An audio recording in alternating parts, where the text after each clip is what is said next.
gear, EMS gear, helmets, gloves, hoods, and boots. In addition to Morning Pride gear by Honeywell, Hi-Tech also provides quality products including Genesis extrication equipment, CMC rescue products, and Mercedes hose, providing your fire department with the highest level of support and service for all of your personal protection equipment needs. For a personalized demo or to speak to a certified sales specialist, call 631-777-5170 or visit hightechfireny.com.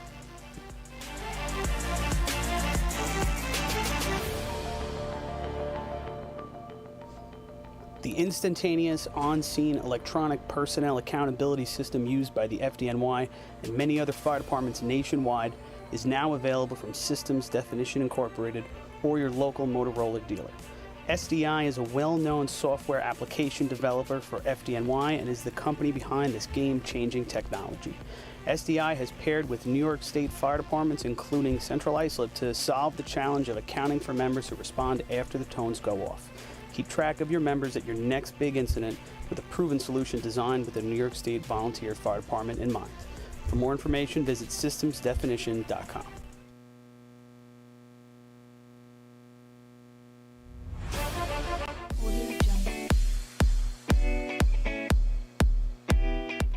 Since 1886, New York State Fire Department drill team competition has helped generations of volunteer firefighters develop teamwork, pride, and efficiency, and our sport is ready now to grow stronger than ever.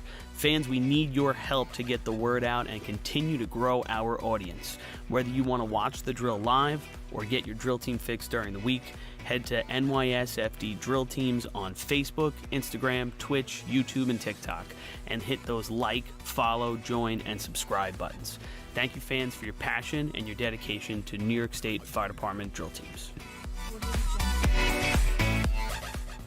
Fire Rescue Systems has been in the fire industry for over 20 years and is proud to show their support for New York State Fire Department drill teams. Serving the NY area with a complete software solution for emergency service entities, FRS software is efficient and easy to use, making it ideal for emergency situations. With a wide array of fine-tuned and tested modules, FRS provides a modular-based system to fit every department's needs, regardless of size. For more information, please visit www.firerescuesystems.com or call 631-234-1304. Integrated Wireless Technologies is proud to be the exclusive Motorola dealer for New York State Fire Department drill teams. IWT offers the full line of Motorola products to fire departments, as well as David Clark headsets and sound-off signal emergency lights. IWT is your one-stop shop for custom-engineered radio solutions, licensing assistance, dispatch solutions, and top-notch reliable service with fully insured technicians. Start off your next radio upgrade with IWT. Check out their website at www.goiwt.com.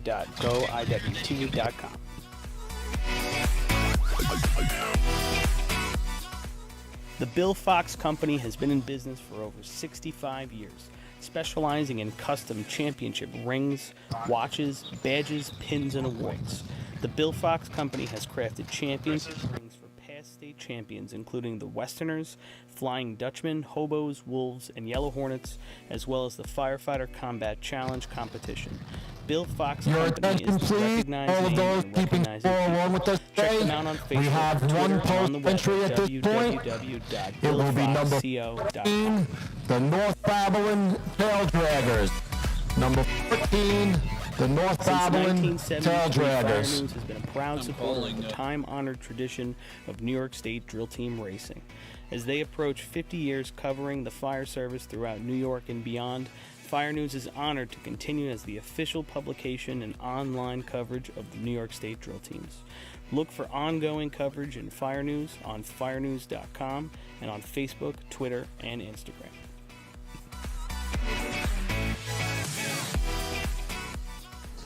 The Titan Group is the trusted name in apparel customization industry as a one-stop shop for all your drill team and department needs. As always, we offer all our in-house services, screen printing, embroidery, sublimation, and graphic design. Take advantage of our custom online ordering system. Simply choose your products, choose your logos, and have your members pay online. All your orders are separated upon delivery. Browse our vendor catalogs at www.titangrouapparel.com and follow us on Instagram at Titan Group Racing. Call us at 631-859-00 800-785-4075 or see Artie Seskine or Devin Robinson on the track. All 8, all day. Gear up, get on. The Titan Group.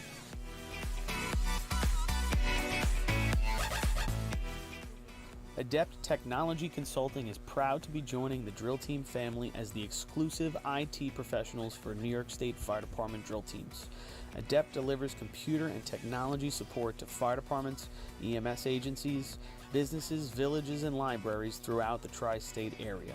In addition to computer support and knowledge, Adept also provides IP telephone and camera solutions, as well as a variety of technology assistance packages, all with 24-hour support.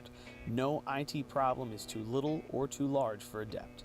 For more information or to speak to an IT professional, call 631-676-1756 or head to adept-techconsulting.com.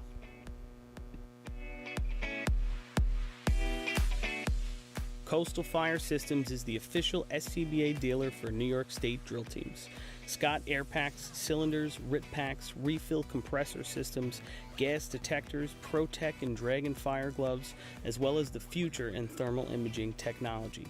Coastal is also a one-stop dealer for Petzl, Scott, CMC, and Colorado bailout systems, along with professional training to keep your members sharp and meet New York State requirements. For more information, check them out at www.coastalfiresystems.com.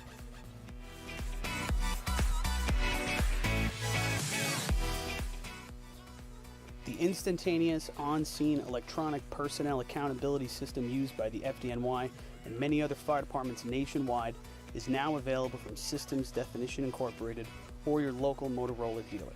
SDI is a well-known software application developer for FDNY and is the company behind this game-changing technology. SDI has paired with New York State fire departments, including Central Islip, to solve the challenge of accounting for members who respond after the tones go off. Keep track of your members at your next big incident with a proven solution designed with the New York State Volunteer Fire Department in mind. For more information, visit systemsdefinition.com. All team captains, meet with the chief judge at the hydrant in 5 minutes. All team captains meet with the chief judge in 5 minutes. New York State Fire Department drill teams. High-Tech has been honored to serve as master distributor for Morning Pride products, including state-of-the-art bunker gear, USAR gear, EMS gear, helmets, gloves, hoods, and boots.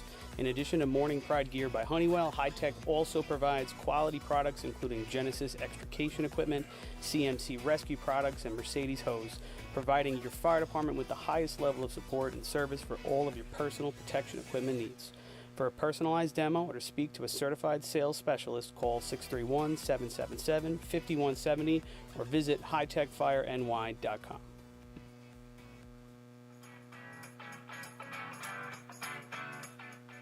H2M Architects and Engineers is a full-service consulting and design firm with a dedicated team that has over 200 years of combined experience serving the emergency services industry. No one understands the needs of first responders better than fellow service members, and H2M is proud to count several of their own staff among them. Whether it's a rehabilitation project or new construction, each design considers the responder's workflow, enabling safer operations and faster response times when it matters most. H2M is proud of their long history of client service and consistent ability to meet architectural, engineering, and environmental challenges head-on while offering a practical approach with creative results. Remember, quality response deserves quality design. For more information, please visit www.h2m.com.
Check. Check. Check.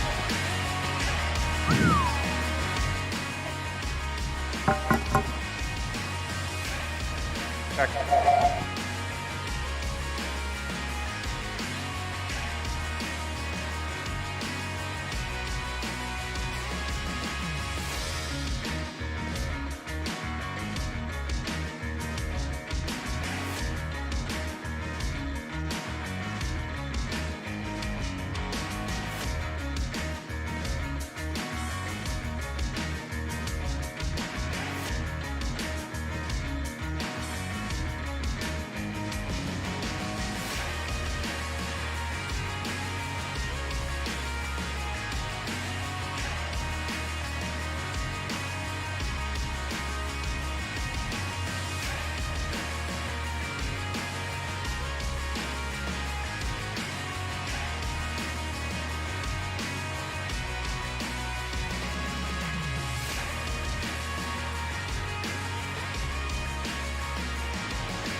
Test 1, 2, 3. Test 1, 2, 3.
Hello, hello.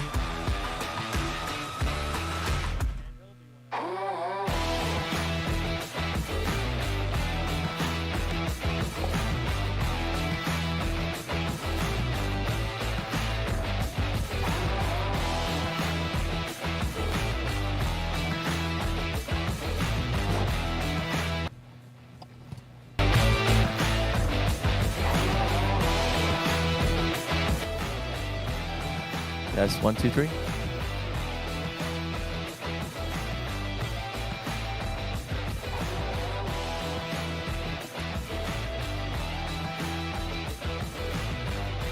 Hello, hello. Artie, can you turn up? I don't know if green is working or orange on the handhelds.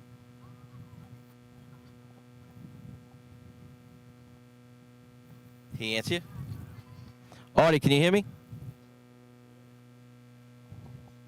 Anybody in the trailer, can you hear us?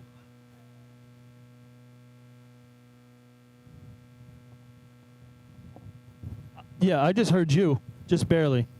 Can you hear us? I just can't. We can't get these other handhelds to work with Lenny. Yeah, you're pretty low. The guys on the top of the arch are looking for a radio. Yeah, the transistor for up there. I hear you loud and clear. Me? Yeah, I can hear me pretty good. How you doing? All right, how's everything? Good, good. I still don't have you.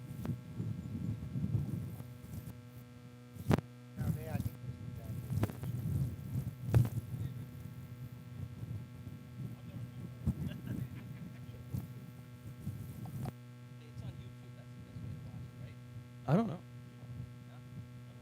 You want the headset? No. Well, I'm taking the one down here in case I interview people. I think the blue one's usually good. Already can hear me.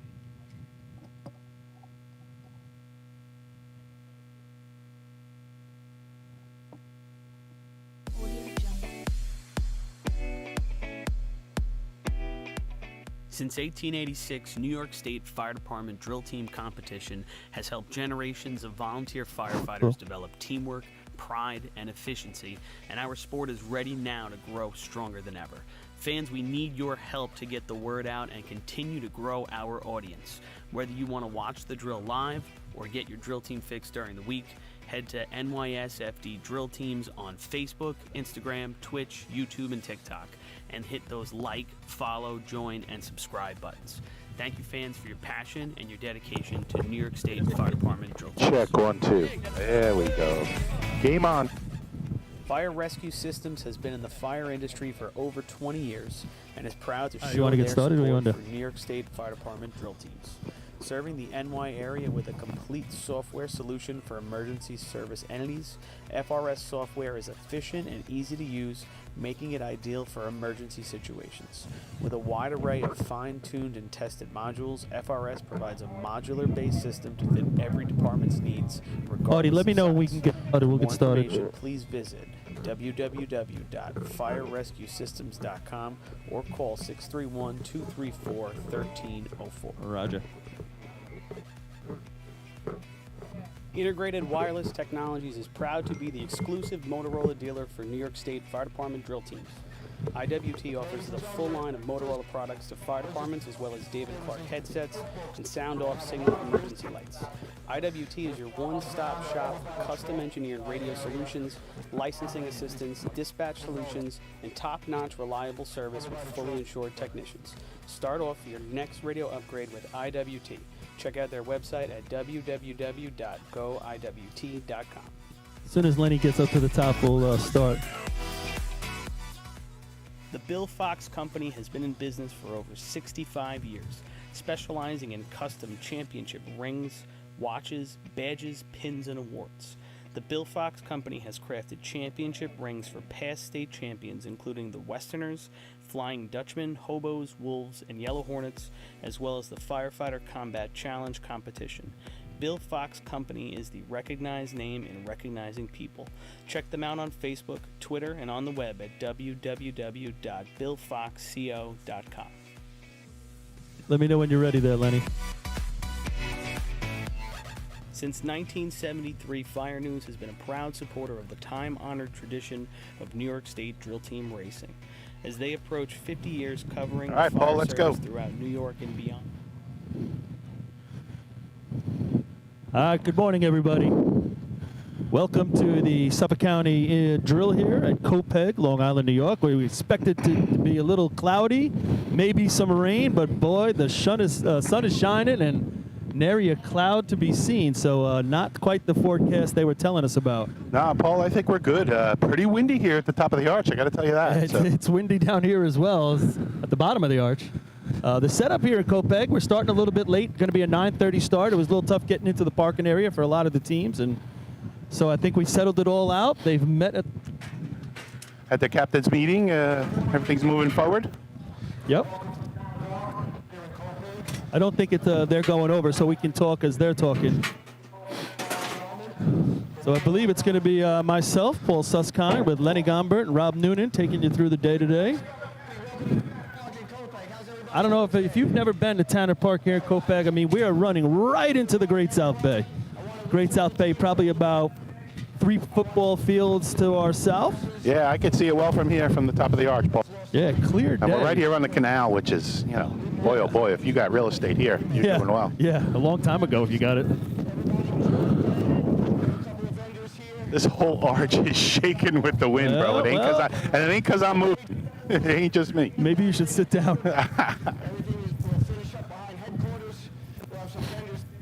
I tell you what, we look up on the arch. It's not a bunch of skinny guys up there.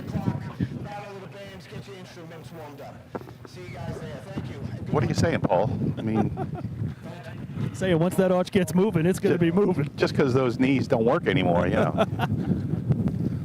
It's working fine down here. All right, we're going to have the national anthem. We get this thing started, everybody.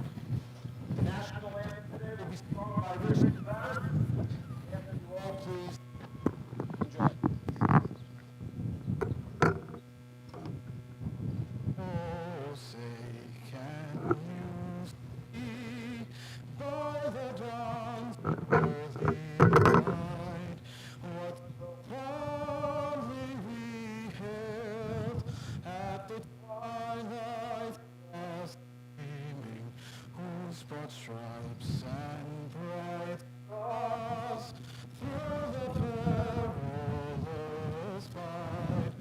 All around what we watched was the gallant east streaming, and Lord give the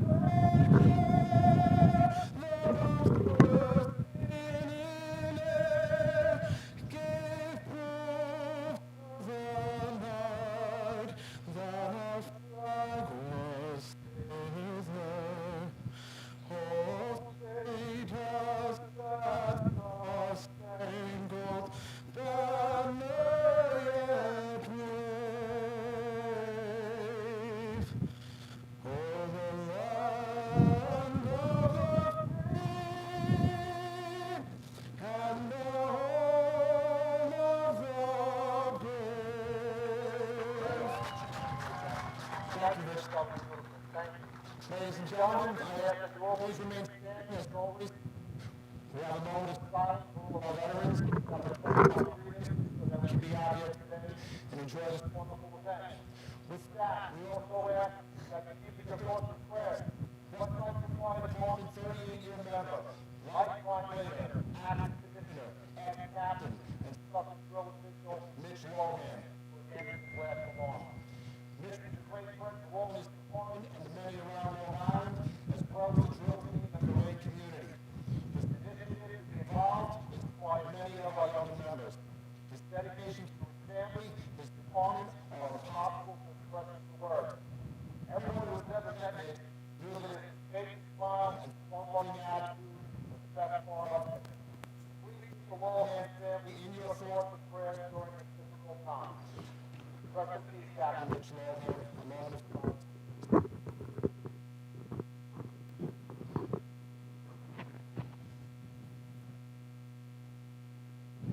Thank you. With that said, Billy, turn on the lights. It's race time at home. Showtime. All right. I don't know if people can hear that coming through up there, but just had a moment of silence of West Islip Raiders, but we lost. Boy, yeah, I mean, we could West say, Islip. we could go on and on about Mitch and, Yep. and what he gave to this this racing community, and not only West Islip's fire department, but our racing community. So, And the juniors. I mean, Yeah, without a Mitch doubt. was the all in and everything. And no. go ahead, Rob. I don't. Yeah, what do you call it? Paulie, a little problem with his mic. Good morning, everybody. Looks like we're ready to go here. And yes, you can't say enough about Mitch and what he did for so many of us here out on the track. Can you hear me now? Yeah, here you go. We Paulie, gotcha. he's back. I don't know. I talked to some people. They wouldn't mind if Paulie wasn't involved. You know what I'm saying, Rob? Especially your dad. All right, guys. So we're starting the day with a team we haven't seen yet this year. Riverhead. So 18 teams running to 17 teams running here in the Suffolk County Drill, That's a good including turnout. Riverhead. So Riverhead, they've been getting out a little bit of practice. You know, it's been a little bit of a struggle, but they're going to run all 8 today. Is 17 more than we had at Lindenhurst? I believe. No. No? I think we had more. We just clips that? Yeah. So Riverhead taking a line. Always good to see a historic department like Riverhead back here, and they have championships from back in the day, and Ironman wanted to do this. I'm not sure where the first man is going. He's a little bit over the line, but he may want to back up a little. All right, now he's circling back. Okay, track is ready. Like I said, first contest to be run is the three-man ladder. New York State record is 6.00, currently held by West Sago. Track record 6.38, also held by West. 6:38, the track record. I don't know if you heard Chris Perry letting everybody know. 6:38, hell of a run, but 6 flat, state record. Yeah, last year 15 teams at the county, so 17. That's a nice little improvement. I think the 6 flat is safe today, but 6:38 possibly could come down. Yeah, I think it's Here we go. attainable. Riverhead will get off first start. Second man probably gets out just a tick early. First man had a little trouble on the bottom of the ladder. All right, they're just working their way to the top. Ooh, a little bit of a miss there. We deal with overtime today, Paul. Yeah, I mean, we got Mhm. 17 teams. Yeah, these. I think 20 is the magic number for overtime, or is it 15? I thought it was lowered.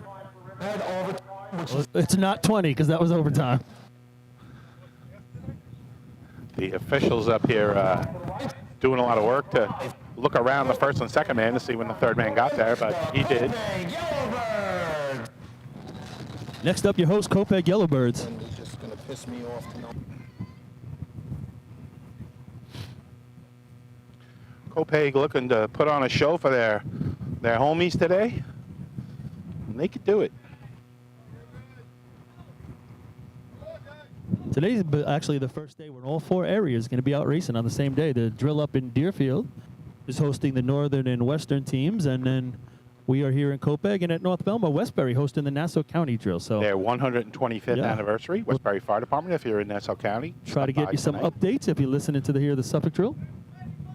All right, here we go. Ooh, third man, Chris gets out real early. He's going to be right on top of his second man. They do a nice job climbing side by side. Well he done. does a really nice well job. done. He closed up nice, Rob. He got out early, but I think he made it worth it. Let's He hear the actually number. made himself smaller when he got on the ladder. Did a nice job. 679 there for the Yellowbirds. Hey, I'll give you guys a lot of credit there to the second man. If you look at him, he's a big guy. And he climbed small, stayed to his side, and gave Chris some really good room. And they were side by side, 3/4 of the way up the ladder. 679. That was a better looking 679s I've ever seen. He looked like he was motivating. Rob, talk about climbing small if you can. Actually, when you get into that ladder, you know, 3 guys could technically go almost side by side by side. It's tight. But if you're, when you get in, you want to be on your side, and you want to hug that beam of the ladder going up on the side you're on. As Patchogue takes off, looks like a nice, smooth start for Patchogue. All right, third man. See, look, all 3 guys side by side. Actually, the first man, his bottom foot, he's got to get it out of the way just a little bit quicker. Actually, probably held up the third man just a tick. Should be a low 7. I tell you, that was a smooth run. 7:08 there for Pat. Definitely shows improvement. Central Ice of Hobos come to the line. We're talking about that 6:38 is the track record. That can be in danger here. CI runs a 6:35 last year to win the county at West Sayville. We see their starter Steven wearing the Raiders jersey. I'm sure a tribute to Mitch Lohan. Again, where he's going to be on our minds all day. All right, and we talked about that 6:38 track record. If there's one of a couple teams that could take that, it's them right there. Eric Miller gets out first as the third man. He's side by side. Richie Arnett, he just accelerates up the ladder. Does a really good job. Right there. Nice looking run. 391 mount. Man, this will be a low 6. You don't get the perspective up there, but yeah.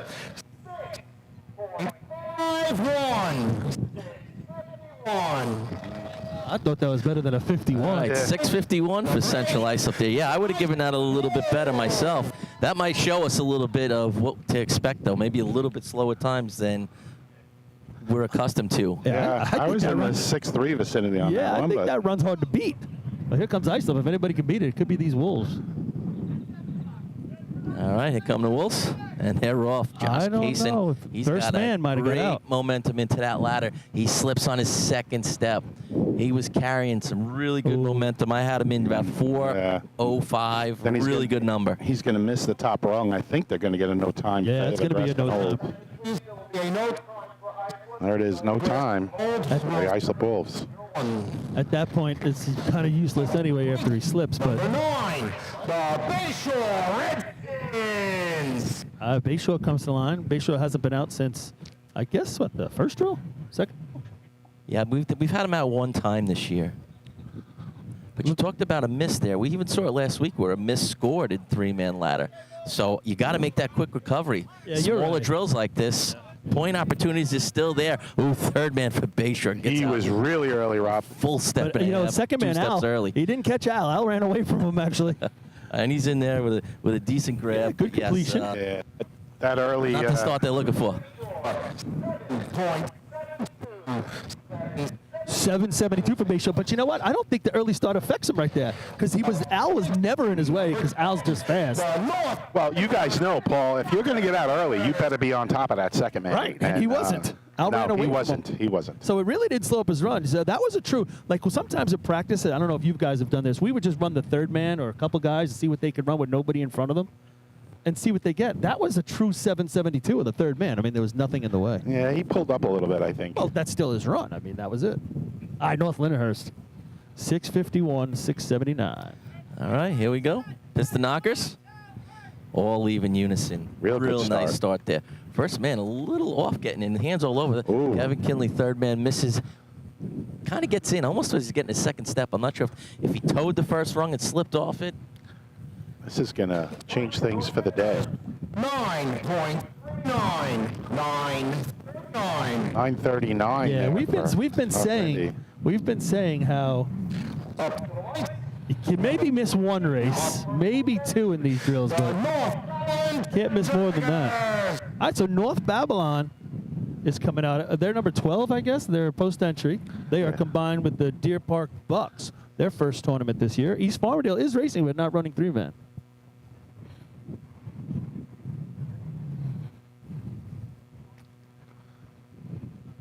All right, that 9:39 is 5th place right now. Yeah. I think we have 5 teams run now, but well, so everybody knows. Back off the line. I like it. Get your composure. Be ready.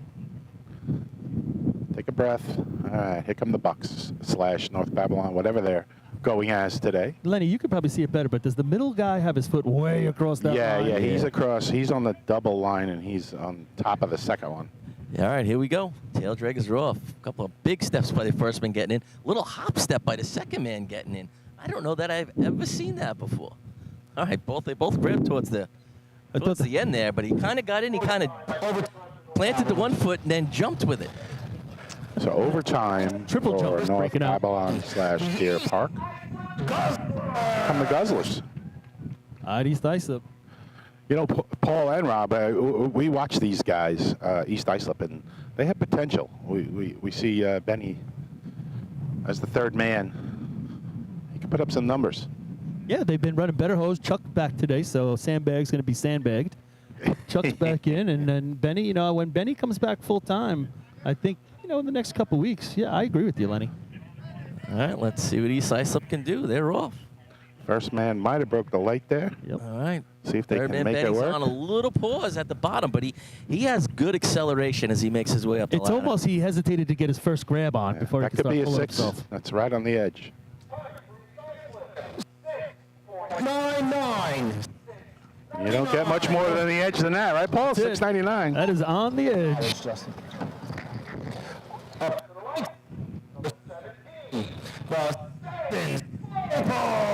Selden coming up. Selden put in the time this year. I've seen it, and, Yeah. and there's a lot of effort there. They got some good guys off the juniors over the last couple of years. Vinsky running third man now. His dad probably built most of these ladders down here. You'd think he would practice on them at home out there in Jamesport? First man gets out early. I actually think it was the other guys got out late, if anything else. But second and third, side by side, they're doing a really nice job. Oh, they both missed together. Oh, I was wanting to see that. He attacked it, Paul. You're right. Used to the ladders. 8:47 there for the slowpokes. But you mentioned it, Lenny. That looks improved, and that'll get better. Number 8, the Hageman Gambler. Tell me the third man right there for Selden. Kavinsky, he doesn't have a climber's. Look at him. He's got a climber's build, though. Look at the That's legs. what I'm saying. He Yeah. does. And boy, He's all he got on the legs. ladder. He was going. They're getting there. They're getting there. Go slowpokes. Hageman is up. A little bit of a delay, I think, with the officials. Yeah, I believe up top on the arch when they reset the lights so they can set the clock here on the ground. A little delay. Hageman looking to come out of the shot here with a couple of points. They haven't done a whole lot here, and they'd love to see it start early. All right, gamblers are in and gone. All three guys are on. Nice job by the nice second and third finish. man there. All right, that's our 4th, 6th of the day. Definitely. Yeah, I'm in the 6-7 territory. 680. Man, Kopeg runs the 79. Just beats the shot. But Hageman's got to be happy with that. Like you said, if they can get a day started, we know what they can do at the second half of the day. Here comes West Sayville. And Michael Mara running first, man. Yeah, a little brought the driver out of the seat and put him on the first man line. A lot of pressure. Has he ever run first man? That's a great question. I don't know. All right, West Sayville's off. I guess he's First money. guys are in. All right, He Billy is Houghton's got a money. good climb going. Oh, nice recovery. Matty Mara misses at the top. But he has recovered. the This is wherewithal to reach up and grab and get there. It's going to hurt the overall time of the Yeah. shot, It's as third man mid-six. had to wait just a tick, Billy Houghton, to grab. 688. 688 there for West Sayville. Ed. Yeah, Matty You know. saves that, though. You're right. The wherewithal, the nod to say, hey, I got to get to this run. Just tap it. So all you historians, check your books. Might be the first time Mike Mara ever ran first man. Well, he looked like he was running third. He was far away. He was far and away, wasn't he? Yeah, there was plenty of room between him and his son running second man. Yeah, I think he gave him a ladder. Might switch that up. All right, Miller Place. First man gets out way early, probably 2 steps almost. That's going to hurt their overall. As you get a nice climb, second and third man, real smooth. We're not seeing heavy numbers, but I think we're seeing some good technique here. They're all stuff that can get better over time. 703 That's there going to be for just Miller outside, Place right? Extinguishers. 699 is currently 5th, so that's just outside. But you watch the third man. You're right. He had the entire ladder, and he just motivated up. How about the Bandits, guys? We saw on the group me. These guys practiced on the 4th of July. These guys are that, and girls, they're that serious that they care that much. They put in a day of practice that day. They had a good time afterwards. Well, I think they came out here to Copeg to practice, too, on this track. They did. They practiced here as well. All right, Bandits, they're off. All 3 climbers are on. Clean ladder. Ooh, he struggles almost a little. like second man was in the way just a little bit. He's got to get out of the way, slide over. Give that third man as much ladder as possible. 7-0-2. 2 7-0s are just going to be outside right there. But you're right. It's almost like Justin gets to the top and he has to do a little serpentine around him. Here come the And that was a 7:02 and 699 put you in the points right now. So you're only talking 400ths. That was the difference. Agreed. 400ths of a second, folks. You can't blink your eye that quick. Linenhart. Well, I think you can. I don't know. 400ths of a second? Yeah. You got quick eyes. Yeah, I do. So here's the Snails coming to the line. 651 CI, 679, 680, 688, 699. Here are the Snails. All right, Snails are off. Got to get into the 6s to score. Second man gets hung up at the bottom of the ladder. First and second step. I think he was a little deep with his foot there. Kind of caught the heel. Couldn't recover.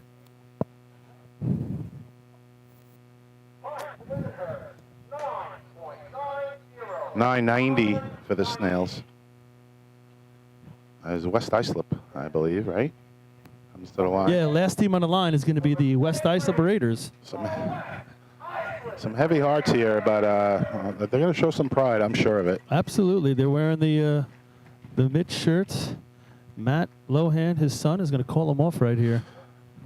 It's good to see Matt out here racing today. You know, his family's been racing for all those years, and they're going to come out here racing today. Here goes West Islip.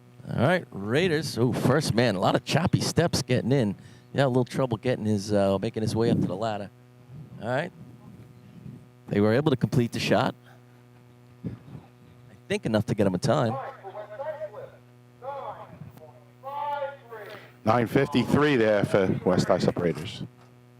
So, I mean, we saw that hobo shot. You know, we thought it was a little bit better than a 51, but kind of all timed out. That was definitely the best shot of the contest.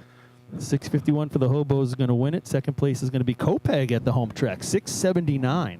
And remember, we commented on that shot. Second and third man, side by side. Yeah. Close as you could possibly get. And then Hagerman, they had a shot. What a great way to start for Hagerman today. 3 points with a 680. Wes Sable, 2 points.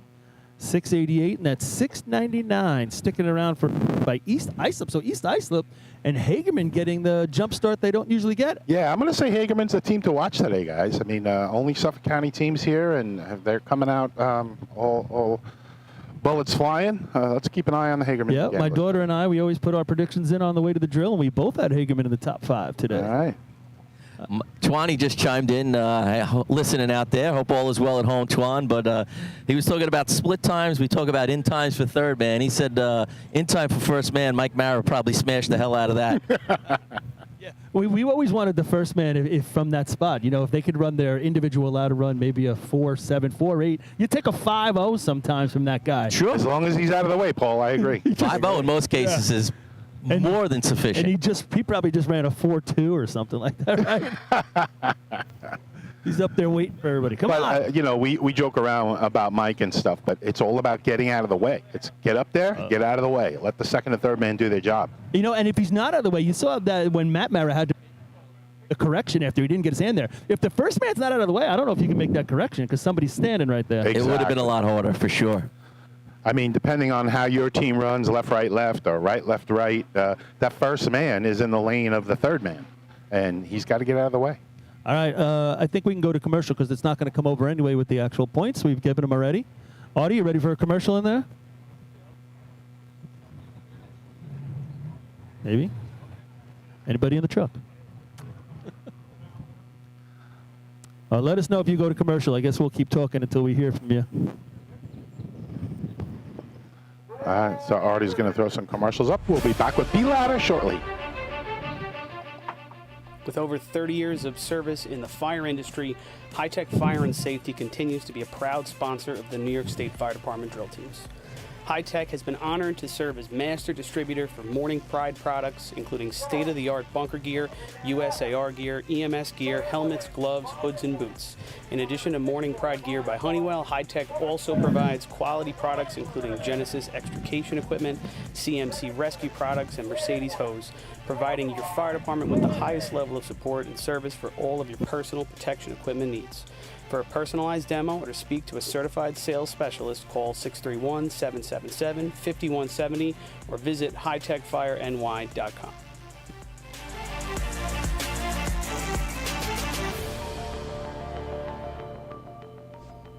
The instantaneous on-scene electronic personnel accountability system used by the FDNY and many other fire departments nationwide is now available from Systems Definition Incorporated or your local Motorola dealer.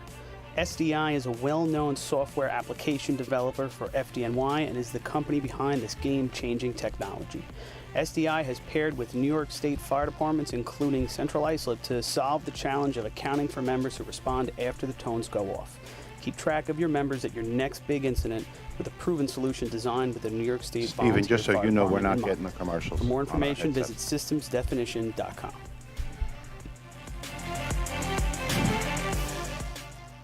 H2M Architects and Engineers is a full-service consulting and design firm with a dedicated team that has over 200 years of combined experience serving the emergency services industry. No one understands the needs of first responders better than fellow service members, and H2M is proud to count several of their own staff among them.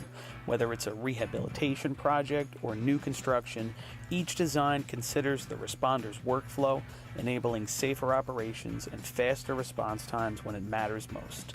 H2M is proud of their long history of client service and consistent ability to meet architectural, engineering, and environmental challenges head-on while offering a practical approach with creative results.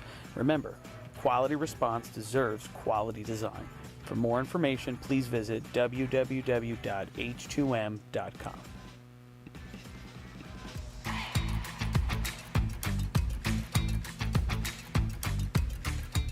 Coastal Fire Systems is the official SCBA dealer for New York State drill teams. Scott air packs, cylinders, RIT packs, refill compressor systems, gas detectors, ProTech and Dragon fire gloves, as well as the future in thermal imaging technology. Coastal is also a one-stop dealer for Petzl, Scott, CMC, and Colorado bailout systems, along with professional training to keep your members sharp and meet New York State requirements. For more information, check them out at www.coastalfiresystems.com. Integrated Wireless Technologies is proud to be the exclusive Motorola dealer for New York State Fire Department drill teams. IWT offers the full line of Motorola products to fire departments, as well as David Clark headsets and sound-off signal emergency lights. IWT is your one-stop shop for custom-engineered radio solutions, licensing assistance, dispatch solutions, and top-notch reliable service with fully insured technicians. Start off your next radio upgrade with IWT. Check out their website at www.goiwt.com.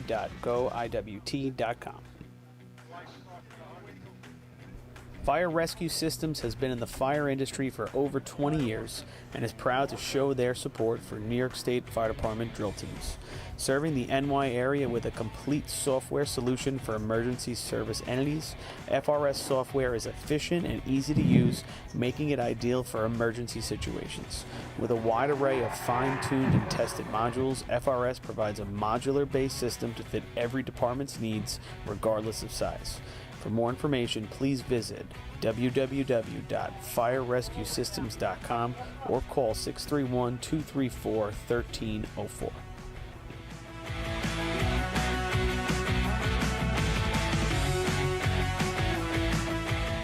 Since 1886, New York State Fire Department drill team competition has helped generations of volunteer firefighters develop teamwork, pride, and efficiency, and our sport is ready now to grow stronger than ever. Fans, we need your help to get the word out and continue to grow our audience. Whether you want to watch the drill live or get your drill team fix during the week, head to NYSFDdrillteams on Facebook, Instagram, Twitch, YouTube, and TikTok, and hit those like, follow, join, and subscribe buttons. Thank you, fans, for your passion and your dedication to New York State Fire Department drill teams.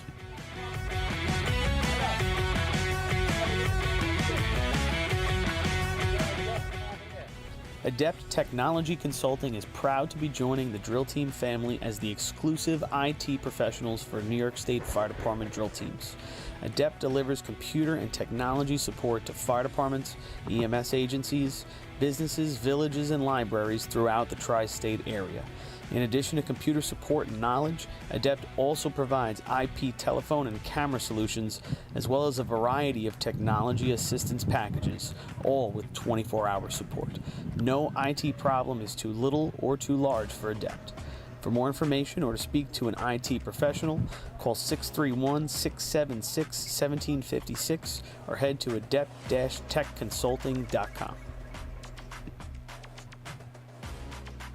The Bill Fox Company has been in business for over 65 years, specializing in custom championship rings, watches, badges, pins, and awards. All right, guys, looks like we're getting close. Steven, are we ready to go live? Rings for past state champions, including the Westerners.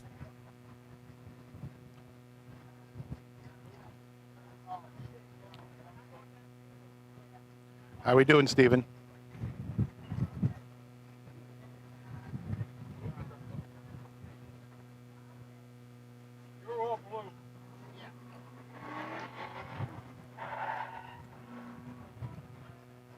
Are we ready to go live? They're about ready for B-Ladder. All right, so we are back here at the Suffolk County Drill, hosted by the Copaig Yellowbirds. So far, so good with three-man ladder. We're moving into B-Ladder now.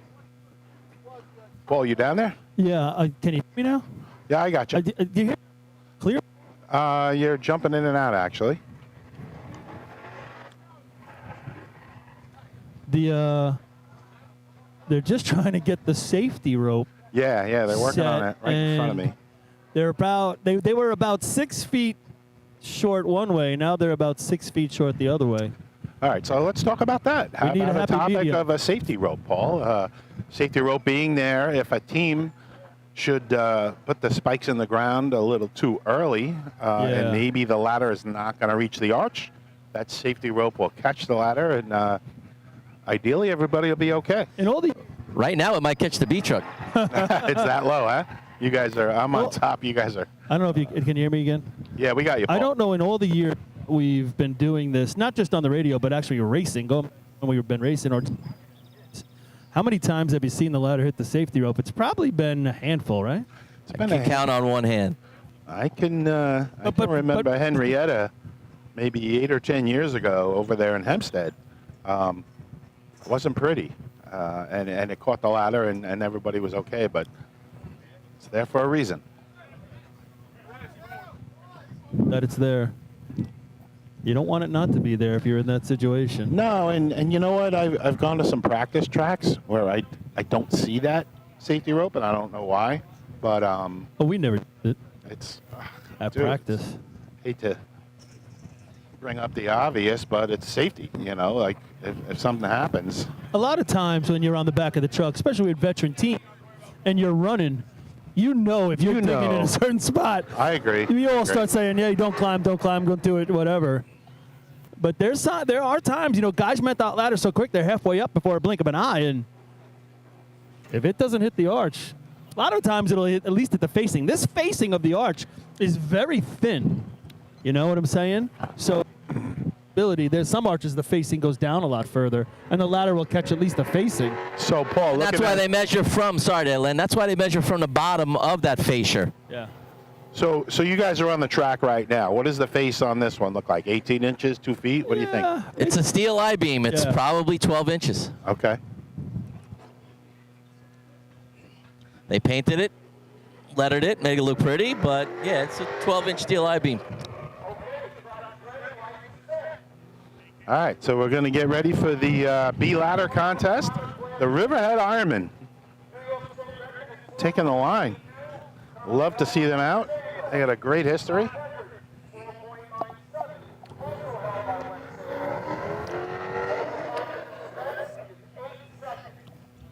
In our history, that we have state champions that go back to what, 1946, is it? 46, maybe the first state officially recognized state champion in the modern era. getting into that modern era. They were still state championships. They're just not recognized as the modern era. And Riverhead was the winner of a lot of those state championships. I see if I can read them as the truck goes by because they're listed out of the truck. From like the 35 30s. and like, they just had a dominant team back then. I can't imagine anybody still.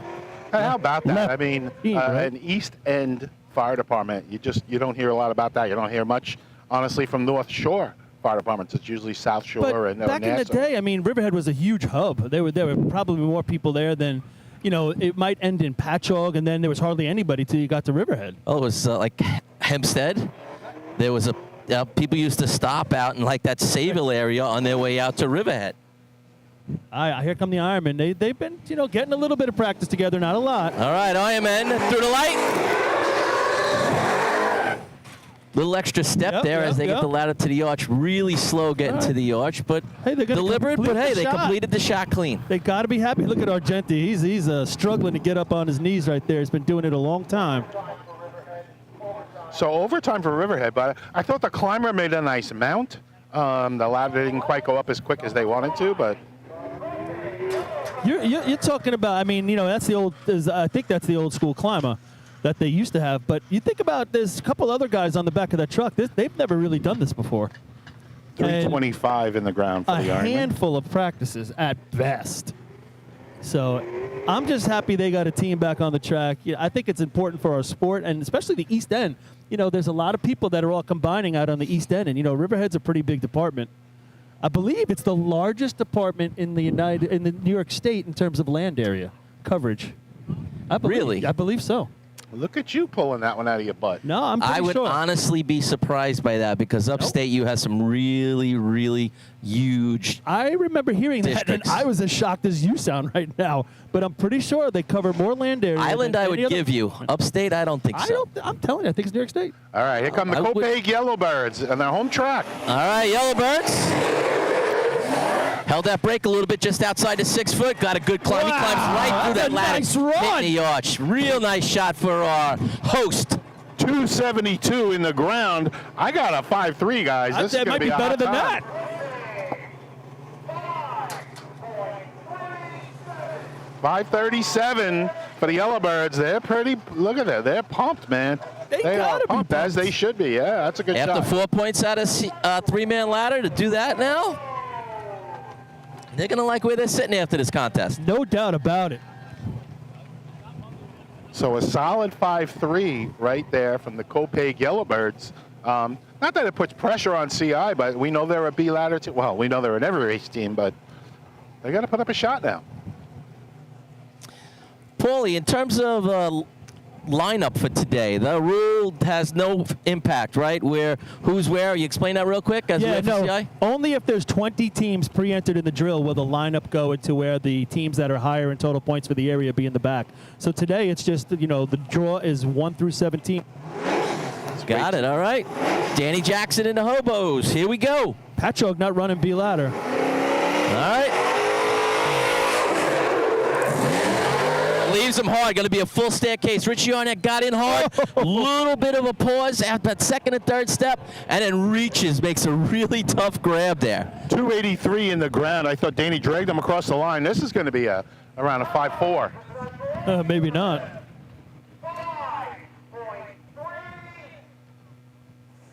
536. 536 is going to beat Copaig by 100. 100th. You watch Richie climb that ladder, and all of a sudden he's at the top. That 7-step ladder, boy, makes a difference right Yes, there. if you're taking one step less than everybody else, that just takes so much more. If you had to take that extra step, that 36 is now 46, Yep. 48. And if you're Copaig right now, you just got to kind of be shaking your head a little bit. Yeah. What are How you going about to the do? maturity of watching this guy climb? We've only seen it a couple of years now, but Yeah. he can climb any ladder. Well, you know what? They're giving him. With the 7-step ladder, and you have to make that leap for the top rung, that's as tough as it was going to get because they're way outside right there. Yeah, That makes that they leap a dude, lot harder. I'm telling you, I'm looking at the holes right now. They were only 12 to 14 inches over the line. Here and comes he Iceland. ate it up. We talked about, hey, if in these small drills, you can miss maybe one, maybe two. They've already missed one. Yeah. I know they're short-handed today. All right, here come the Wolves. Real, like almost a short break. Josh is in great climb. Wow. We're seeing some home runs right out of the box here. 283 in the ground. This should be first place, fellas. See what Chris Perry's got for them. 25. 5-2-5. They just set the standard right there. 5:25 for the Islip Wolves. I think you said it, Rob. He was just chirped it. He was in and he was out. That was such a short break. I was expecting more, and he let him go. But I tell you what, they handled the hell out of it. I was watching the thrower from this side. Ladder was up over their shoulder, just ready to go. Yep. Rob, the word you used, handled. The entire 4 guys on the back handled the drop and did a great job of it. And here comes now North Lindenhurst. They were last year's winner of this contest at West Sable. They ran a 5:06 last year. 5:06 in the county? Yep. Wow. So we're talking, look at the numbers right here. 5:37, 5:36, 5:25. North Lindenhurst wants that trend to continue because the number keeps going down. Yeah, that's what they're hoping for. Let's see what the Knockers got. Scotty Rice takes him away. Ladder's in the ground. Oh, it walks to the right, and he kind of went for his grab, almost a rung low. I don't know if they're going to call him for that or not, but there was a little hiccup when he mounted as well. Not sure what was going on there. I had him whole ladder just went to the right. 279 in the ground, just wasn't fluid. 755 for the Knockers. Well, we were saying you can't miss one, and if you miss one, maybe 2, or they just missed their 2. So the Knockers got to get on their horse for the rest of the day. If Yeah, when that happens, you need some help. You need the other teams to, the couple. I mean, CI is kind of out of the gate, looking pretty good right now. Doesn't Joey DeRuyter usually dig that side? He wasn't there today. I don't know if that's the backup guy. And he's here. Well, he's hurt. I know he's hurt. Yeah, no, Joey's typically digging on the other side. You're correct.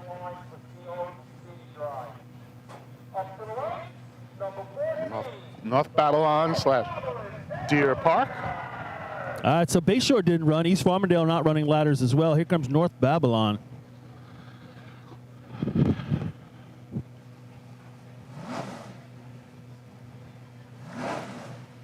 Four numbers on the board so far. All right, tail draggers, Bucks. So here they come. Ooh, ladder thrower got off a little off, kind of pulled the ladder just off to the side. Ladder's right on a 6-foot line. Yeah, it's almost like he was trying to keep himself up and keep his balance going, and he tried to stable himself with that hand. Yeah, he was worried more about standing up than he was about the shot. And listen, if that's the case, if you go down, most likely everybody's going down with you. Self-preservation first. In the ladder contest, if you hang on to that ladder, you guys know, you hang on that ladder, there's a good chance that your other 3 teammates are going to hold you up. The run might not be pretty, but they're gonna help you out. Diggers don't get that opportunity of self-preservation because they don't have a choice. You're going that direction whether you like it or not. You're at the mercy of the 2 guys behind you. You hang on to that ladder, you got a good chance of staying upright. Hoses, not so much. Yeah. All right, East Iceland, right? Is East Iceland? No. Selden. Selden. Slowpoke's on the line with that big old Ford. Now, are they going to let Skavinsky climb in here? Looks like Paul's getting a little inside info right now on the Selden Slowpokes. Maybe he can clue us in. Paul, what you learn? No, they're just going with the regular climber. Okay. I thought maybe they were putting, I don't know why I don't know his first. Skavinsky's kid. Skavinsky. All right, little thanks to Twan. Riverhead Ironman, 1948. Won champ, the right? state drill or whatever you called it at that point. Here come the Slowpokes. A little extra step by the throwers there, and I thought the ladder was up, so those guys could go straight down. There's a little bit of a deliberate break there, 338 in the ground. Overtime there for Selden, just a little discombobulated there for the Slowpokes. We got Hageman now. Hageman, good start there in 3-man, 3 points. If they can grab a couple NC or B or C ladder, it really shapes their day up. Yeah, they get strong as the day goes on, Paul, right? I mean, some of those other later races there are solid in, and they've been they want to keep ahead. A little inconsistent, throughout the season so far. Season's still young.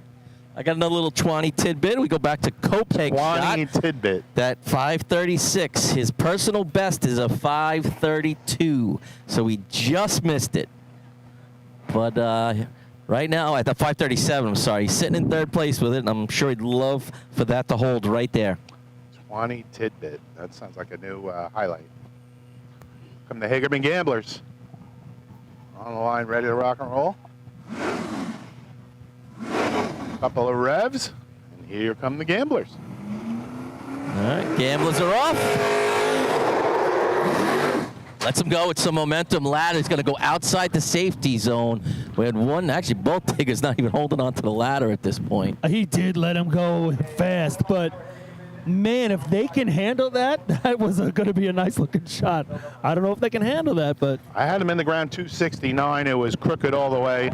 Hit out, like you guys said, outside the safety zone, probably by 3 feet, so it never really had a chance there. Now, that's obviously faster than I don't know what the actual time in the ground was, but that's faster than we've seen them dig this year. You got 3 5s on the board and nothing else, and only a few teams behind you. If you got to take a 10th off the dig to control it a little bit better, maybe you hold the brake just a little bit more there. Rob, you're talking about taking a 10th off the dig.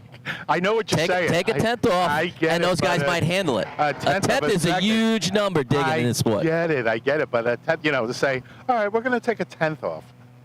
Extend your brake 2 feet. All right, I like it that way better. The driver can do that. The guys can't do that. The driver can do that. Shave a 10th of a second off. I want to run on Rob's team, huh, Paul? Listen, sometimes you want to run your shot, but you gotta race smart. If you're gonna miss the other way. All right, West Sayville. It's gonna be a staircase. They're gonna have to lay him in. oh, he does a nice job trying to save himself at the top. I'll tell you what, the diggers went down faster than anybody else here today. They were right to the ground. I had him 264, 577 there.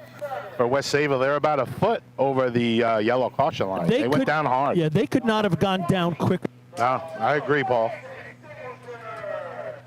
And Rob was saying the ladder just gets away from him, and he almost has to have his shoulders into the ladder at the end, and he's got to get his arm above to grab the top rung, and that takes a little. There's very few climbers in the sport that can beat the ladder to the arch, especially in today's day and age. There used to be more. But if they could beat it or grab it as it's hitting the arch, you can do that. Otherwise, that ladder's got to hit the arch. You've got to absorb the bang, and then you got to grab. Yep. It looked like a little hiccup at the top, guys. Did he anticipate the slam, or he knew it was going to be hard, and he had to hold off for it. Okay. Otherwise, I don't think he was going to get there. Agreed. All right, next up, Miller Place. So we got a 525 by Islip, 536 the Hobos, Yellowbirds 37. West Sayville 77, and North Linney hanging around with a 55 with Miller Place coming to the line. Keep your eyes on the extinguishers. They've been making a lot of progress. They might be able to get in the money. All right, Miller Place. A little deep. Ooh, the climber, a little bit of, as he got off the truck, kind of, I don't know, his legs buckled, but he just couldn't get his feet under him and stand up straight. So the ladder kind of speared into the ground, and he had a hard time mounting. Tell you, that truck jumped too when it pulled out. It's like the whole back of the truck, the front of the truck picked up 781 for the Miller Place extinguishers. The truck dips way down. They knew it, Paul. I see the guys with their body English talking to each other. Just what you said. Just they laid back a little too much, couldn't get it up. Farmerville Bandits, 755 right now. So you're breaking up a little bit, Paul. I think you said 755 is fifth right now? All right, we lost you, Paul. What? Sorry. No, we lost you. What'd you say, 755 is fifth? It's fifth place, 755. Okay. All right, Bandits taking a line. Who do we have climbing for Farmingville today? Not Justin, because he's standing next to me. Ah, okay. Good call. All right. Thanks, Paul. I imagine it's still LBB. So that'll be LBB. Also known as Steven. Been putting in the work, without a doubt. The last couple of years, again, I've seen him fill in at practice and stuff when their regular climber Justin's not there. But LBB gonna have a tough time with those 5.3s. But all right, Farmingville. Long break. I think they hit the yellow, guys. Yeah, and with the times that are out there today, that hurts you right there. You're right, Rob. They're right on the yellow line. They're going to get a red flag. No time for Farmingville. They're trying to get the ladder in the ground early, which I like. He went right down, Lenny. I mean, they went right down, but it's almost like, and those guys on the back, they're vets. You almost got to see that, and you shove that ladder. Yeah. It's easy for us to sit here and say it, but when you've actually done it, it's tough. You know you're short.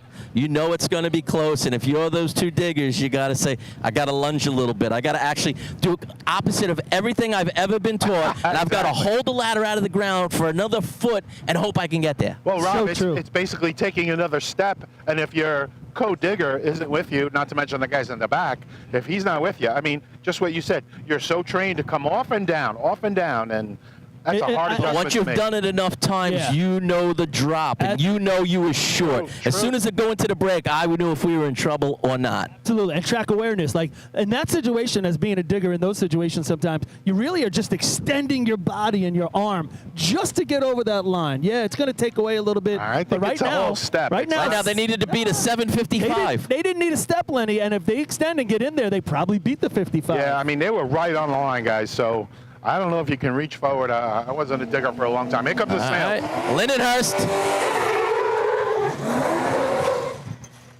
He misses. He gets in. He misses with his hands. Now, here's where not following up. If he makes a quick recovery there, you get a point almost. I agree. But you know what, right there? I think when the ladder comes out of the ground right there, that ladder twists so much, I think it throws him off. That ladder really came out of the ground. Yeah, Ryan's been around this game Overtime for for a while, Lindenhurst. and you can see the frustration on his face. So Patchogue off a breakdown. We didn't hear that announcement, did we? Yeah, Patchogue had a breakdown. So I did not hear I that, actually but we stated they weren't running. Right, you said you didn't think they were running, Paul, but apparently they got a breakdown from the official. In that situation right there, now this patch obviously is brand new, so it really has a lot of give to it. If you're not going in with each other pretty perfectly, and one side is definitely before the other, you're going to see that little ladder go one way or the other because the patch isn't holding it in there. It's just becoming a mess and popping everything out. Yeah, it's just really soft, but I tell you what, you'll take this over the rock-hard patch any day of the week. Talk about that, guys, about having that brand new patch and being a digger. It's such a difference. When you start practicing in April and May, that patch has been exposed to the elements all year. It is literally so hard. The spikes barely make an indentation, and when you hit the ground, it just goes all the way through your body. It's like hitting a baseball. Get that sting. So Patchogue needs a 754 or better to get a point here. Yeah. They're going to score here, guys. Showtime for the Patchogue 40 Thieves.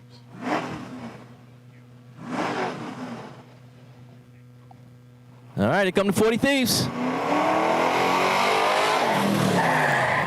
Oh, it's going to be a straight ladder. They go deep and underneath. It's like he goes into the break, the front tires continue to spin, and then they lock up. Yeah.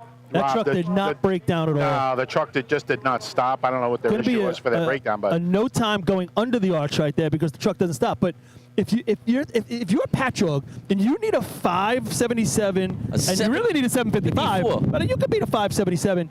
I don't think I would have approached it like that. Maybe the truck's just not working. That's possible. It just didn't stop, guys. Well, they were on a breakdown. All you got to do is put the ladder in the ground and climb to the top, and you'll run a 7. I mean, how about North Lindenhurst? That's why you finish the shot, guys. 755, they get a point. No, at the end of the day, if they come down the street in first place because of that 1 point, no one's going to go, well, you ran a 7.5 and beat that. You know what? You ran what you had to. Yep. Doesn't matter at 3 o'clock when you come down as the champion. All right, so that first place shot's going to be Islip, 525. Second place, Central Islip, 536. Copeg, 537 is third. West Sable, 577 is fourth. And North Lindenhurst, 755, sticks around for a 1 point. Keeps the point streak alive. A little sigh of relief.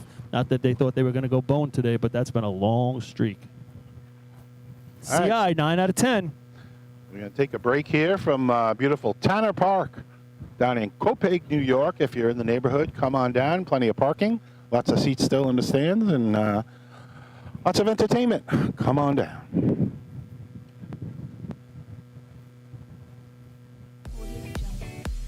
Steven, you want to go to a commercial? Since 1886, All right, we'll be right back. New York State Fire Department Drill Team Competition has helped generations of volunteer firefighters develop teamwork, pride and efficiency, and our sport is ready now to grow stronger than ever. Fans, we need your help to get the word out and continue to grow our audience.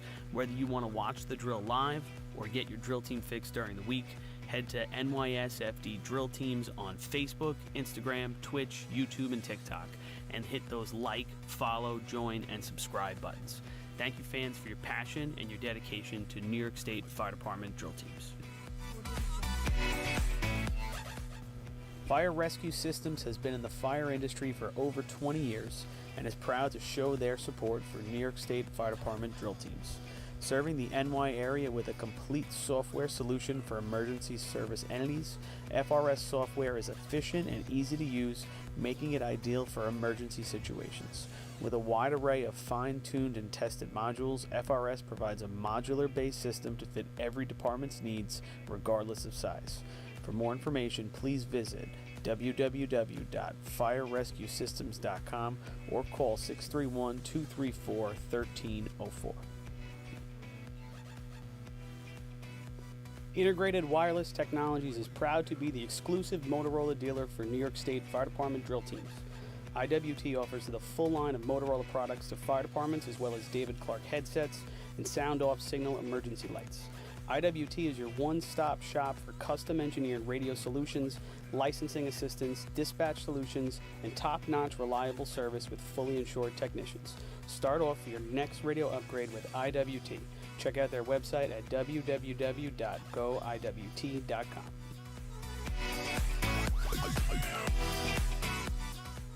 The Bill Fox Company has been in business for over 65 years, specializing in custom championship rings, watches, badges, pins, and awards. The Bill Fox Company has crafted championship rings for past state champions, including the Westerners, Flying Dutchmen, Hobos, Wolves, and Yellow Hornets, as well as the Firefighter Combat Challenge competition. Bill Fox Company is the recognized name in recognizing people. Check them out on Facebook, Twitter, and on the web at www.billfoxco.com.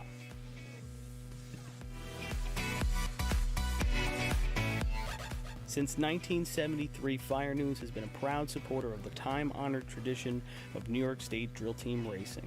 As they approach 50 years covering the fire service throughout New York and beyond, Fire News is honored to continue as the official publication and online coverage of the New York State drill teams.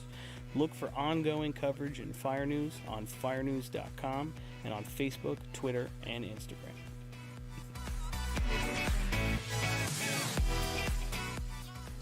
The Titan Group is the trusted name in apparel customization industry as a one-stop shop for all your drill team and department needs. As always, we offer all our in-house services, screen printing, embroidery, sublimation, and graphic design. Take advantage of our custom online ordering system. Simply choose your products, choose your logos, and have your members pay online. All your orders are separated upon delivery. Browse our vendor catalogs at www.titangrouapparel.com and follow us on Instagram at Titan Group Racing. Call us at 631-859-0075 or see Artie Seskine or Devin Robinson on the track. All 8, all day. Gear up, get on. The Titan Group.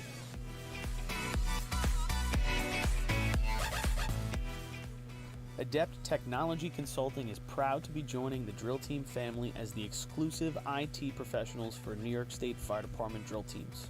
Adept delivers computer and technology support to fire departments, EMS agencies, businesses, villages, and libraries throughout the tri-state area. In addition to computer support and knowledge, Adept also provides IP telephone and camera solutions, as well as a variety of technology assistance packages, all with 24-hour support. No IT problem is too little or too large for Adept.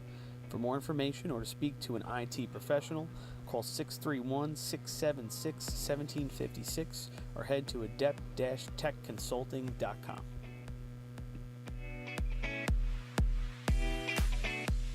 Coastal Fire Systems is the official SCBA dealer for New York State drill teams.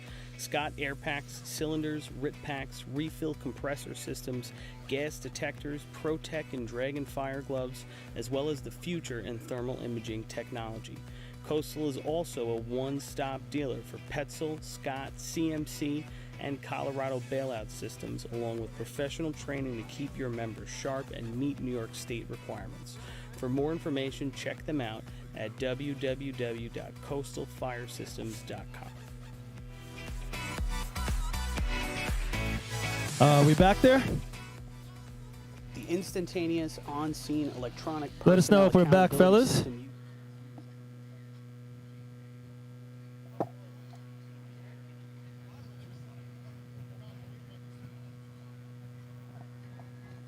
All right, so we're back here for Sea Ladder. Okay, practice ready, and the lights are set. The next contest is motor hook and ladder, Class C. So a lot of feedback on the largest district, Dansville. Are you getting more information from our listeners? Yeah, so up in Dansville, they drive one way to the fire, 8 miles from the center of their district. And then I got that in upstate New York, north of Utica, there's a fire department called Forestport. What's the name of that? Forestport. Forestport, like farthest? Forest, like a forest, okay. like I thought you trees. meant farthest. And they only have one station, and that one station covers 244 square miles. I don't think Riverhead beats that. No, It's mostly forest land, though. It's not. Yeah. Maybe it's occupied territories. Maybe. you know, folks, we know a lot, but we don't know everything. Speak for yourself. I knew that was All right, teacher. All right, here comes Riverhead. Rob, can you see the light? I can't see it. Yeah, I got the light. All right, you got the dig times then. So speaking of Riverhead, I just got a picture of the side of the truck. So yeah, it was 35, 36, I think 38 and 48 or something. So 48 might be actual 48's state, a real state championship. state championship. Oh, yeah. The other ones were Recognized, yeah. 46, East Meadow wins the first modern day, what we call the state championship. But Riverhead has 3 state championships, and it was called the state championship before that. It just was the modification of the rule book and everything. It changed to official modern era. Here comes Riverhead. They come. All right, here come the Ironmen. Takes it right to the cones. Doesn't even lock the tires up. Just brings it to a stop. But you know what, guys? First time out of the box. Put him in the patch. A little bit of a miss halfway up the ladder. I say a handful of runs on that C ladder. You're right, Rob. He just laid him in there nice. They can handle it. All right, let's get a run. 14-19 for the Riverhead Ironmen. Again, just give me a run, you know? That might have been their C ladder time in the 35 state championship. But they probably won the contest. All right, so Copeg Yellowbirds on the line. Paul, I think they got a couple of points here. Yeah, they got in the first 2 races, rubbing down the tires. They're ready to rock and roll. CI has 9, Copeg in second with 7, 4. So Copeg, they got to have a lot of confidence right now after those first 2 shots, and on the home course. Exactly. Oh yeah, you're running at home. That should give you some extra energy. So what do you guys think? I mean, a mid-9 is a solid shot today, right? Yeah. And how about the track record here is actually lower than the state record. The track record's an 866. The state record's an 871. I think that one's safe today. Actually, I shouldn't say that, but I think it is. North Lindy runs an 892 last year. I thought they were coming. Psych. They're revving it up. Copeg, we've seen Chris Brandt with 2 really good climbs so far. coming now. Let's see if he can make it to trifecta. Brings it right to the cones. Gotta let him go. Right on the 6, maybe just inside. Chris climbs a great band ladder. Misses probably just after the ladder hits the arch. 3/4 of the way He's up. gonna Rob. want that one back for sure. I tell you what, though, he still makes a quick recovery, and a day like today, who knows? Maybe he gets a point.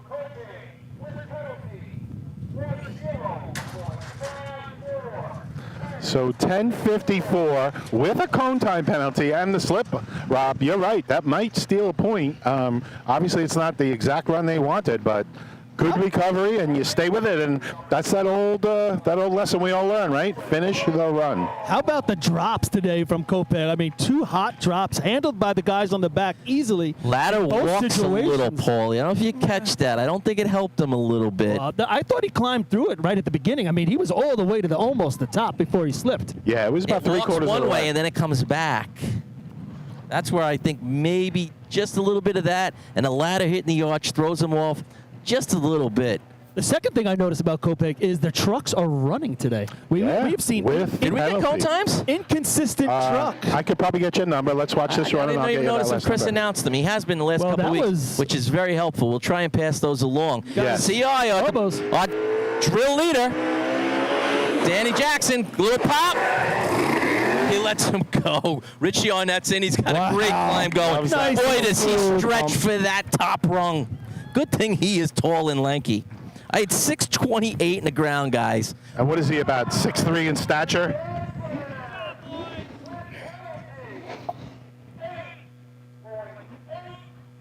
.882 for the Central Islip Hobos.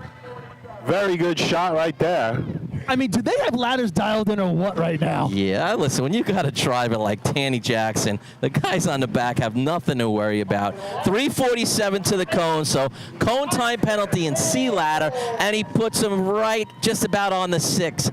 Maybe they wanted out a little bit more, but I'm not even trying to be picky here, but you run an 882. Copeg And it was nothing crazy. It was a smooth 882. Like, that was a smooth run. One time I got there, guys, and it gets, I don't know how a lot of teams look at it, but I always look to cone to dig.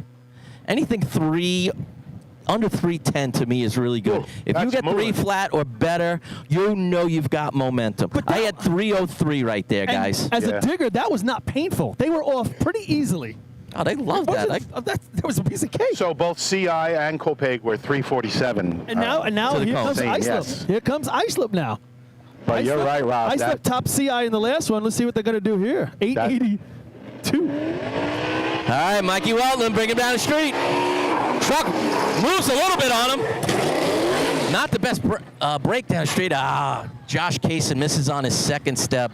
He's having a tough day today. 2 out of 3. I thought he was doing a lot of steering, boy, coming down the track. He was, Paul. I could see it from up here on the arch. A little bit of left to right. You don't ever want to see your driver pulling left or right, and for whatever reason, he had to. 11-17 for Islip. Yeah, Cone penalty again, so these trucks are flying. Trucks are running today, 642 in the ground, guys. Just to give you the difference, we talked about Mikey Welton have to drive a little bit more. 303 cone to dig for Central Islip, 320 for that. So it's almost 2 full tenths. And that transfers to the other end, final Totally. And not only was it 2/10 slower, but it was all over the place. They were discombobulated in there. So the faster one looked easier than the slower one. Exactly. And when you see the driver pulling Paul left or right or whatever it is, you want to see that guy with his arms straight. That's it. Yeah, Mike was doing a lot of driving coming down the track. And you're seeing it from down there. I mean, I'm seeing it from up top. I was getting ready to jump into the canal. The fact that you could see it from the guardrail tells you it was very exaggerated. All right. Right through the poison ivy, right in the car, right in the canal. North Lindy off a point and B ladder. You got to get busy here. All right, Scott Rice bringing him down. Just off before the 150. Almost stops probably a little bit harder than he wanted. Ducky's in. He's got a nice climb going. Run. That's a really good climb look right how there. straight that truck came down. There was no movement, right? 100%, Paul. And then Ducky just ate it up. 935. Textbook shot there. Not their hottest shot. It's almost like Scott Rice held it a little bit. I don't know if there was a reason or maybe he just missed it. But I'm sure he'd like to leave them with a little bit more momentum. Yeah, I thought the truck really broke down in here as he got out of the gas. I think the truck really broke down, and he just coasted in there.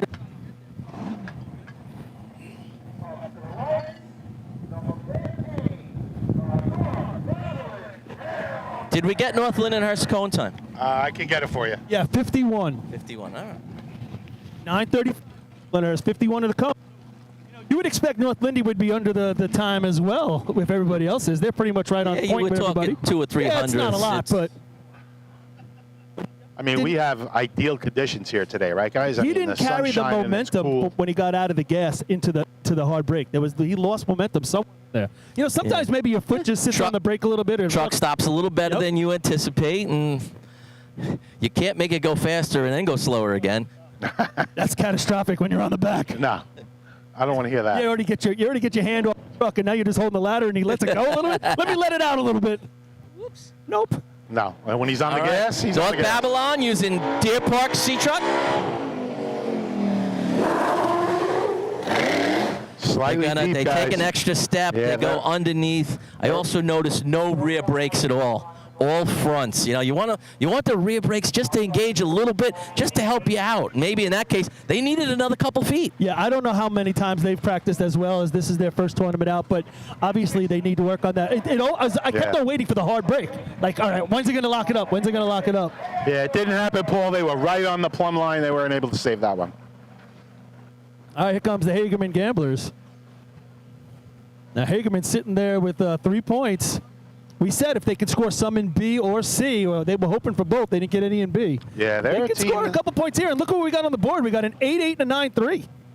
Yeah, they're looking for 8 to 10 points out of ladders, and then they come on strong the rest of the tournament. So they need to make a hit right here. 8 they to 10 points for Hagerman. Better than a 10-5 right now. Puts you in third, and you got the back half of the drill coming up.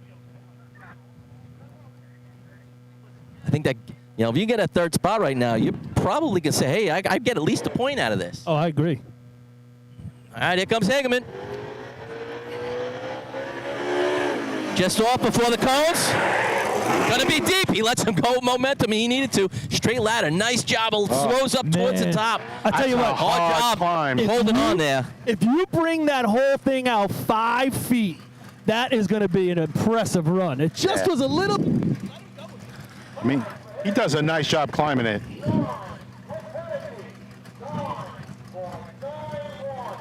$991.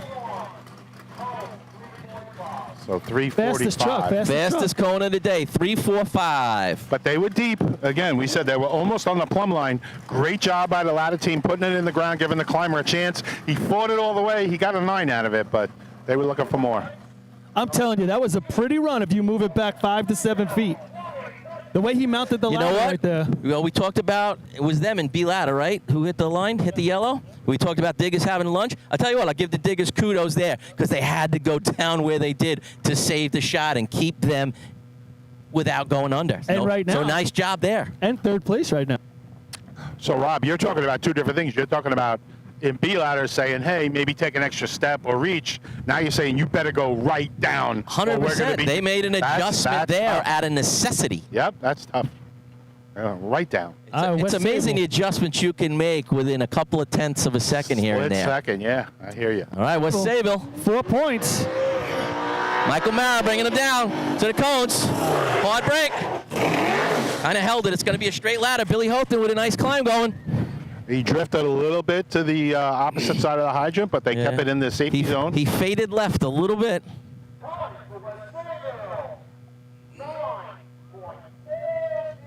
$940 for the Dutch. $940 with a straight ladder. You think about North Lindy's a 35 with a pretty normal run. That's a straight ladder right there. I mean, the potential, if he brings that out about 2 or 3 feet, makes a huge difference. And there's 643 in the ground, guys. 325 cone to dig. So 2.5 tenths slower than Central Islip. Take a tenth or two off of that. Now you're 9.291 with a little more momentum. But basically the identical number to North Lindenhurst, but because North Lindenhurst's ladder is out and they get to play a little bit, whereas that ladder is straight, made all the difference in second or third place. 100%. So, folks, what Rob is talking about is cone to dig. That's, some people call it the transition. Once you hit the cones with your C-Truck, how quick are you getting that ladder in the ground? Some teams, they'll go heavy on the brake, and it's not quite there. But that's a key part of this race is transition or cone to dig. And I agree. We always used to keep it like, what's your tranny? Yeah. What's your tranny? Wow, sounds like a personal issue. All right, here comes Farmingville. Right to the cones. Oh, the truck, he got on it so hard it stalled on him. He was still able to get the truck in the ground. I tell you what, if he can finish here. He does. No, that's going to be out of the money. I had to look at my watch really quick to see if they still had a shot. So the truck died in the break and couldn't get out for the Bandits.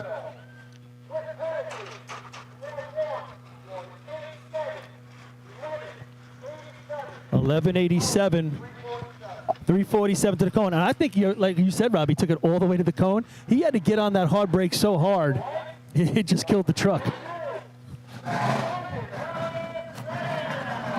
Maybe he loads up the carburetor. I'm not the mechanic there. I was going to say, I'm not a mechanic either, Rob. What happens there? It gets overloaded or underloaded with fuel? What happens? I just know I've been on plenty of those runs where we're blowing by that cone, and you got to stand on that brake so hard that the truck can't get out of there. Mechanically, I think maybe you're loading it up with too much, fuel or not enough or something like that. Obviously, is happening. Sorry, folks. None of us are motorheads. Not even a little bit. No, Next not up, even close. Lindenhurst. Lindenhurst is looking at now, obviously, the 882, 935, 940, 990. All right. So the window's Kopek's open. 1054 is fifth. Yeah, the window's open here for the snails. They can slide in We'll and catch grab a break few points. after this. Adam from the Panthers gave us a little tidbit I think you guys will find interesting Yeah. in regards to three-man ladder. It's really cool, right? Crazy. Adam always hard at work, doing our stats and doing Actually, our history. probably Shout not out hard to at work Adam. because he's doing this stuff. Hard at work for us. How's that? For the racing community. Much better. All right, Lindenhurst looking to crack the top 5 here. They need a what, Paul? Last truck on the 54. track. 1054 by from Kopek. Kopek. And we talked how that could potentially sneak in for something here when they ran it. After that miss, making that quick recovery. Exactly, Rob. Them finish the event, and that may help them out here. Let's see what the snails can do.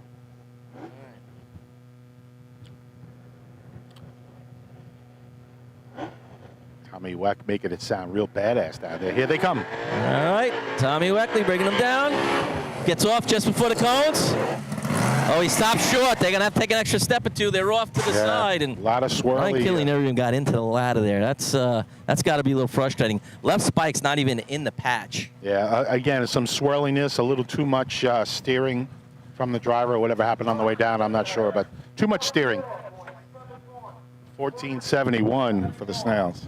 Yeah, I mean, when he got into the hard break, they had lost so much momentum by that point that they literally got off the back and were doing what we call a little bit. They were literally running to the patch. So you're getting off your momentum heading backwards, and then all of a sudden you see how far away you are, and then you got to start running forward. The natural motion just disappears, right, Paul? I mean, you're no longer just doing what you were taught. You're thinking too much at that point. What are we doing? Where are we running? Just way too much thought at that point. So a little Suffolk County three-man ladder tidbit here. This Thanks is from to Adam. from Cutshog. 6:51. Winning a three-man ladder is the slowest time to do so since 2004, when a 6:52 by the Termites. It's 6:52 at here in Tanner Park in 2004. Since 1977, 6'5" or worse has won three-man ladder 4 times, and 3 of those are here. Is that coincidence, or is that just? Well, they've run the county here a lot. I know that much.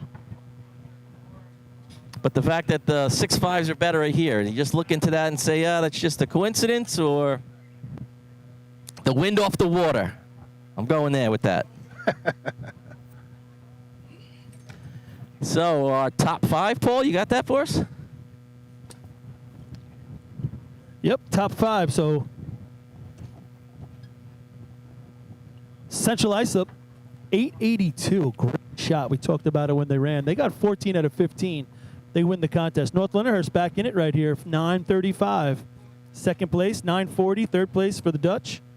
Fourth place, Hagerman, 991. And Kopek squeaking out that 1.1054. That'll give him 8. So going to hoses. We have 14 for the Hobos, 8 for the Yellowbirds, 7 for the Dutchman. Islip, North Lindenhurst, and Hagerman all share 5. So still shaping up to be a good drill, but boy, the Hobos showing ladders again is on point.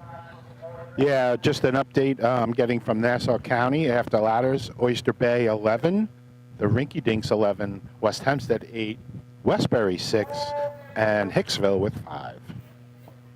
And just a little update also from the 1935 New York State drill at Greenport. We talked about that. Actually, first place. I'm old, but I wasn't there. First place was Roosevelt. Roosevelt. They ran a 24 and 4 batch, and that's like 24.8. You are a teacher. And then East Hampton ran a 25 flat. Malvern 25.6, and Riverhead actually came in 4th that drill, won a 26.4. So they topped that today by over 10 seconds. Yeah. Woo. All right, let's go to some commercials. Before we go to commercial, we got to talk about if you're in Central Islip, you got to stop by Carrabba's. Oh, yeah, Billy Etzel's place, right? I don't know if is it Billy Etzel's place? Yeah, Billy Etzel Jr. Yeah, so Carrabba's is Central Islip, as you were saying, is owned now owned by a member of the New York State Fire Department Drill Teams family, Billy Edsel Jr. He has spent his summers on and around the track for his entire life, helping to bring you the Wildcat Survivor Pool, the New York State Drill at each August. And this summer, Billy welcomes fans and firefighters alike to take a break from the drill and stop by Carrabba's for some of their new favorite flavors and recipes. Carrabba's is also a great choice for catering your next big fire department event, serving big portions of hand-prepared Italian specialties at a reasonable price. You can email William Edsel at carrabbas.com for info on catering or to plan a night out. Hey, Paul, if you mention you're from a drill team or a fire department, he's going to give you 15% off. Yep, 15% off discount if you go in there, so stop by Carrabba's today or anytime soon. Also this week, we have instantaneous on-scene electric personal accountability system used by the FDNY, New Rochelle, Eastchester, and many other fire departments nationwide, is now available from Systems Definition Incorporated on your local Motorola dealer. SDI is a well-known software application developer for FDNY and is the company behind the game-changing patented technology. SDI has paired with New York fire departments, including Central Islip, to solve the challenge of accounting for members who respond after the tones go off. And new this year, SDI has integrated SCBA data from 3M Scott into the personal accountability software. This new capability will further improve fireground safety by providing air tank safe data and pass alarms to incident commanders on the fireground. That's got to be helpful. Got to be. Track your members and organize your fireground activities with proven solutions designed with the New York State Volunteer Fire Departments in mind. For more information, visit systemsdefinition.com. I mean, that's got to be really helpful if you're in a fire department on the fire scene and you get that on-time information. So SDI, check it out. All right, we are now going to go to our other commercials. We'll be back for COs.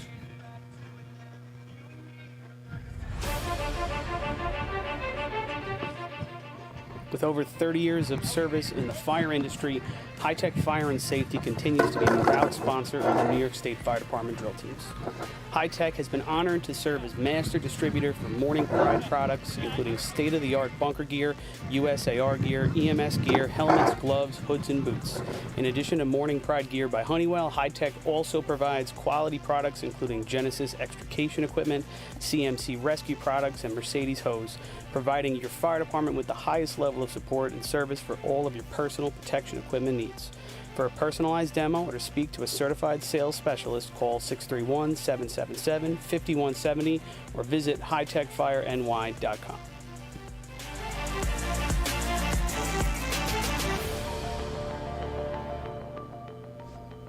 The instantaneous on-scene electronic personnel accountability system used by the FDNY and many other fire departments nationwide is now available from Systems Definition Incorporated or your local Motorola dealer. SDI is a well-known software application developer for FDNY and is the company behind this game-changing technology. SDI has paired with New York State fire departments, including Central Islip, to solve the challenge of accounting for members who respond after the tones go off. Keep track of your members at your next big incident with a proven solution designed with the New York State Volunteer Fire Department in mind. For more information, visit systemsdefinition.com.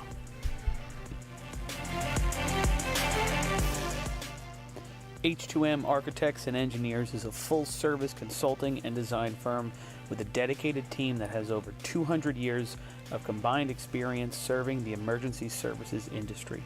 No one understands the needs of first responders better than fellow service members, and H2M is proud to count several of their own staff among them.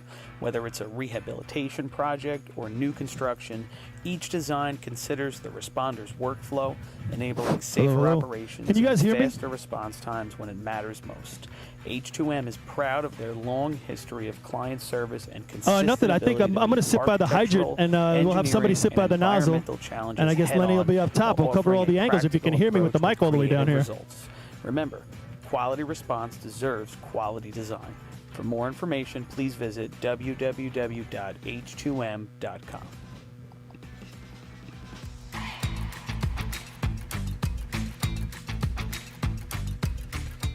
Coastal Fire Systems is the official SCBA dealer for New York State drill teams.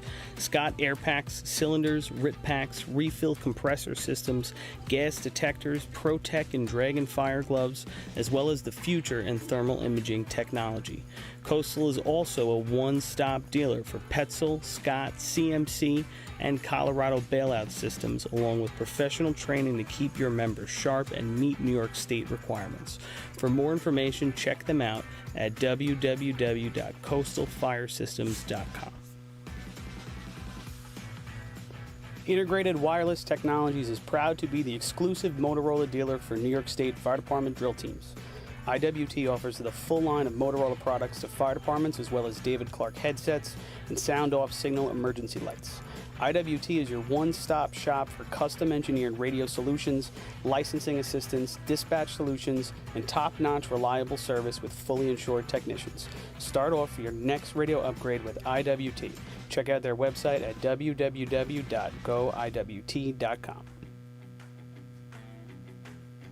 Fire Rescue Systems has been in the fire industry for over 20 years and is proud to show their support for New York State Fire Department drill teams.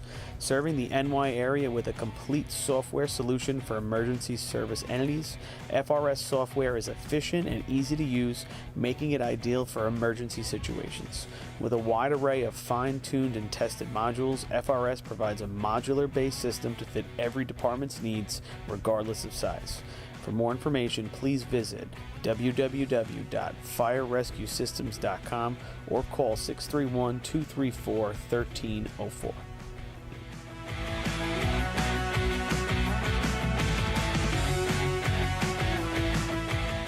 Since 1886, New York State Fire Department drill team competition has helped generations of volunteer firefighters develop teamwork, pride, and efficiency, and our sport is ready now to grow stronger than ever.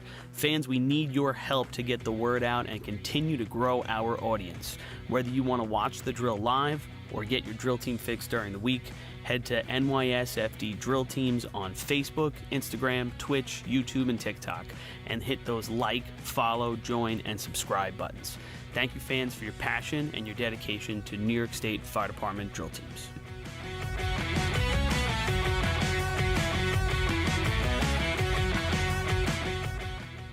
Adept Technology Consulting is proud to be joining the drill team family as the exclusive IT professionals for New York State Fire Department drill teams. Adept delivers computer and technology support to fire departments, EMS agencies, businesses, villages, and libraries throughout the tri-state area.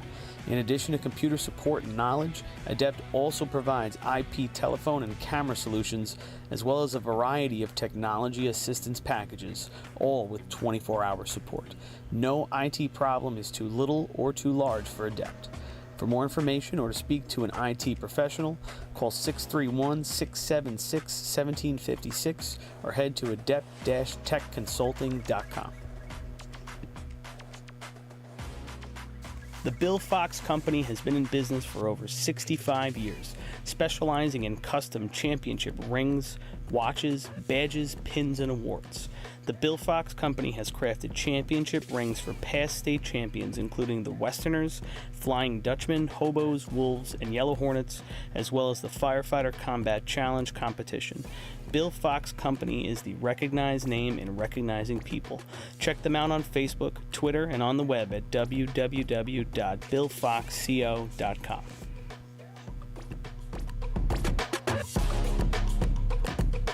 Since 1973, Fire News has been a proud supporter of the time-honored tradition of New York State drill team racing. As they approach 50 years covering the fire service throughout New York and beyond, Fire News is honored to continue as the official publication and online coverage of the New York State drill teams. Look for ongoing coverage in Fire News on firenews.com and on Facebook, Twitter, and Instagram.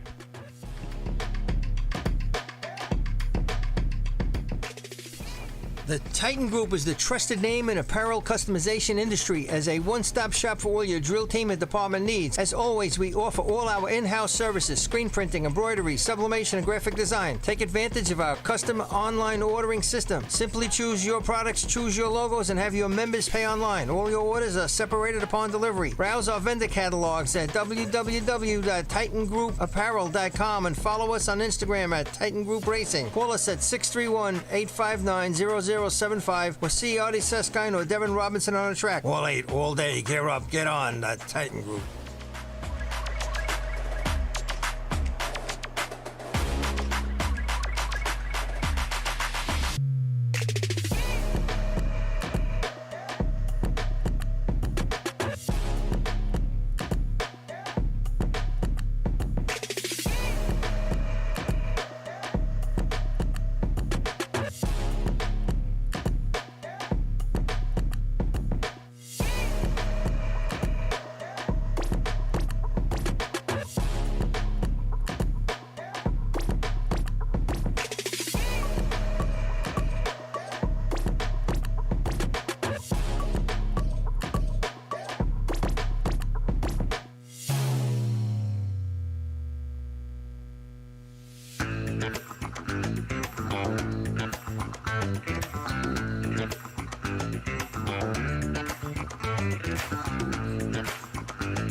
Since 1886, New York State Fire Department Drill Team competition has helped generations of volunteer firefighters develop teamwork, pride, and efficiency, and our sport is ready now to grow stronger than ever. Fans, we need your help to get the word out and continue to grow our audience. Whether you want to watch the drill live or get your drill team fix during the week, head to NYSFDdrillteams on Facebook, Instagram, Twitch, YouTube, and TikTok, and hit those like, follow, join, and subscribe buttons. Thank you, fans, for your passion and your dedication to New York State Fire Department drill teams. Fire Rescue Systems has been in the fire industry for over 20 years and is proud to show their support for New York State Fire Department drill teams. Serving the NY area with a complete software solution for emergency service entities, FRS software is efficient and easy to use, making it ideal for emergency situations. With a wide array of fine-tuned and tested modules, FRS provides a modular-based system to fit every department's needs, regardless of size. For more information, please visit www.firerescuesystems.com or call 631-234-1304. Integrated Wireless Technologies is proud to be the exclusive Motorola dealer for New York State Fire Department drill teams. IWT offers the full line of Motorola products to fire departments, as well as David Clark headsets and sound-off signal emergency lights. IWT is your one-stop shop for custom-engineered radio solutions, licensing assistance, dispatch solutions, and top-notch reliable service with fully insured technicians. Start off your next radio upgrade with IWT. Check out their website at www.goiwt.com.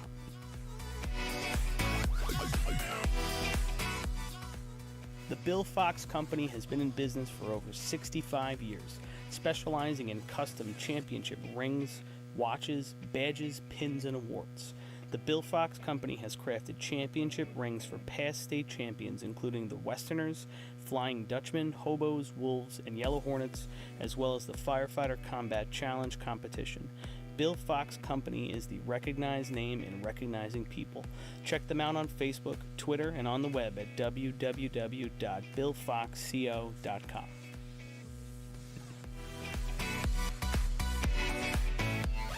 Since 1973, Fire News has been a proud supporter of the time-honored tradition of New York State drill team racing.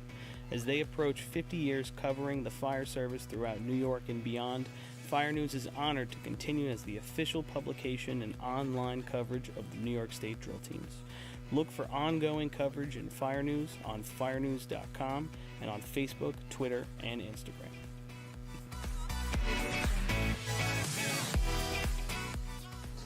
The Titan Group is the trusted name in apparel customization industry as a one-stop shop for all your drill team and department needs. As always, we offer all our in-house services: screen printing, embroidery, sublimation, and graphic design. Take advantage of our custom online ordering system. Simply choose your products, choose your logos, and have your members pay online. All your orders are separated upon delivery. Browse our vendor catalogs at www.titangrouapparel.com and follow us on Instagram at Titan Group Racing. Call us at 631-859-0075 or see Artie Seskine or Devin Robinson on the track. All 8, all day. Gear up, get on. The Titan Group.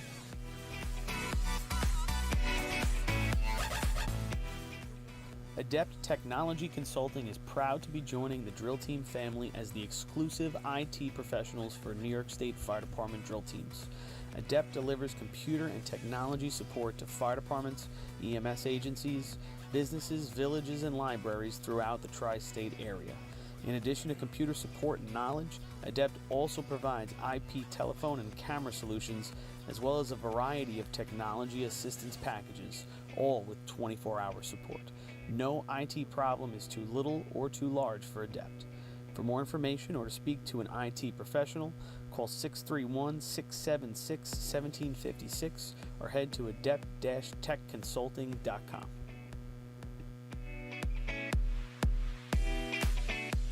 Coastal Fire Systems is the official SCBA dealer for New York State drill teams. Scott air packs, cylinders, RIT packs, refill compressor systems, gas detectors, ProTech and Dragon fire gloves, as well as the future in thermal imaging technology. Coastal is also a one-stop dealer for Petzl, Scott, CMC, and Colorado bailout systems, along with professional training to keep your members sharp and meet New York State requirements. For more information, check them out at www.coastalfiresystems.com.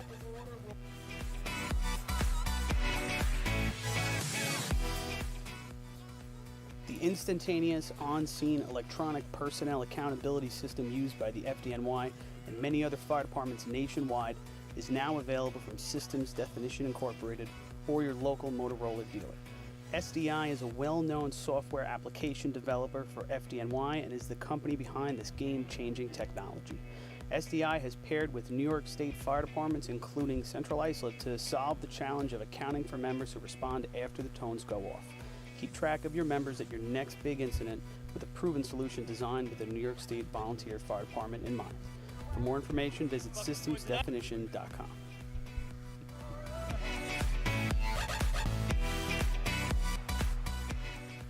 With over 30 years of service in the fire industry, High Tech Fire and Safety continues to be a proud sponsor of the New York State Fire Department drill teams.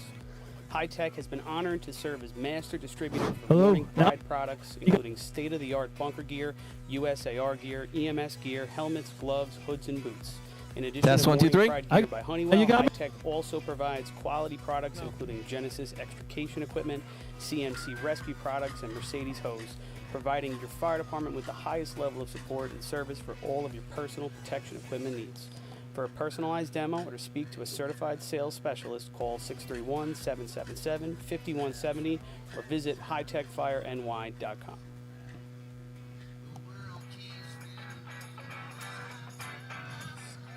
H2M Architects and Engineers is a full-service consulting and design firm with a dedicated team that has over 200 years of combined experience serving the emergency services industry. No one understands the needs of first responders better than fellow service members, and H2M is proud to count several of their own staff among them. Whether it's a rehabilitation project or new Paul, do you hear me? Each design considers the responder's workflow, enabling safer operations and faster response times when it matters most. H2M is proud of their long history of client service and consistent ability to meet architectural, engineering, and environmental challenges head-on while offering a practical approach with creative results. Remember, quality response deserves Can you hear me now? quality design. For more You got me information, good? please visit www.h2m.com. Can you hear me? Yep. Yeah, Lenny's up top. He's not on right now. All right, can you still hear me? I'm going to see how far I can go. You're good. You got me good? Still. All right, I'm going to go down there again.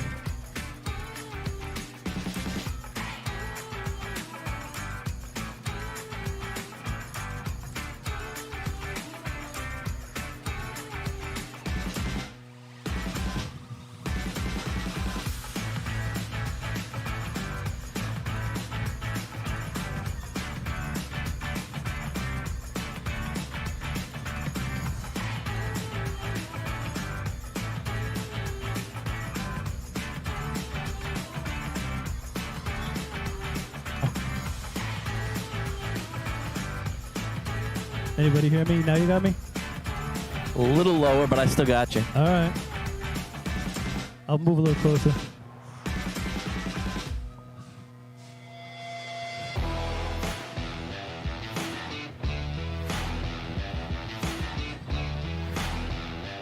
Can you hear me now? Yes. All right. We need Lenny up top to give us a double check.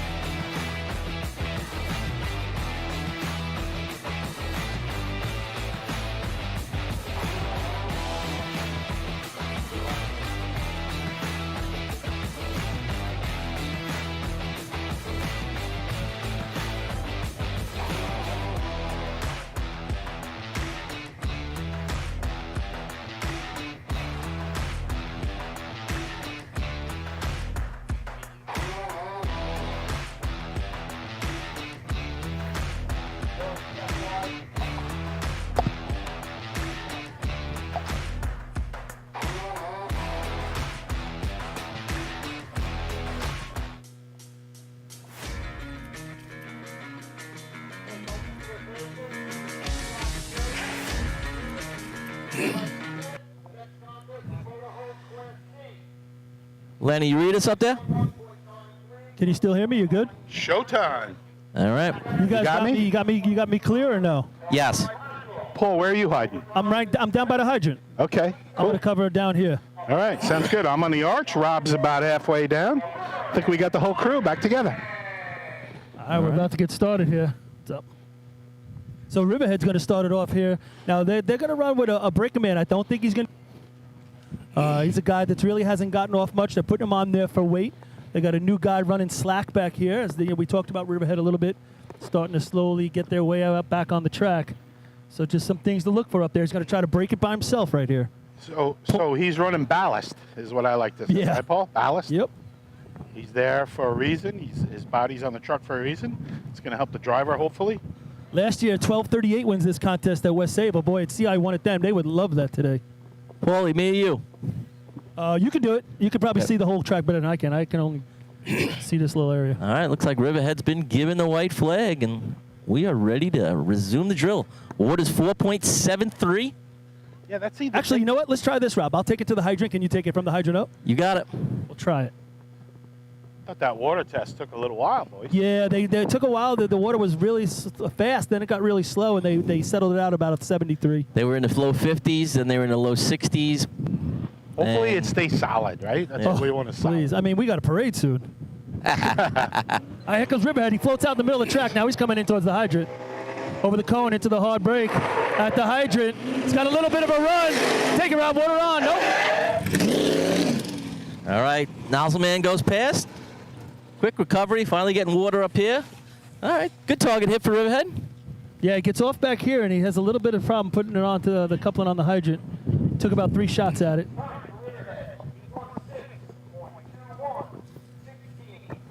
$16.21 there for the Riverhead Ironman. Yeah, 382 to the cones. I tell you what, guys, you mentioned earlier, Paulie, about this is a track not a lot of teams run on often, even the town of Babylon once a year. You know, a little different setup here. The curb is right out on the edge of the street. It's even kind of in line with the hydrant, and is rocks just above the curb. So we got to do our best to try and keep these off the track. Yeah, they tried to make it look nice by putting the stone in, the little pebble stone along the curb, and probably not a good idea. Yeah, in hindsight, that might not have been the greatest. No. I mean, you're not going to get mud, and probably good for drainage, but grass would have been perfect. Yeah, you don't want to get over the curb at any time, folks. Trust me. But telling you, if you get there, it's a soft gravel right now, almost up to the target. And talking about the curb, that curb, if you extend it to the hydrant, is actually on the wrong side of the hydrant would be. It's on the truck side. Literally would run right through the adapter. So, Paulie, like, if you came away at the hydrant when you were back running with Bayshore, literally the tires of the C-Truck would almost be on the curb. Yeah, definitely on and I'd probably be in the first set of bleachers right here. These bleachers are right off the hydrant. I probably would have ended up there on the curb with a broken shoulder. Actually, we had a couple good times here. I think we ran a 12.3 here.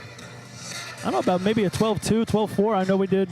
Is that your team record at this point, or is it still? No, I think it was. At this point today? I think it was the Etzel boys over in Merrick, right? Oh yeah, I was I Chris ran a Etzel, 12.1. Chris Cower threw up a 12.2. I think I ran a 12.1 and they ran a 12.1. 12.1. Where'd you run a 12.1? I ran 19, I believe, and they ran like a 13, I think. Oh, okay.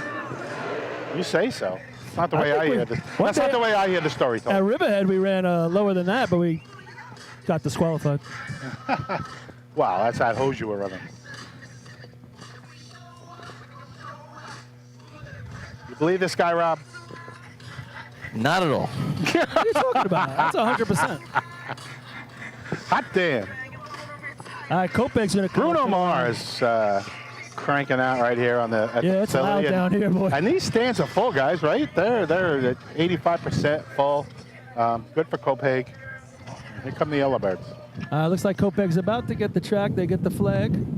They're going to run a tight line right here. You can probably see me, Lenny, but it looks like Yeah, I he's like a little it. bit off that cone. I like it. You know, you talk about the curbs on both sides, because then there's a curb that runs all the way to the start line, and same thing, it's out in the track there. So that cone is really out in the track. We might have had to go around it to get to the hydrant. Here they come. All right. Making its way Kopech. into the hydrant. Hard break. Drop. Nice. Water run. This is a nice looking run. Get off right on top of the coupling. He's set. Water out. Little low. First water tickles the target, and then he comes up on it. Did that water just die, or he brought it down a little bit? I thought it was down a little bit. Rob, I think this is a 12. 12.94 for the Copac Yellowbirds. 349. So the Copac Yellowbirds break the cone penalty twice today. Paul, how about that? I mean, we've seen them struggle with their C truck over the last couple of years for whatever reason, but they got that truck dialed in this year. It definitely looks like it's dialed in. He gets off with good speed, goes right to the hydrant. I'm hearing 7.2 water on. I mean, that's a little hometown flavor right there. You see Chris get off at the hydrant. Knew exactly where he was and what was going on. He threw that stick real quick. So that's a solid 12 right there, folks. It's not light my eyes up, oh my God, but that's a solid shot right there, and it's going to give the rest of these teams something to shoot for. You know, if he hits the target right there, what are you talking? Maybe 12.6, 12.5? Yeah, he could have shaved a few tenths. All right, so how about Copac, guys? Putting up a 12 here. What are they, in second place in the drill going into this? Yeah, second place with 8 points currently. Using that home track advantage. And overall, they look good. I mean, the drops have been hot. They've been handling it. That was a hot drop down here, and they're on point today. I mean, wouldn't you love to add another team to the mix that could have a play on the big day? And Hell looks yeah. like Copac. Hell yeah. I mean, listen, they were set up here. I know the water's not screaming here today, but I think they would have been set even if with 460 water. And he just, he was a little low on the target, probably 2 tenths. I agree, Rob. They were ready for it, and you just got to find that flap. I mean, that's We got the Hobos, last year's winner in this contest, with a 12.38. in an man position. You're a hero or you're a bum. Here we come. They're drifting to the middle. Now they're bringing it back, Paul. You're right inside. There's a hot drop. He's off. Water in the hose. Wow. Got a little sideways here at the Ryan nozzle. Murphy, quick set. He's up. Woo. First water, just the first burst was high, but he more or less stream was right on. Rob, did you see that truck coming your way? Yeah, I was going to hop. The ass end of the truck just sliding over. 12.74 for the Hobos. Solid C-hose shot. I had was the 351 to the cones. 728 I had on the handle. I'm not sure if either one of you guys had anything. Yeah, I think down here they had like a 719, so it's very similar to Copac's water on. I thought he took a couple more steps here than Copac did, but he had the momentum with him and he threw the stick very quickly. Yeah, the difference between the last 2 shots is the target hit. No doubt about that. And you know what? That's a 12.74. You think about the water running through these hoses. I mean, not that it's going to be really super hard to beat, but I don't think you're going to get a time that monumentally beats a 74 because of the water. I don't think you're going to see 12.4s, 12.5s. That 12. Yeah, looking at that, if you went 7-0, take 2 tenths off, you're maybe a 12.5 today. Right. And you're talking perfect, Rob. You're talking perfect run. And I can't see it as well as you guys, but it doesn't look like the water's leaping out of the nozzle at the target either. It's not. It's not. All right, so now we got Islip coming up, and I know Heavy's not here today. His grandmother passed away, so our thoughts go out to him and his family. They're going to run Robbie Allen right here. That's a pretty good backup. You got a backup like Robbie Allen on your hydrant. You're doing okay. They'll let you know after the run.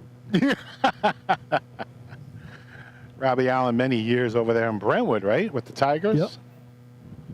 Looks like track's been given them. I mean, Mike did a lot of steering in Sea Ladder. Let's see what goes on Yeah, we here. talked about that, Paul. I think I'm going to start aiming towards the Poison Ivy. Why are you backing up? Yeah, what's up?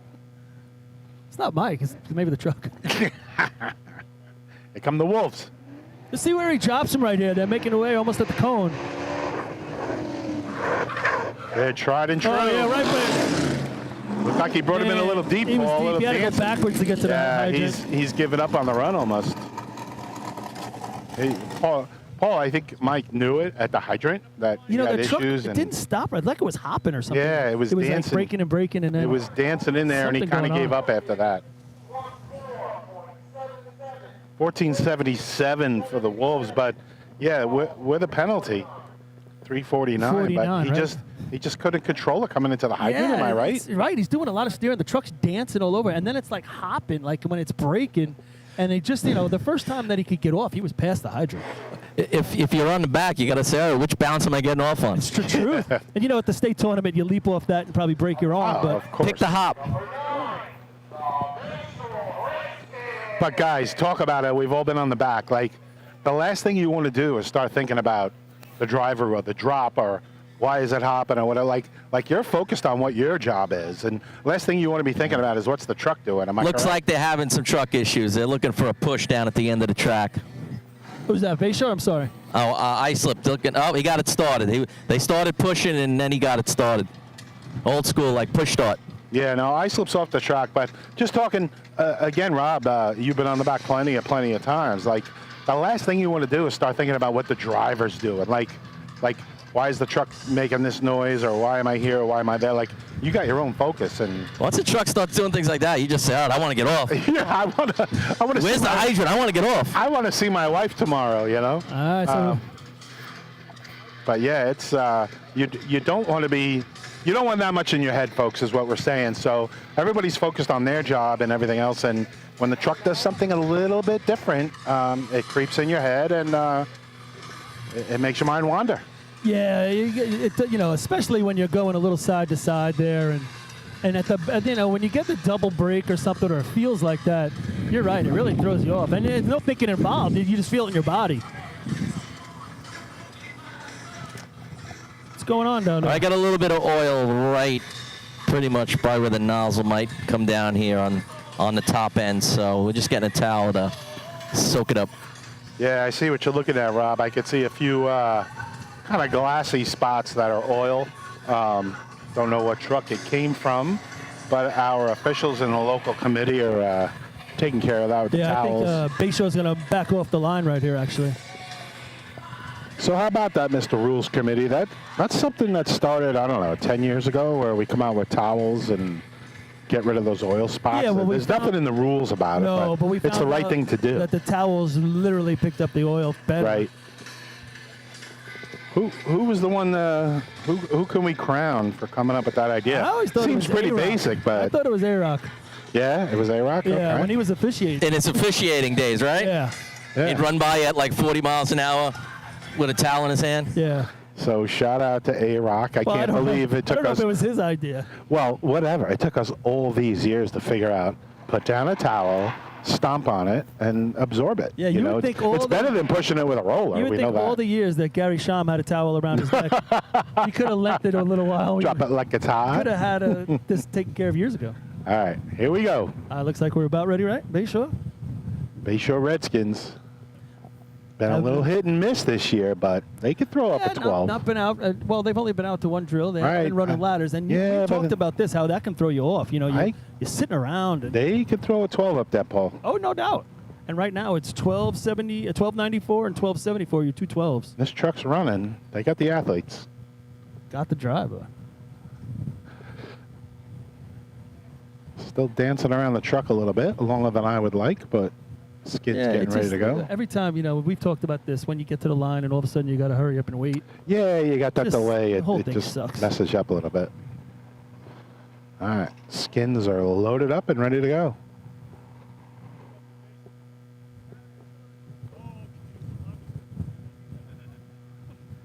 $12.74. I mean, the hobos are just rocking it right now. 14 out of 15 in ladders. And that's not the first time we've said that this year. No, they've been solid all year. Time to play catch-up for some of these other teams. Bayshore. I don't know if we takes gave the their update time, from but- NASA, but it was 11 points for Oyster Bay. Wow. Did you see that? No, I the turned my tires head. lifted up in the air. Oh, jeez. Mo got off it. He did a What the heck? wheelie. Water in the hose. Did a huge wheelie at the line. I wonder how that was with the timing lights. Yeah, I don't know at what point he tripped the timing light, but that truck just jumped up in the air. Not Yeah, it's not a Bayshore-esque run. when you're looking down the track and then you're staring at the sky, it's kind of like weird. It's another. We talked about the weird sensation before, but that's different. I think that they're talking about the timing lights right now, right? Yeah, I don't know if he had the tires over the light or not. It's not really going to matter. I don't think that time's going to score, but that might be a no time. Yeah. There you go. There you go. That's, I mean, now, usually you don't go 25 feet. no, and that's what I was like going to say, folks. So I saw it here from the arch bowl. I don't know if you saw it from down on the sideline. Bayshore lifted the tires off the line to, according to the officials, for 25 feet. Yeah, I don't know. Right over the time. I don't know if it happened that way either. However, they were up there. Unless in the truck they got an 1190. Then yeah, maybe it was the back tires. Because he got out of the gas too. So Rob, I don't think you have any driving experience. Obviously, me and Paul don't either. But Outside of my car and a fire truck, not much. you get on the gas, and I guess it's a measured gas pedal, right? Like you want to hit it, but you don't want to hit it too hard. And I bet there's a lot of C trucks out here you can't just mat, and I don't know if they did that, but you can't mat the pedal to the ground and just take off. Yeah, I mean, these front tires, folks, again, I'm on the arch right now, and I'm looking straight down the track. That truck jumped off the line like a frog. I mean, literally jumped. And I don't know if it went 25 feet. The officials called what they called. Wasn't going to matter anyway as far as a run, but wow. It was an eye-opener. So just talking about Bayshore's run right there, I'm speaking to Jimmy Cummins running a hydrant right here. He says Mole rolled off like maybe 3 rotations, and then he hit the gas, and then it lifted. So you know what? Probably was over the timing line at that. Because if you're coming off 3 rotations before you really gas it, and then it lifts, you're pretty much at that timing line. North Lindenhurst. Scott Rice bringing him in on a rope as always. Brings it out tighter to the hydrant. Chris gets off with speed. Oh yeah, hooks it up right there. Kevin Killian, he has a little pop. He went to stop, and his feet like caught, and he went throwing forward. It's like he hit something in the street and tripped him. Rob, I thought he kind of fell over the nozzle. Like Well, he went to almost stop. stumbled Like, over it. He went like his knees were going to go down, and his feet kind of caught on like almost like a dry spot. Yeah.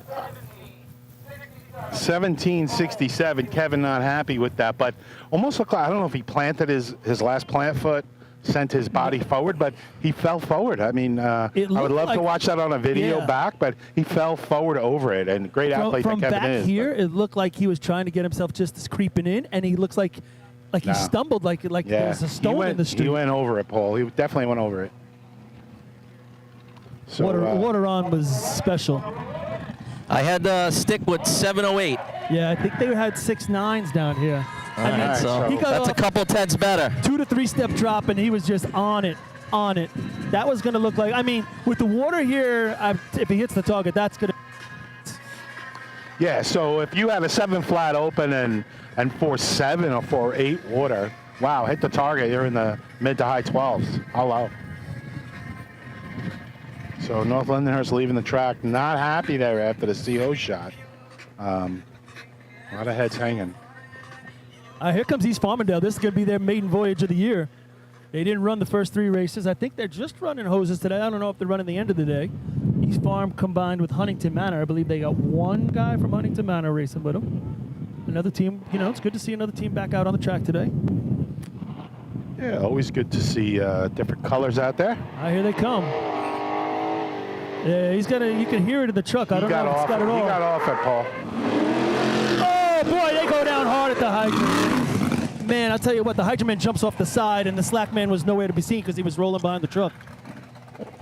The slack man was trying to follow him. I don't know if that was good advice. But the slack man was trying to follow him, and they both went down. They didn't have a lot of speed. It just, I don't think he got off in the right spot. And when the slack man went down, I think he pulled the hydrant man down.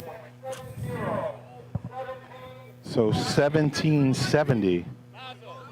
I don't know. He jumped off the side of the truck to hit the hydrant.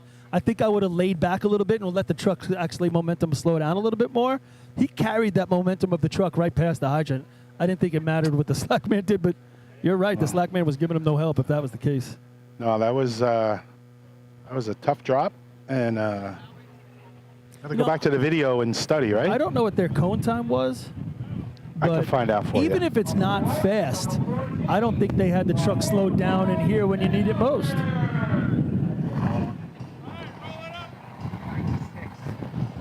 Yeah, 396 to the cone, so it wasn't like the truck was coming and smoking. But it might have been 396 at the hydrant, too. That's the problem. Yeah.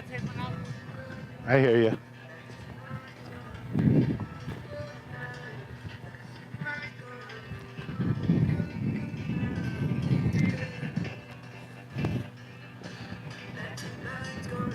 So as we said, it's good to see teams making it back out there on the track and whatnot. And we saw Patchogue make it back out last year, and they're making progress, guys. They're on the line now for C-Hose, and keep your eyes open. They may be able to throw up a shot. This is North Babylon. Is it? I'm sorry, I see the stripes down there. Yeah, Patchogue doesn't have a C-truck.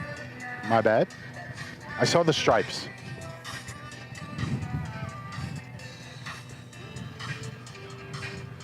All right, so North Babylon / Deer Park, correct? This is a combo. Yeah, this is Deer Park and North Babylon. Right, this is a combo. I'm getting videos sent to me of Bayshore and now the North Lindy up top. The off-papers televisions, it's great. I'm looking at the North Lindy shot up at the top, creeping in, and he literally just goes head over heel, head over top. It's like he hit a rut or something. All right, so what do we got for scores here? We got the 1274, the 1294, 1477, currently third place. Riverhead in fourth right now. Boy, they'd like that. They'd like to steal a few. A lot of teams to go.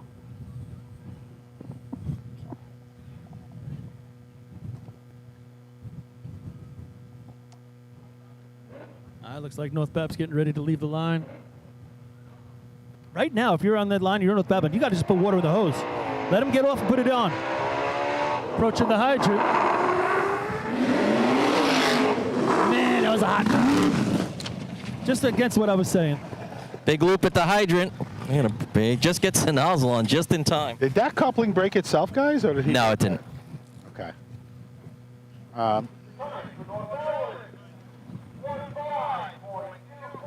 1524. You can understand my mistake seeing the stripes there on the hydrant man. He's wearing the Patchogue stripes, but.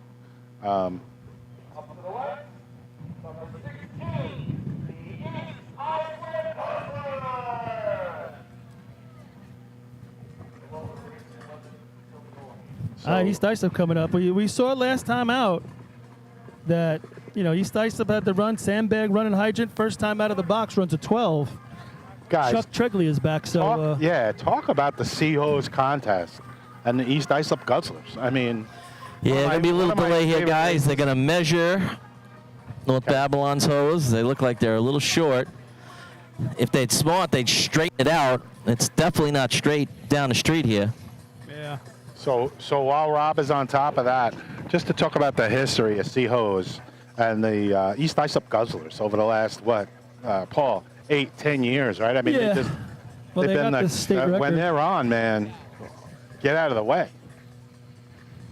I mean, one of my favorite races, loved it. It's a speed race. It's North Babylon. So important at both ends, the hydrant, the nozzle, the driver, everything else. East Islip, very consistent.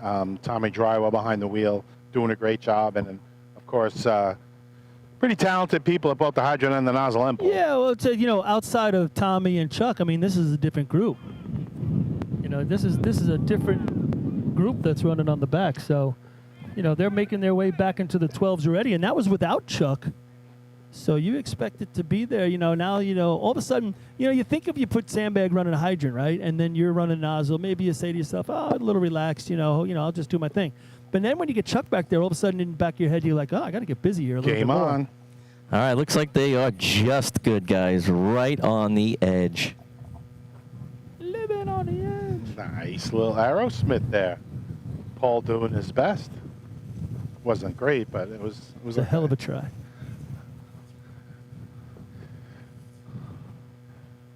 I feel like we're slowing up right here. Yeah, a little bit with the hose measurement, but yeah, their hose is good. So just before North Bab ran, I was like, you know what, you got to just let him off before the hydrant and make sure he gets a shot, put water in the hose, and hey, if we run a 14, we can maybe score in this contest. And man, they came in like barreling down here. It was asses and elbows. I don't know if I would have done that. Now, who's up right here? Who's East that Islip. Yeah, East Islip's up next. Who is that with the 40 Thieves shirt on, though? Nobody No, has it's really threw me off. I know it was. Babylon. I know it was. Tail but dragger shirts. You You're telling me that hydrant man's not wearing a I'm 40 telling you, on the t-shirt? back of the shirt, it says tail draggers. Okay, well, it looks black and white from where I am. No, you can't see. Colorblind. Wow, I'm old. The tail draggers always had those. I know they had stripes, but it looks a little darker than normal. Okay. So, well, one thing you notice about East Islip, I don't know if they can focus in on the hydrant, especially with Phil Tano in the way right here. You're talking to Mr. Skidmore? No, I'm talking about the adapter. I mean, nobody points that adapter more down than this. Chuck has it, I would imagine, at a 33-degree angle off straight. So talk and about it's that, Paul. down. So you're saying it's pointing down a little bit? Oh, it's not a little bit. It almost looks upside down. I ran when it was down. Like, I would always point mine down a little bit. This is markedly down. So he has to come from, He's coming from literally underneath. from underneath it Now, he's not the tallest and come guy. up and turn it. Not the tallest guy in the shed, but I hear And you. we saw Nick Motta use the same right. style last week. Okay. This is, most guys will run it out straight, maybe up a little bit, maybe Yeah. down a little bit. But You ain't this going to is- question this guy. This is, no, I'm not saying, I'm just saying, it's like you notice it. You don't need a ruler or a protractor. If I or remember whatever. back, they ran a pretty nice shot back in Merrick a couple of weeks ago. Yeah, right? No, I think this is a race they can really score in. What do you think is the advantage, Paul? Oh, I don't think there's any advantage. I think that's the way his hand comes in. Everybody has a different style when they get in there. Here he is. I'll let you know. At the hydrant. Oh, he went right. Believe it or not, he went under it. Yeah, it looked like a little bit of a jam there, and he didn't quite catch it the first time. Now they get water. I don't know if he had his momentum back the way he wanted to. He pushed off at the last second, but it didn't look like he was comfortable, like sitting back. When you sit back before you get to the hydrant, hand out, didn't look like he got to that position. But he went under the coupling that was facing down. 14:29 there for the Guzzlers. 3:48 to the Cones. That's third place. So Paul, I mean, I don't care if you're vertically challenged or not. To come from underneath just seems like an extra motion. Am I No, wrong? to me, honestly, I always pointed mine down, and there was no reason for it. That's just the way my wrist would be there at that time.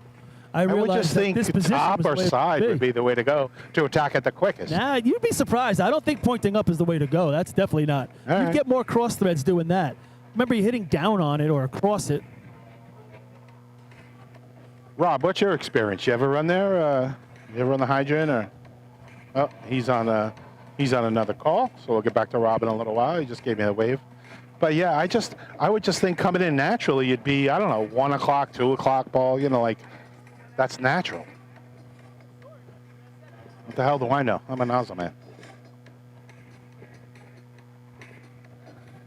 So that being said, next team is on the line. I just had a little conversation with Chuck Treglier, and he said, it's all on me. He goes, that's the drop I wanted, and I just didn't get myself back in set. Right. Well, that's the conversation we want on air, Paul. You got to catch them guys. But I guess you didn't hear me. Like, to me, naturally, coming off a truck and attacking a hydrant, you'd want to hit it at maybe 1 or 2 o'clock. What was your style? Me? Yeah. No, I would have it a little lower than level. But with our coupling, you would hit it at that 1 or 2 o'clock. Right, But right. by the time my wrist would get the twist in it, it would be like I'm scooping it More like under, you know what I'm 3-ish. saying? Yeah. Yeah. Like we would have to hit, I'd have to hit on top. So if that was straight or pointed up, to get on top of it is a lot harder. Right. You had to hit on top of that. Here comes Selden. Into the hydrant right here. Hard break. He's babying it. Hey, they got water in the hose, folks. I don't know if they're going to have time, Get Paul. break up top. They go by. Can he make the recovery? Oh, I thought he was going to get it on. He had a swipe, and he missed it. I don't think he gave him time, guys. I thought the truck dragged ass. I don't think they gave him a chance. I think you could almost hear it in the truck.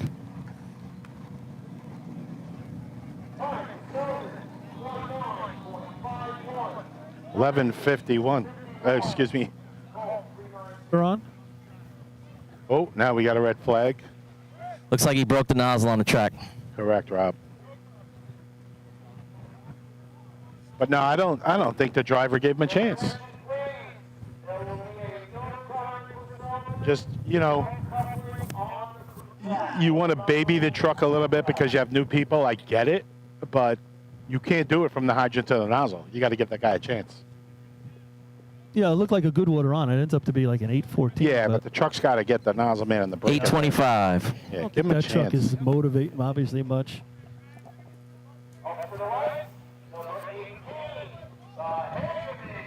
Age, the one thing you don't really worry about with your C truck is it getting from the C hose, you're right. from You're the right. It from the shouldn't be an hydrant issue. to the nozzle these days. Shouldn't be an issue. But truck looked like it might have been an issue all the way down. All right, so Hageman, there you go. Always in for a good shot. We know the stick hand of Cola. We've talked about it. Let's see if they can get the drops here.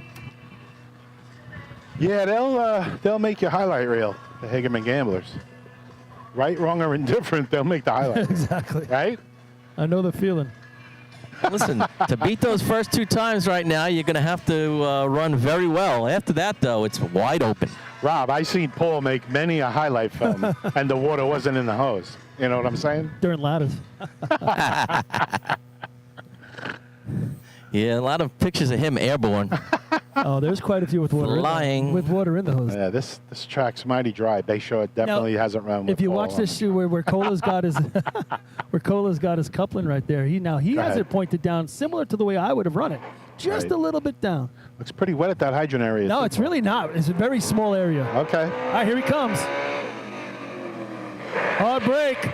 Oh, he's off way back. He's got. Oh, he Missed the stick. Missed it. His hand was quick, but he missed the stick and tie. Breaker. Nozzle man set. Yeah, breaker wasn't there, Rob. He's probably lucky that he missed the stick. Still Yeah. going to be 3rd place. I thought he dropped him back way more That than ain't saying normal much. too. I had 732 and he missed a handle. I went for the head fake. Sloppy run. 14:23 for the Gamblers. Still Very third place. sloppy run. 349. Yeah, so still 3rd place, but he misses the stick completely. But I think he was anticipating a much faster drop. He got dropped back and didn't have a lot of momentum. He ran a long way. All right, here comes now West Sable. This opportunity opens up for them. They got 7 points. They've scored in each of the ladder contests. They have a great opportunity right here. I agree, Paul. This is wide open. Let's see hose race. West Sable can pounce on this if they have their standard run. No mistakes.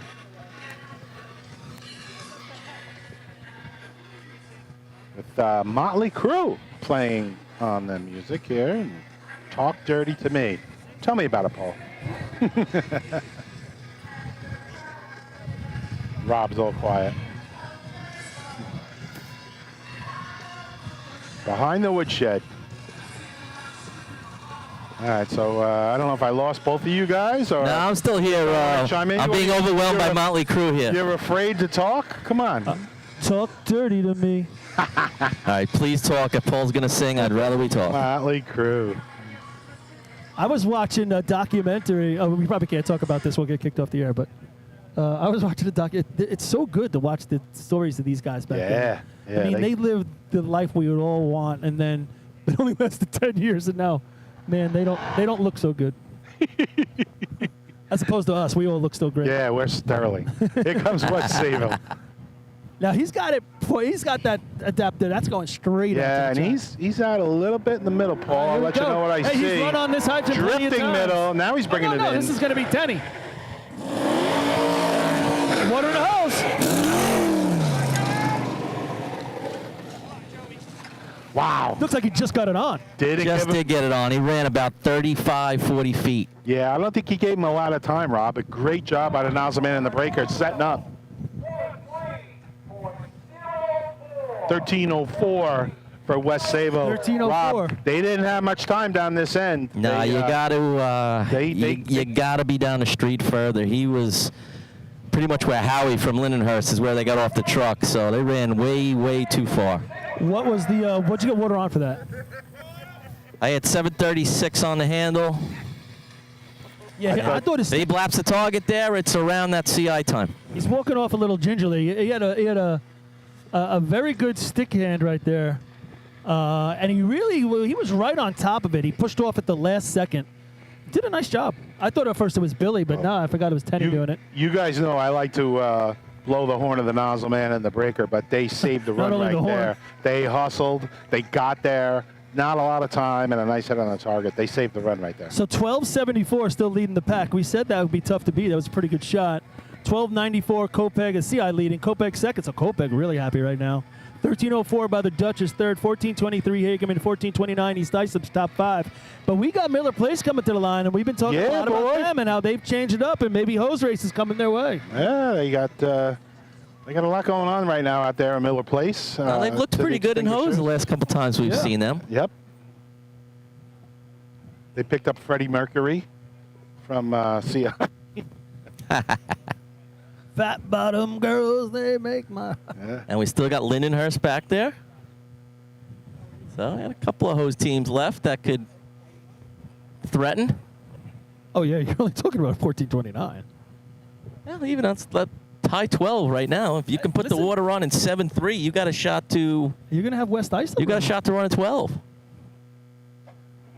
I'm with you, Rob. Go 7-3, 4-7. There you go. All right, Miller Place. Here they come. Drift into the middle a definitely. little. Now he tries to pull it in, but he's still out a little bit at the hydrant. Water in the hose. Scotty Latiz is on the hydrant. I don't know if they gave him enough time top end. Oh! He had time for a swipe. Did he should have have one, put it Rob? on. Yeah, He he had should one? have put it on. Huh? I bet you if you ask him, he'll tell you he should have put it on. Okay. I can't speak for him, but I don't know that the truck got out of the hydrant the way I'd like to see it, but he may have had a shot.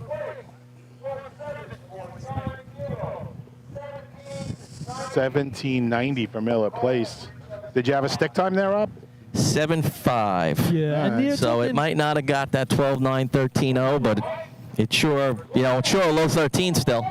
You're Yeah. talking a 375 to the cone. I mean, if there's one thing Miller Place has to do for next year, obviously, they need to pick that up. I mean, you're dropping 2.5 tenths, 25 hundredths before you get to the hydrant. Yeah, that's losing a lot of time before you're giving your athletes a chance, right? Yeah, I mean, that's the way the game's played today. You know, you got to be in that range if Yeah. you're going to compete.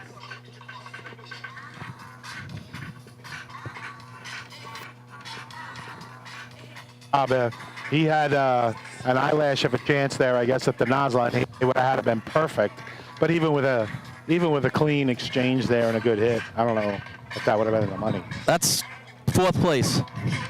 At best, yeah. That's going to beat the 14-2. That's still probably a low 13. 13-4, 13-5. Oh, yeah, I agree. As their cohorts from the town of Brookhaven take the line, the Farmingville Bandits. Now, I think Justin's running in these, right? So this is their regular host team, or? I don't know. That looks like his younger brother down there by the adapter, right? Yeah, it is. So that And probably means Justin's on the back of the truck. This is, and Justin, unlike Chuck, I mean, we're talking different sides of the coin here. He's tall, and this is pointed down the same as East Islip's. All right. So same style. It's literally. You know what? East Islip might If be you're a going to little bit copy more. somebody, he's not a bad guy to copy. Yeah, but he's got to really bend over. Well, Justin's what? Every bit of 6'2", and Chuck is what? 5'8", 5'9"? So Okay. it's, I guess it's all relative. Farmingville Bandits take the line. They're rounded into shape this year, folks. We've seen some Yeah, but you know, real good runs in different races. They got to do it. They haven't even brought their ladder team yet. No. Once they get that back on the street, Here we go. I think they'll definitely turn a few more heads. Coming into the cone at the hydrant is off. Water in the hose. Oh, he turns the truck Making sideways. him work. That truck is sideways under the arch. He's pointing at the stands. And it's gonna get a no time. I don't think it's got to clear the arch, doesn't it? No, they're just a dead I line don't has to think come out so. of It's the got to bed. dump the dead line. Dead line's got to come out of the bed. But boy, he's facing the pole on the east side of the arch. Yeah, he in a safety issue.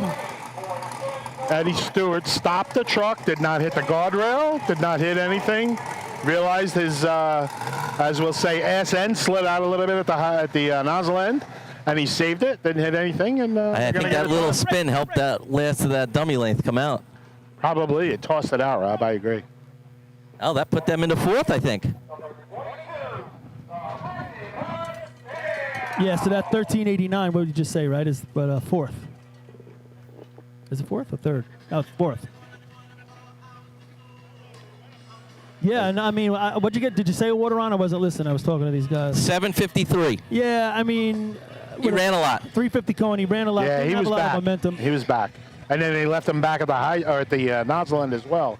They had to hustle just to get the nozzle on.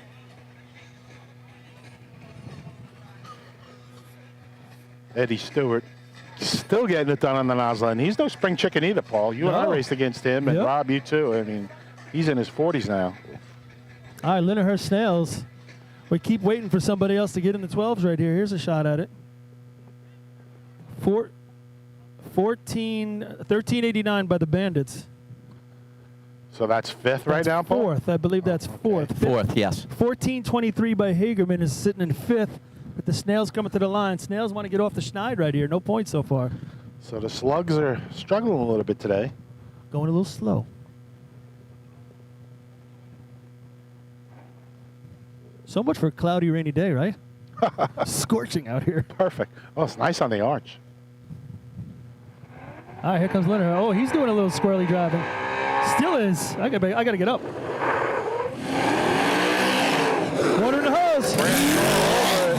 Lot of run up top. Oh, he spins the nozzle and he literally drops it, guys. Ah, that's painful. Rob, he had a chance, right? Oh, more than a chance. I thought he had it on from back here. He thought he had it on too. That's why he spun it with his hand and let it go. Yeah. I had 745 on the handle. Not by design. I don't think I ever spun it in my hand. It was a click turn type of thing, but if you let go of it. If boy, it oh came boy. up threads up, would you spin it? Nah, I'd never spin it. I don't think I did anyway. You see a lot of nozzle men do that. Overtime is the time right there if you're scoring at home. So yeah, you want to do a click turn, folks, and hold it and grasp and know that your threads are good at an eighth or a quarter. But unfortunately for Mr. Cazzetto, didn't work out. All right, you got a top five, Paul? Well, is West Islip running? Everybody's walking no. away. I don't see they're any only gonna have trucks. BOs. Yeah, first place is going to be the Hobos. They're still killing it right now, 19 out of 20. Kopek killing it as well. They're going to go to 12. They got second place. Third place is going to be the Dutch. They've scored each contest. They're going to go to double digits. Then it's going to be 1304. What's after that? The 1389 by Farmerville.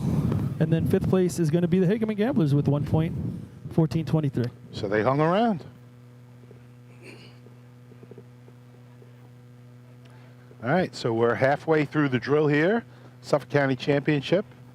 Beautiful Copaig, Long Island, China Park. Still room in the stands. Not a lot, Paul, not a lot, but there's room if you come on down. There's lots of food and ice cream and all that fun stuff. The kids are rolling around on the front lawn. I don't know if you're seeing that. Kids are just tumbling and bumbling down the front lawn, having fun. But come on out, folks. Come on out to Copaig, China Park.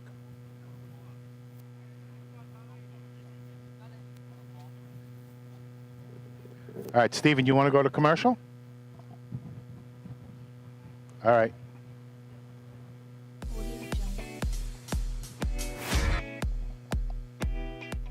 Since 1886, New York State Fire Department Drill Team Competition has helped generations of volunteer firefighters develop teamwork, pride, and efficiency, and our sport is ready now to grow stronger than ever.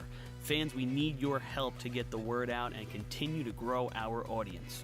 Whether you want to watch the drill live or get your drill team fix during the week, head to NYSFD Drill Teams on Facebook, Instagram, Twitch, YouTube, and TikTok, and hit those like, follow, join, and subscribe buttons. Thank you, fans, for your passion and your dedication to New York State Fire Department Drill Teams.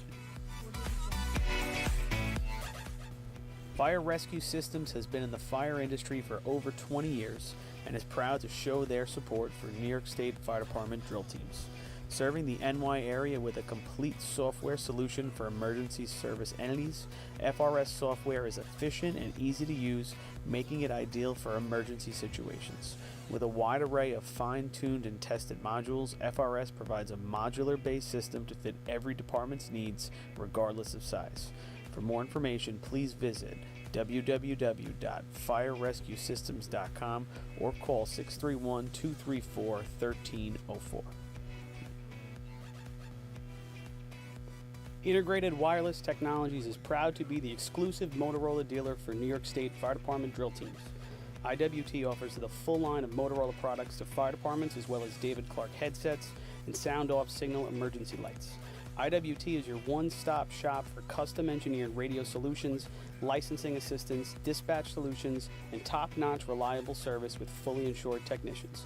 Start off your next radio upgrade with IWT. Check out their website at www.goiwt.com.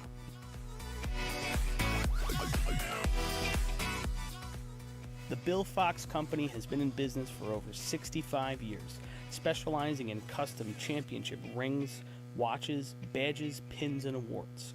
The Bill Fox Company has crafted championship rings for past state champions, including the Westerners, Flying Dutchmen, Hobos, Wolves, and Yellow Hornets, as well as the Firefighter Combat Challenge competition.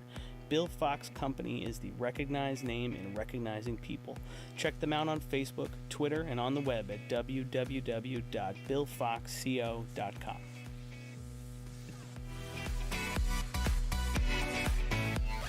Since 1973, Fire News has been a proud supporter of the time-honored tradition of New York State drill team racing. As they approach 50 years covering the fire service throughout New York and beyond, Fire News is honored to continue as the official publication and online coverage of the New York State drill teams. Look for ongoing coverage in Fire News on firenews.com and on Facebook, Twitter, and Instagram.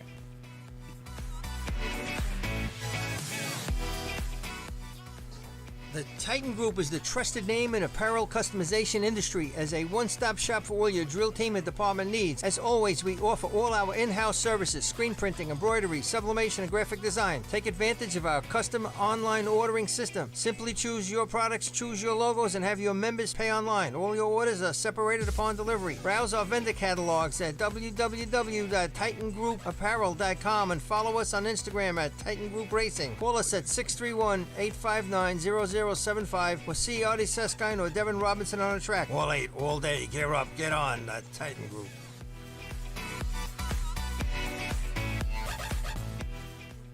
Adept Technology Consulting is proud to be joining the drill team family as the exclusive IT professionals for New York State Fire Department drill teams. Adept delivers computer and technology support to fire departments, EMS agencies, businesses, villages, and libraries throughout the tri-state area. In addition to computer support and knowledge, Adept also provides IP telephone and camera solutions, as well as a variety of technology assistance packages, all with 24-hour support.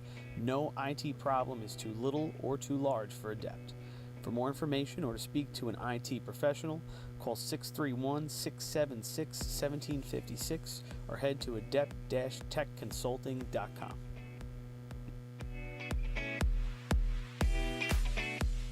Coastal Fire Systems is the official SCBA dealer for New York State drill teams.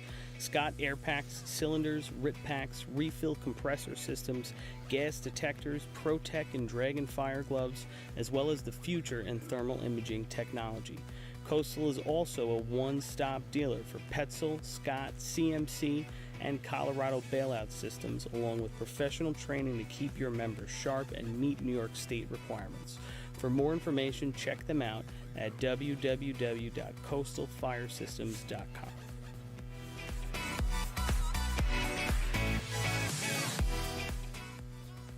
The instantaneous on-scene electronic personnel accountability system used by the FDNY and many other fire departments nationwide is now available from Systems Definition Incorporated or your local Motorola dealer.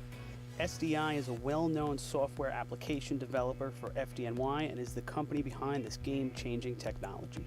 SDI has paired with New York State fire departments, including Central Islip, to solve the challenge of accounting for members who respond after the tones go off. Keep track of your members at your next big incident with a proven solution designed with the New York State Volunteer Fire Department in mind. For more information, visit systemsdefinition.com.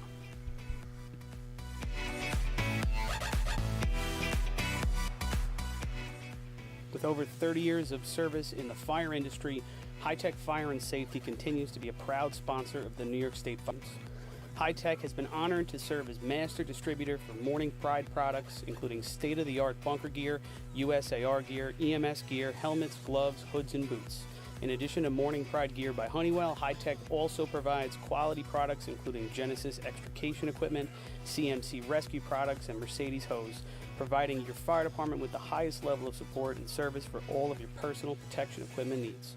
For a personalized demo or to speak to a certified sales specialist, call 631-777-5170 or visit hightechfireny.com.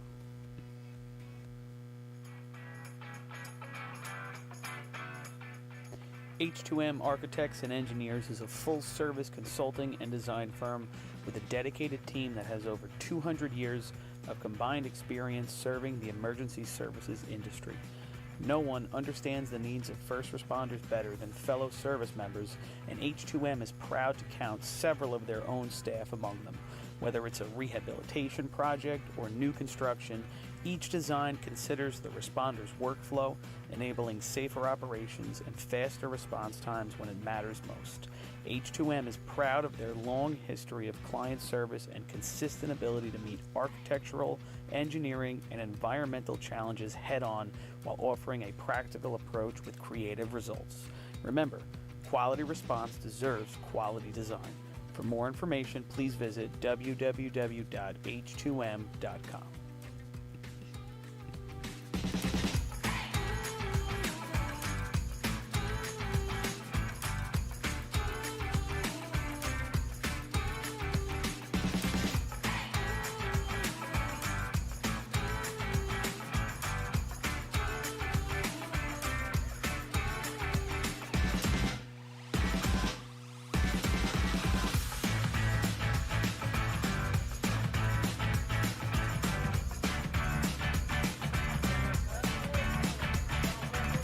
Are we back? Hello. All right, welcome back, everybody. Tanner Park here in Copiague for the Bee-Hose contest. Second half of the drill about to shape up. Right now, we'll give you the rundown. Going into Bee-Hose, it's 19 out of 20 for the Hobos. First place, second place, 12 points. The hometown Copiague Yellowbirds. Third place, 10 points. The Dutch. After that, 6 points for Hagerman, and then 5 each for North Lindenhurst and Islip. With that, I don't know who's coming to the line. We still got a little bit of time right here. I don't see Riverhead's truck, but I know they're racing. Maybe that's who we're waiting for. So I'll give you a couple of bits of info that I got just sitting down here talking to a couple people. One is I think Islip broke the balance bar in the C truck in that run, and that's why it couldn't stop, and it was a mess up here. So that kind of explains their run. And Bayshore has the new small block in the truck, first time out with it.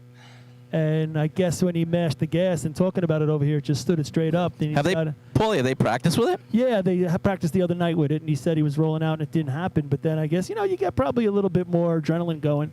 Sure. And probably didn't roll out as much, and then he gassed it, just stood straight up. And he's over here talking to Rapataccio, who was telling him, you really got to roll out maybe to the timing light. So, I mean, that's a work in progress. So that kind of explains both of those situations a little bit. We're really dragging along here. I mean, let's get this Yes, thing we going. are not breaking any drill speed records today. Did we get today. any more updates from anywhere? I haven't seen any. I know up in northern at Deerfield, our old friend John Stevens is calling the drill today, so he was going to try to send me some updates if possible. I don't even know if that drill started yet. And then in Nassau, I don't know if I can switch over here. They were finished with the ladder, so they got to be in hose by now. Yeah, that was the last update I saw, Rob. How about Adam Giant Hat checking in again? 12:74 right there is the highest time to win COs at the Suffolk County Drill since 2000. So 22 years. And that also is at Tanner Park with a 1293 with 464 water. And what do you remember, something Paul? going on It was here. always good water here, right? I always thought it was beyond the other really good places, water. too, I but agree.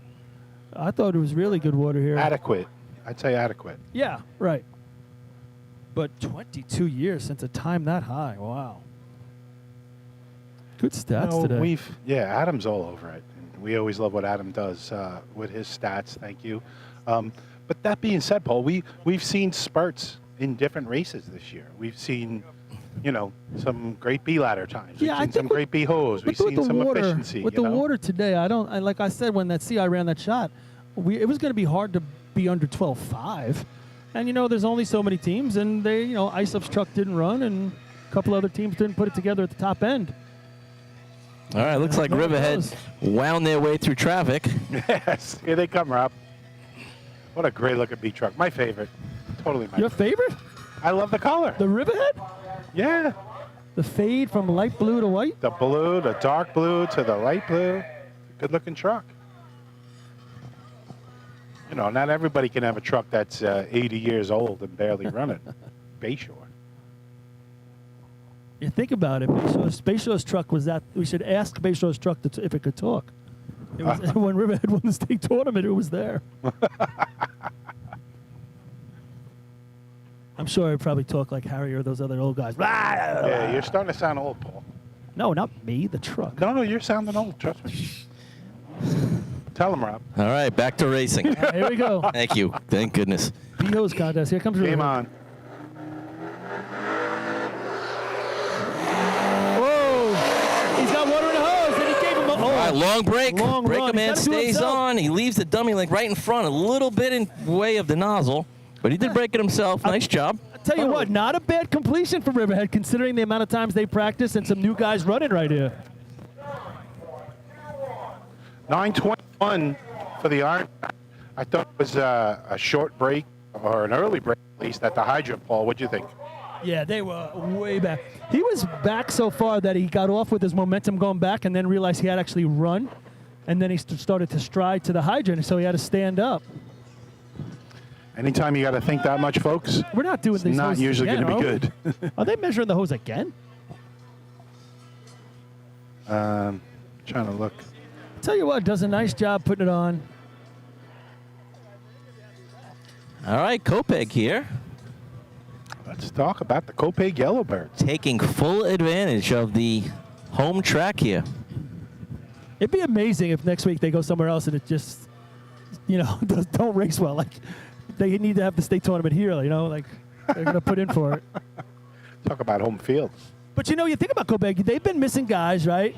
Yeah, Billy always jokes about they went to, you know, Quidditch or wherever the hell that book is. You know, they missed some drills, and they didn't have all their guys at other drills, and maybe now the team's together, and they got the trucks working finally. Maybe they're making the turn just at the right time. I don't know. I got a soft spot in my heart for the Kopeg Yellowbirds and everything they've done for the sport, not only from their own department, guys that have defected or whatever, but they just keep trudging. They just keep going. Yeah, I always say, Great take to the see guys, them. Keep going. take all the guys that have left Kopeg and make a team out of them. They're pretty forget damn about it. good. But we can't go backwards, right? We got to deal with today. It's was it July 8th, 2022? Let's deal with today. It's the 9th, but that's fine. 9th, all right. I was close. It's But 2022. We got let's that part right. move forward, and that's what Kopeg does every week. All right, here come the All Yellowbirds. Making it pro. Hard break. Back a little bit. Water in the hose. Good stick. All right, they get off in a nice spot. Nozzles on. First water goes up a little high, comes right back down to it. It was a decent hit on the target. I thought a little bit of a long break at the hydrant. Didn't give much time at the top end. 271 handle. 832. 832 right there, and you're right. He dropped them back. I mean, Chris makes the most of it. He gets on his bike and gets to the hydrant quickly and throws the stick very quickly, but he had to. So, Paul, talk about that a little bit. When you're dropped back, you have to realize that as a hydrant man, and what do? You got to jump on your horse and run, right? Yeah, so listen, it really depends on how much of a vet you are. There have been times when the truck has stopped, we've been back, and I actually stayed on the truck a little bit to carry the momentum in as he left, and it would throw me into the hydrant so I didn't have to start running forward.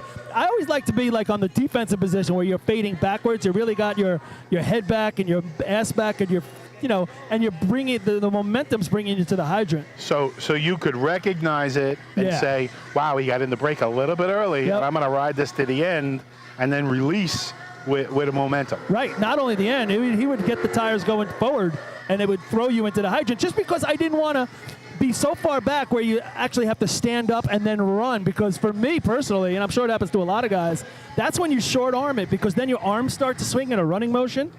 And a lot of times then you're just aiming at the hydrant instead of knocking it down, with this arm out. So for you folks at home, you're getting some inside information here. No, you could see it doesn't sound like a big deal, but when it happens, by the 10th of a second, and again, as Paul has expressed, if he drops you short, you got to attack. Well, you saw it with Riverhead. They dropped him back, and he had all his momentum going back, and then all of a sudden he had to actually run. like he was running a cart hose event. Right, And but you that's what can you still don't make a wanna do. run out of it. You can still make a run out of No, it. you still got to bust your ass. But when you notice that and you stay on a little bit, you don't have to do that running motion. It's Patchogue. Patchogue. Woo! I'll tell you what, that truck did not stop down here. We're getting off, going past the nozzle, both the breaker and the nozzle, man. Good recovery, but water's going to be a little bit late here. All right, so That I truck think we was had a driver flying. that was a little excited there. What do you think? I don't know. I Okay. thought it maybe was the truck. All right. That truck did not stop. It kept moving.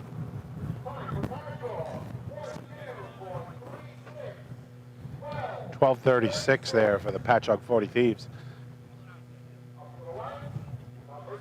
From the hobos.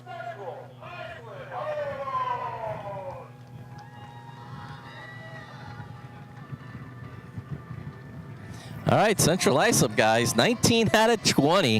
Whew. They're on a blistering pace here. Yeah, we're having a little debate about whether that was the drop or it was the truck. And you notice that, we're talking about Hydroman, the Hydroman right here for Patchogue. As soon as he gets on the brake, he's already off. I don't know if that's the best way to go. I'm a big fan of on and off in the transition, maybe with a little give or take here and there. But if you guys know what I'm talking about, when you go from gas to brake, there's your time, or brake to gas. Let the truck do more of the work for you. Exactly. Getting off the top of the brake is not good for your long-term health. Painful. It's the truth. And then you're really, a lot of times you're out of control, and by the time you get to the hydrant, because you're going to be further back, you better get under control. Not easy to do.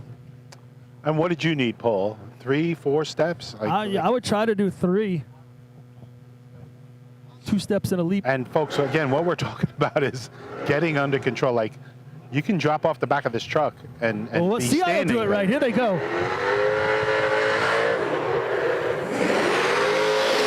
We got it on. Here we go. Up at the top. They got. A lot of running, but look at that. Really set up top. Great job. And as you'd expect, Ryan Murphy blaps that target. Showtime. Holy cow, are they on fire?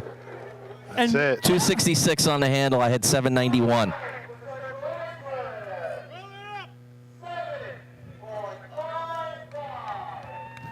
$7.95 for the CI Hobos. Picturesque run right there, guys, right? Just Not only pretty that- all the way through. Not only that, but the way they dropped him at the hydrant like that, that was the perfect example of where you get off in the transition. When he's on the brake and then goes to gas, you could see that's when he jumped off, and you're so much more under control, and you're moving so much slower that you're able to just take care of the business. Makes a difference. Proper way to jump off the back of the truck. And you know what? We probably take it for granted because we have all done it hundreds, if not more times. Thousands. I tell you what, Ryan Murphy probably gets off a little bit further back than most nozzle man. But you watch him. He's off the truck, and he's literally keeps his momentum, and he's going in. He comes in fast to that coupling. Yeah, that's his style, right? But he's already crouching down, and his track sense and track awareness is great. He knows how fast he's got to go, how far away the coupling's going to be. It's just good to watch. But that doesn't happen overnight either, right? How many times has he been off the back of the truck? He's right been there? doing it a long time, and him and I like to break each other's chops and stuff. But boy, oh boy, he's a student of the game. Yep. He knows what he's doing. He knows what he's looking at. He knows every drop. CI scorecard. Good to watch. CI scorecard looks amazing right All right, now. you think Islip's due here, guys?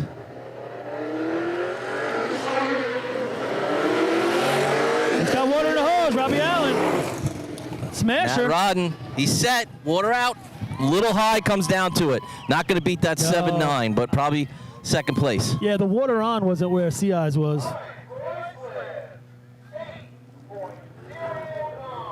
$809. 255 handle. 809 for the Ice Up Wolves. Just a smooth run, but not smoking. Remember, they're running with that backup Hydroman with that, so. Yeah, that's not a bad time with your backup. Yeah, not too shabby, right?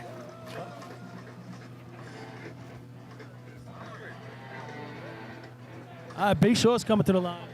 Talking to Mole before. Now, if he hits at the hydrant, Mole thinks they can run a good 8-0 right here. So far we got a 795, 809, 832. So, Paul, talk about this revamped Bay Shore team. Well, Well, I don't, the Hydrant Man. And, Yeah, I mean, Jimmy Cummins running hydrant. now, he ran when? He ran a long time ago, right? I don't think it was a long time ago. I mean, yeah, maybe It was before Skippy, so, you know, before Chris Coward. You're probably talking 10 Skippy years. was racing, but I don't know, man. he was in and out. Then he left for a while, and now he's back. I mean, they ran out of people probably to be able to do it. He jumped up and said, "I'll do it." No, he's got the skill. Don't get me wrong, but he's not a spring chicken. He's not brand new to the position, but when he's on it, it's fun to watch.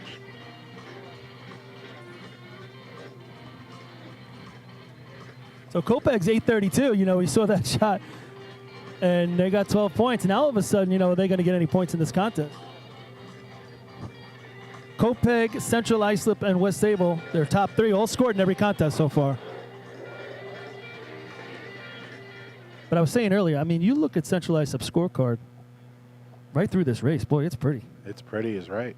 882, 1274, which was a good shot with this Bay water. And that was Shore right now. 795. Pointing out to the middle a little bit, in my opinion, from the arch. I think that's just how the B truck sits when you look at it straight. Yeah. Think so? Okay. Paulie, what do you think on that one? I can't really see it from where I I'm don't think it's sitting. ever been straight, has it? No, it's actually lopsided. You know, it actually sits. It is a lopsided truck, I Our agree. practice track is so slanted, it did damage that truck for a long time. Kyle brings it in straight. Just goes across the face. Looked like he tried to place it on. Little alligator arm right there. Yeah, looked like he jammed it a little bit. Couldn't Yeah. quite get Nozzle it. man set. I think he had to sit back a little shot. more and get his arm out. Kind of just tried to think he would place it on, and that wasn't going to happen.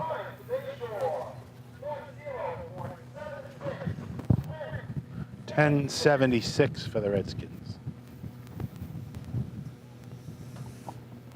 North Lindy coming to the line. Boy, do they need something to happen. Well, you can say Islip needed that shot that they just ran, and North Lindy definitely could use a big shot here.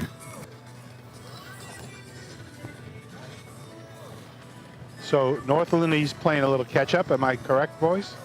What are we looking Yeah, they're at 5. points-wise? Them and Islip are tied with 5 points. Yeah, it's showtime for the Piston Knockers now. We've seen the Piston Knockers be able to run all 8 races, but gave away a few, and time to get busy.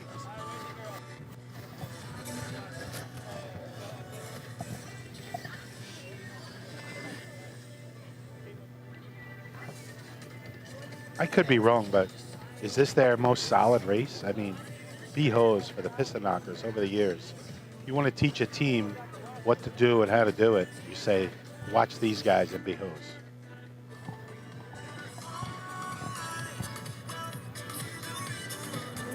And there's no reply at all.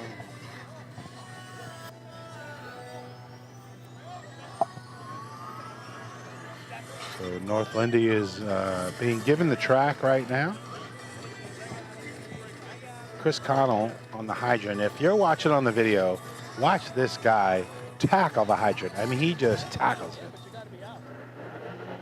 Hopefully I didn't give him the whamma jamma, but boy, oh boy, you Now, want to listen, watch you want to watch a guy hit a hydrant, this is the guy to watch.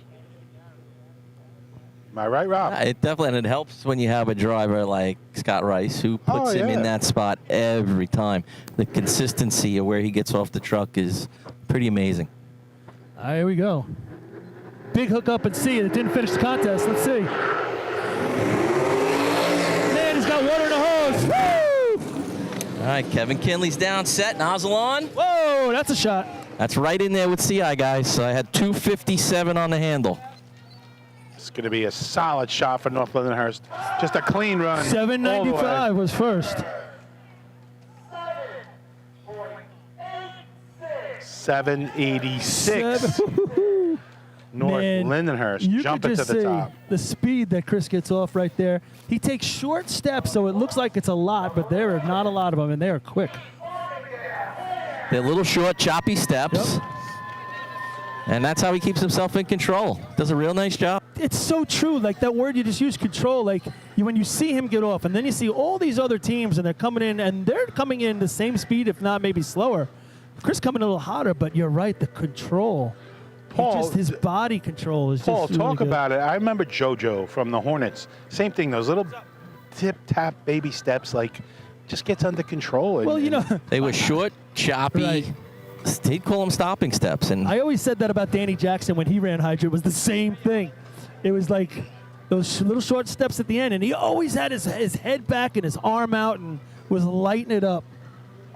But JoJo, I mean, I said JoJo, you know, he weighed all of, what, 90 pounds. he'd take 1 or 2 really hard stopping steps, those first 2, Right. and then he'd be chopping down and get himself in position. So But it was that tap, tap, tap, like Yep. unbelievable to get under control. And you know, when you do it over and over for so long, you just know your body, you know the speed. You just do it in your dreams. It's really becomes easier. It's really at the beginning to get the mechanics down to know how to do it right. And then if you do it for a while, it becomes easier. Here comes East Farm.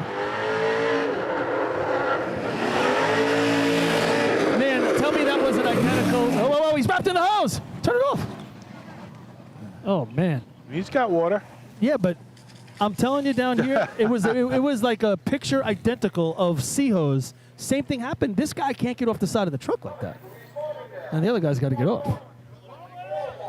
11:41 there for the. I'll tell you what, guy, the B truck also, as it came down, they were right along the curb line. I could have reached out and touched the truck. They were so close.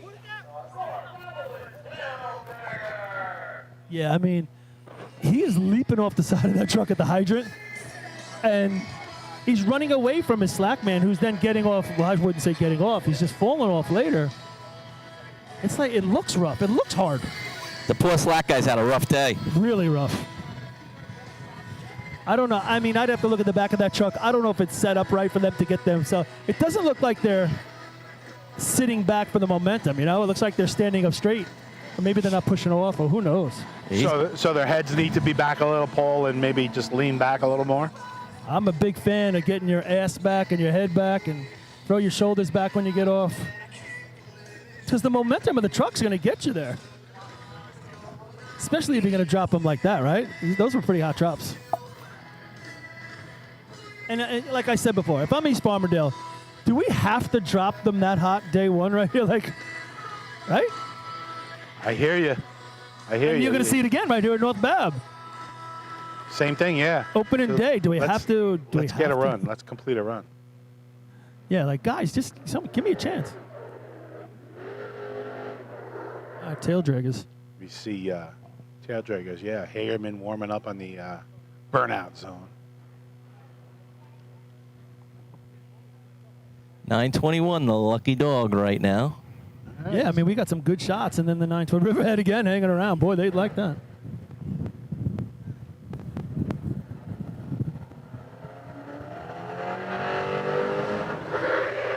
I like that drop. All right, see that? He gave him a shot. He gets it on. This is smooth, Paul. This is smooth. Come on, set. put it on. Hey. Yeah, and he Yeah, finds that's a the nice, flap. clean shot there. Nice job by the nozzle man.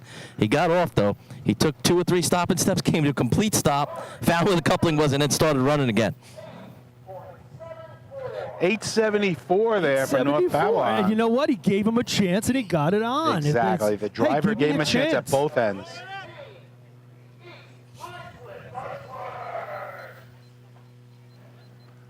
And know the you- nozzle man's got some bright kicks, which I like.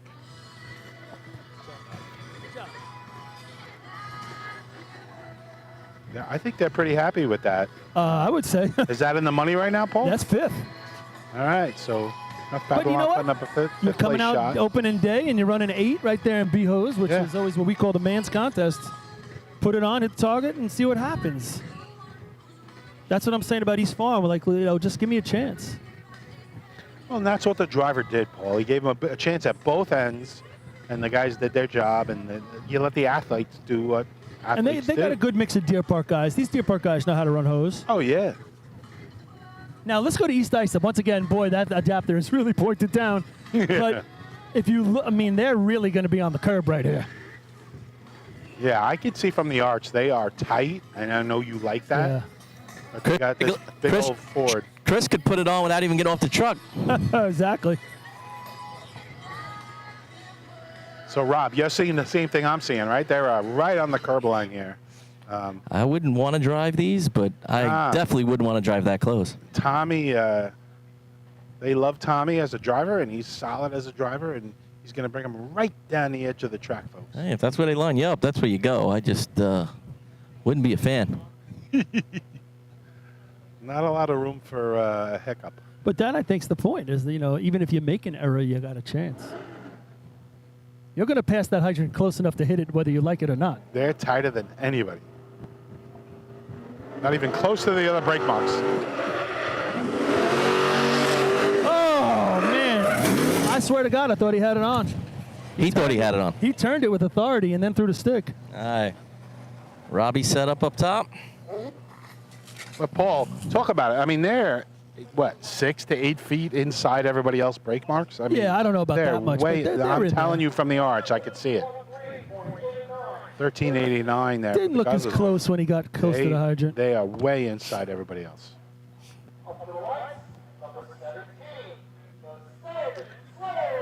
And that's by design, folks. Don't get me Oh, wrong. yeah, but- no doubt. And it's worked for them for a long, long time. Sandbags over there saying, give me a chance. I don't think he's saying that too loud. He's not.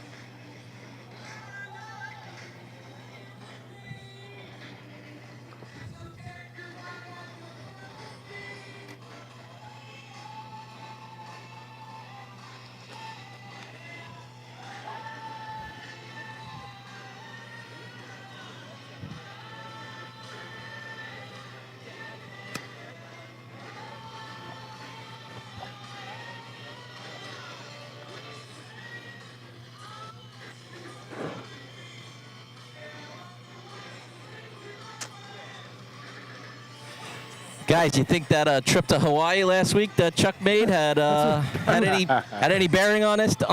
We were just Today? having that conversation. Wow. No, he thought he got dropped back a little bit, and then he had to go that little extra step, you know, and then all of a sudden you're rushing and your arm's not in the right spot, and Wow. I don't know. A little rough. Brother. That's rough.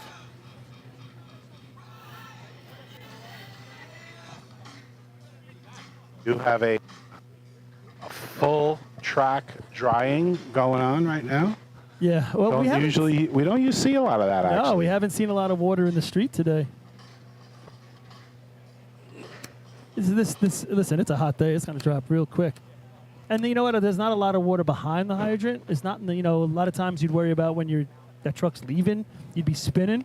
That's not going to happen right now. No, we haven't really had that. And Rob, you could talk about that. You did a bunch of years braking and stuff. And when that truck spins coming out of the hydrant, you hear that, right, in your head. You're like, Oh, you feel it? oh, boy, You is he know going to it? get me there? And you're like, if Get me there. the driver doesn't bring you in close, you got to get off, you know, in a full-blown sprint. Forget Yeah. about stopping. So, folks, what we're talking about, and it's not really here, but if there's a lot of water at the hydrant, the truck spins. Can't always get the nozzle in there. Here we go. Selden. Going to the hose. He's going to have to run up top to get there. He's not getting there. I don't think you gave him a chance, Rob. Yeah, I just saw right where he got off. I thought they dropped him a little short at the hydrant, and the truck didn't get him there. Got to give him a chance. So they get an overtime. Yeah. You know, and that's, you know, now you watch the repercussions of that run after that little hiccup down at the nozzle. And you're the next team on the line. Now you're dealing with a lot of water. Yeah, sometimes the guys in a truck with you didn't want them to see the team in front of you because if they missed, they'd get all frazzled. You know, listen, if they miss in front of you, Right. they put some water on the track, you got nothing to do but deal with it. So There should be a curtain. no sense worrying about it. They should pull a curtain in between each team. You can't see. But you think about what you were just saying, though, like if the truck's spinning in the water and you got to bring the guys in a little deeper.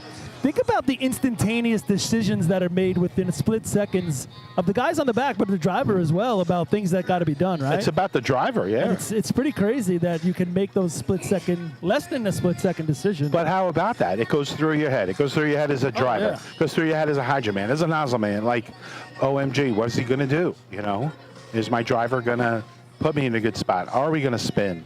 Like, that stuff's not supposed to be in your head, but it happens. It just happens. All right, so Hagerman coming to the line. 6 points on the day. Currently fourth place. They scored those points out of ladders.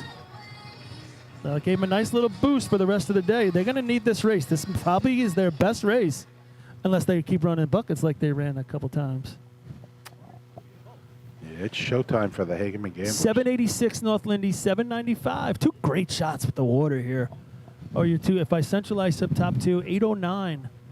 Third, 832, and 874 by the Tail Draggers. Paul, they hook up on both ends. They're going to be there for the 7. Here we go.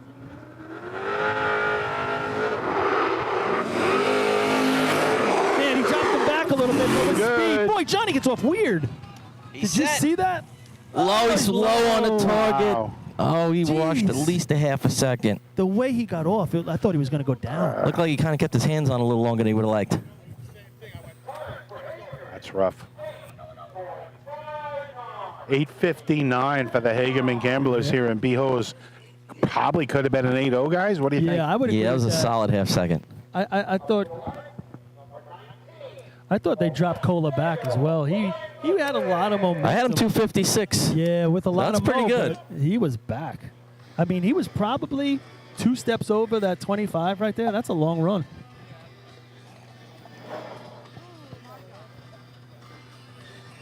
All right, what's Sable up? They got 10. They're in double digits. They've scored in each contest. 8:59 now, 5th place. So they know what they got to beat.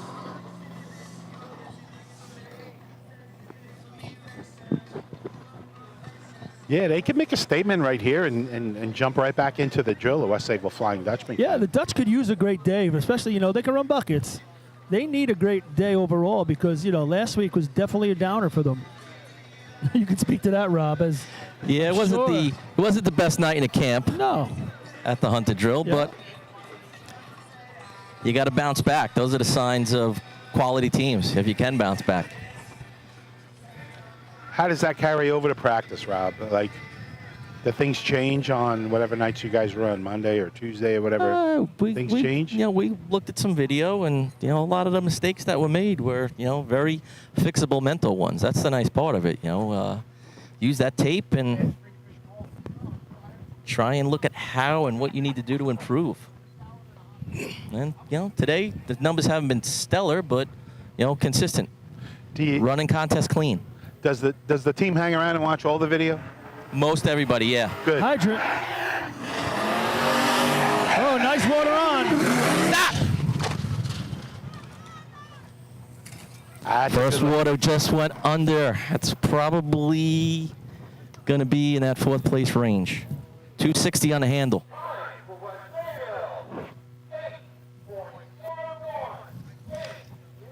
$8.11, and he missed it. He missed just enough that they would have beat the 09. Yeah, definitely.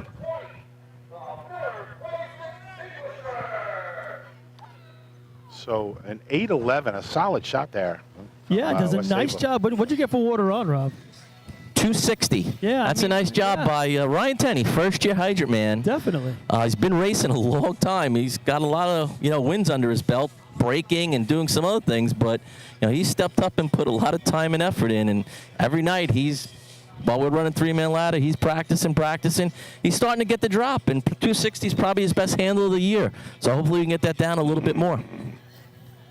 You see an athlete like that can do that can transfer from one position to another. I take my hat off to him. I really do. Great athlete, real competitive guy, and he wants to improve. He wants to get better and better. Well, he's definitely shown improvement since the beginning, and they look good right there. I mean, you're right. If he hits the target, we're talking about 8-0s, if not a little bit better.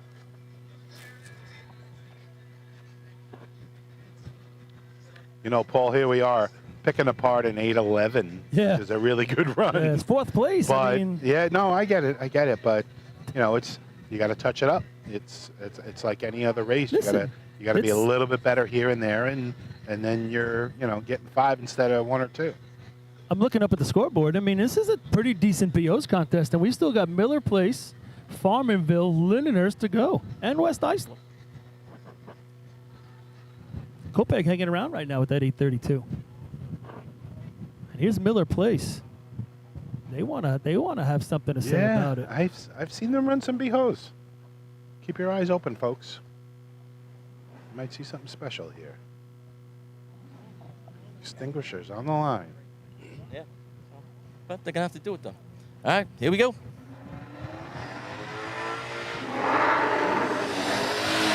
Water in the hose. Nice job on the hydrant. He is Nozzle on man, it. he's set. Get busy. Give him a chance. He's got it. Oh, he blocks the target. Nice hit. Nice target hit. This is going to score, right? I got 8-0, guys. Yes, he's going to play with the 8-0. Go extinguisher. 8-0, and I think it beats the 809. 791 791. for I mean, the extinguishers. how much does it leap their team record? I mean, the CI Hobos are just annihilating Scott Letizia right now. They are hammering him with the hydrant. But I mean, come on, tell me that's not good for racing, that the Miller Place extinguishers run a 7 in BOs. I'll tell you what, guys. 265 on the handle. They had some serious water through their hose. Yeah, they did. Serious water through their I say hose. this all the time. The target hit makes a lot of differences. Listen, he killed the target, but I bet you that water through their hose was a tenth or two better than everybody here today. All right, I'm going to be here with Scott Letizia just to talk about that shot. Scott, first of all, great shot. I mean, obviously team record. Do you know what the team record is before that? Yeah, we set it at Selden. What, 8:13? So, yeah, I think it was the 8-0, and now you run a 7. I mean, you've run some 7s before with the Hobos, but now you're doing it with the Miller Place extinguishers. What do you think that does overall for just the extinguishers and your team and the confidence-wise going forward? Well, it's definitely a big morale booster. These guys are great. I mean, it wouldn't be possible if Rick hasn't been driving it how he has, and it wouldn't be possible if Justin wasn't putting water on the flat, but these guys have been awesome, and I'm happy to be here. It's a great shot, and I really like the razzing you got from the Hobos. That was awesome.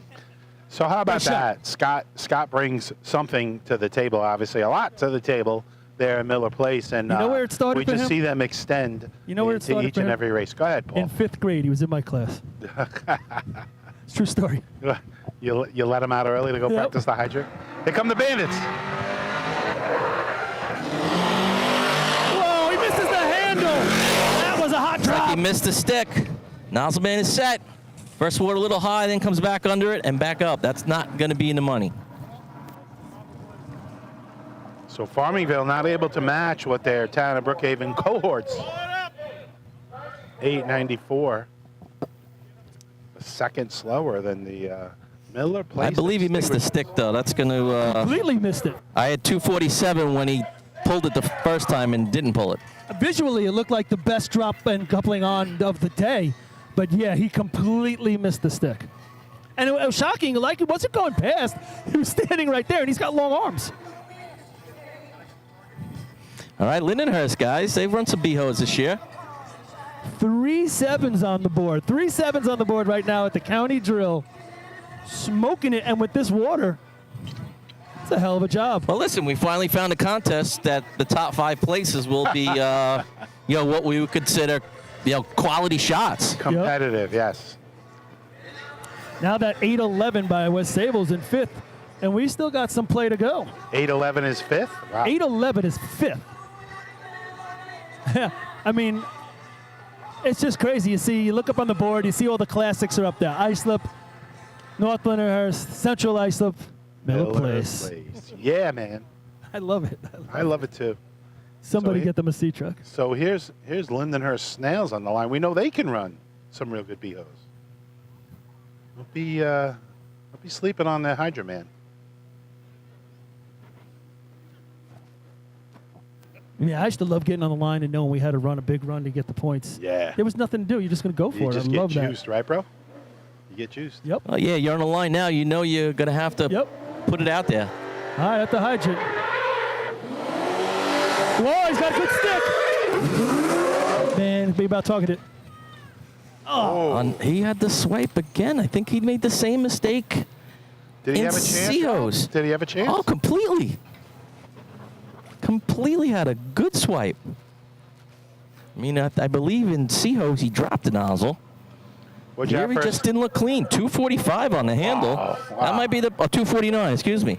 That's probably the best handle of the day. I was going to say that's a hot handle. You better be clean at the other end. And listen, they got off close to the coupling, and they had time. Yeah, no, I agree. He comes off the truck. I bet you he's got about 3 big steps. But he throws the stick with such authority immediately as he had the coupling on. Makes the difference back there. But up at the top, man, like you said, it looked like they had plenty of time from back here. Plenty of time, guys.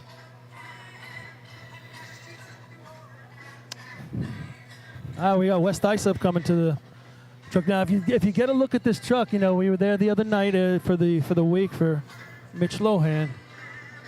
Matt's going to be running this contest, Matt Lohan. But on the truck, all the guys wrote little tidbits all over the B truck about things that Mitch would say to them. And you can't really repeat a lot of them. But if you get a chance to go look at that B truck, it's a really good synopsis of the attitude that Mitch carried around with him. And you could just picture him saying it and walking around with that face and that scowl. And then he'd chuckle when he walked away from them. Mitch was a great guy. And Paul, you and I ran against him for a long time. Juniors, seniors, and he bled racing. We're going to miss him. You know, one of the pictures they put up at the wake as you're walking through is him falling off the back of the C truck at Sea Ladder just about before the cones.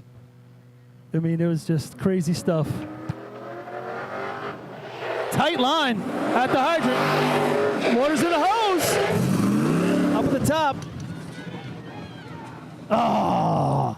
So close there, Paul. He needed a little bit more time up top here, guys. Did it look like the truck just didn't get out of his way, like it could have got out of there? Yeah, he held the brake a long time, and you were talking about that pause where you get off. You could see the nozzle man waiting.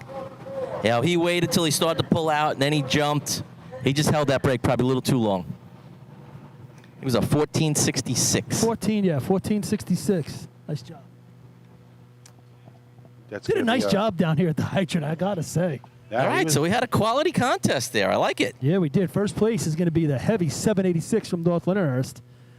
5 points moves them to double digits. They're going to have 10. Second place, Miller Place, 4 points. Yeah, MP. 791 team record.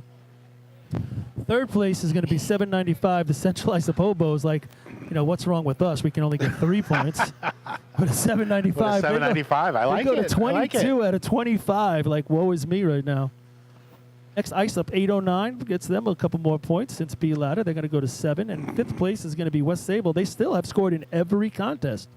It is them and the Hobos, and they have 11. So overall, Hobos got a lot more points scoring than their 5, though. Well, I was just saying, you know, the 5s and the 4s, the poor guys had to get a 3. That's painful. Yeah. Heart's bleeding. 22 is going to be the leader with 3 to go. The Hobos, second place, and it's a way far away. Still Copeg with 12. West Sable with 11, North Lindy with 10, Islip 7, Hagerman 6. So we still got some play to go. A lot of teams still battling for positions. Looks like the Hobos maybe are hiding from everybody, but we'll see. All right, fellas. Steven, you going to go to commercials? It's Artie, but go ahead. Artie, Steven, whoever's there. Artie. All right, we'll go to commercial. We'll be right back. Since 1886, New York State Fire Department Drill Team competition has helped generations of volunteer firefighters develop teamwork, pride, and efficiency, and our sport is ready now to grow stronger than ever. Fans, we need your help to get the word out and continue to grow our audience. Whether you want to watch the drill live or get your drill team fix during the week, head to NYSFD Drill Teams on Facebook, Instagram, Twitch, YouTube, and TikTok, and hit those like, follow, join, and subscribe buttons. Thank you, fans, for your passion and your dedication to New York State Fire Department Drill Teams. Fire Rescue Systems has been in the fire industry for over 20 years and is proud to show their support for New York State Fire Department Drill Teams. Serving the NY area with a complete software solution for emergency service entities, FRS software is efficient and easy to use, making it ideal for emergency situations. With a wide array of fine-tuned and tested modules, FRS provides a modular-based system to fit every department's needs, regardless of size. For more information, please visit www.firerescuesystems.com or call 631-234-1304.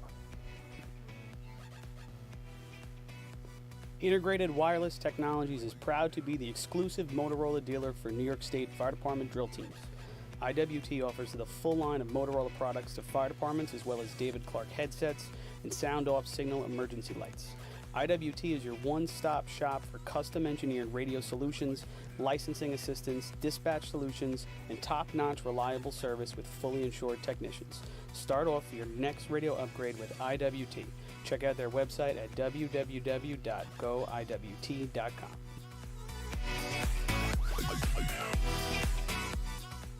The Bill Fox Company has been in business for over 65 years, specializing in custom championship rings, watches, badges, pins, and awards. The Bill Fox Company has crafted championship rings for past state champions, including the Westerners, Flying Dutchmen, Hobos, Wolves, and Yellow Hornets, as well as the Firefighter Combat Challenge competition. Bill Fox Company is the recognized name in recognizing people. Check them out on Facebook, Twitter, and on the web at www.billfoxco.com.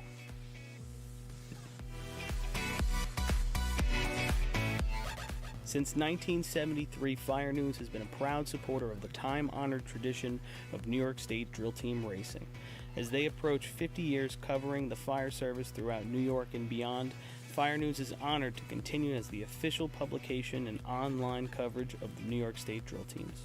Look for ongoing coverage in Fire News on firenews.com and on Facebook, Twitter, and Instagram.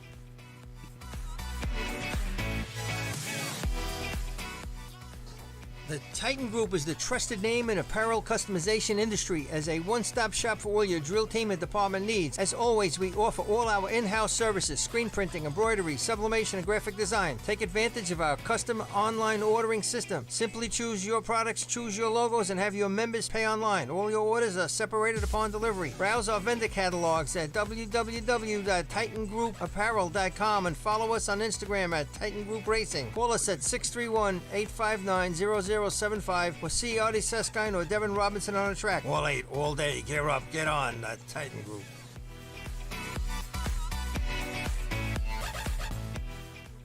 Adept Technology Consulting is proud to be joining the drill team family as the exclusive IT professionals for New York State Fire Department drill teams.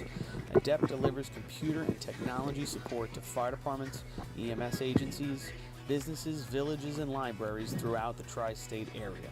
In addition to computer support and knowledge, Adept also provides IP telephone and camera solutions, as well as a variety of technology assistance packages, all with 24-hour support. No IT problem is too little or too large for Adept. For more information or to speak to an IT professional, call 631-676-1756 or head to adept-techconsulting.com. Coastal Fire Systems is the official SCBA dealer for New York State drill teams. Scott air packs, cylinders, rip packs, refill compressor systems, gas detectors, ProTech and Dragon fire gloves, as well as the future in thermal imaging technology.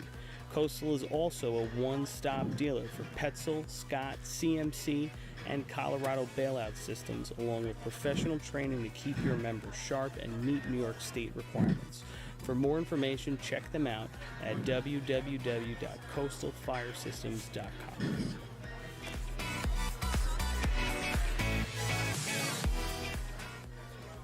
The instantaneous on-scene electronic personnel accountability system used by the FDNY and many other fire departments nationwide is now available from Systems Definition Incorporated or your local Motorola dealer. SDI is a well-known software application developer for FDNY and is the company behind this game-changing technology. SDI has paired with New York State fire departments, including Central Islip, to solve the challenge of accounting for members who respond after the tones go off. Keep track of your members at your Hey guys, it looks like we're getting close to efficiency start. Anybody else on board? For more information, visit systemsdefinition.com.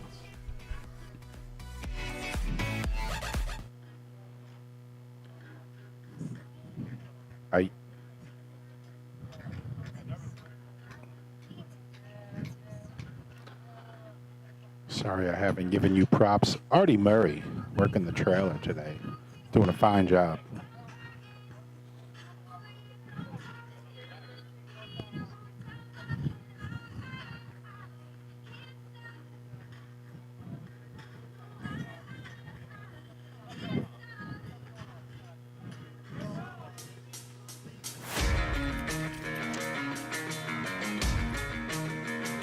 All right, Artie, it looks like they're getting the target set.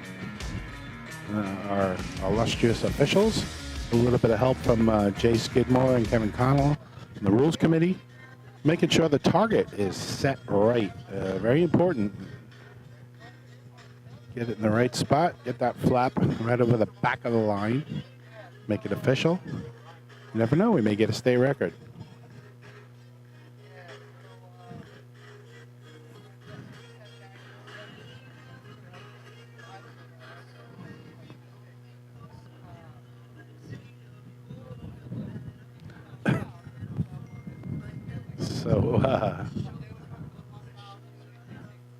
So Kevin and Jay helping out the officials, keeping them on their game. We always like to see the Rules Committee working hand in hand with our white shirts, just to make sure everything is quote-unquote official.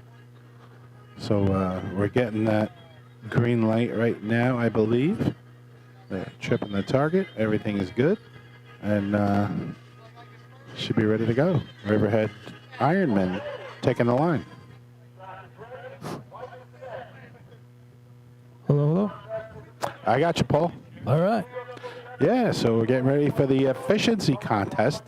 Central Islip holding a comfortable lead right now, but it ain't over yet.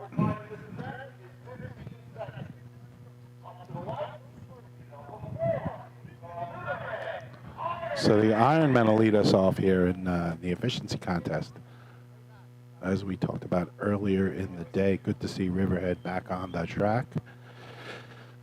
Looks like they have a full complement of people. Always good. Yeah, so Riverhead, I was talking to Mike Argenti, but, they're not too disappointed with their day. They're out here, they're going to run every contest. Yeah. Good to see them out. Like I said, they got a full complement here in efficiency. A little trouble with the hydrant right there. Water's on now, filling the hose. Pretty good hose lay. See if they can find a flap, and they do. So 11:38 for the Riverhead Ironmen to start out. What was the time, Len? I missed it. 11:38.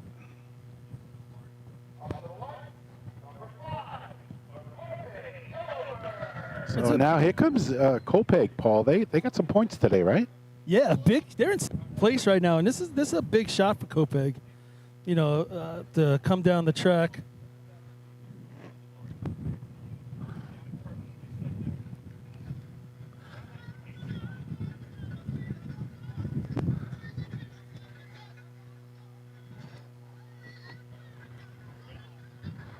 So I don't know if we lost you, Paul. Go ahead. Yeah, now I wasn't talking, believe it or not. Hard to believe. Yeah, I know. So the Deerfield. So just about we had an up. Nassau. You're breaking up there, sir. Oh, you got me now? I think I'm on the wrong mic. Go ahead. Try it again. All right, boys. How we doing? All right. Rob's back. Rob's yeah, strong. I know. He's got the good mics. The Deerfield tournament's going to start at 1, so we'll give you updates as soon as those things start to happen. Anything from Nassau? Have you heard anything? That's what I was just saying. We haven't really heard anything.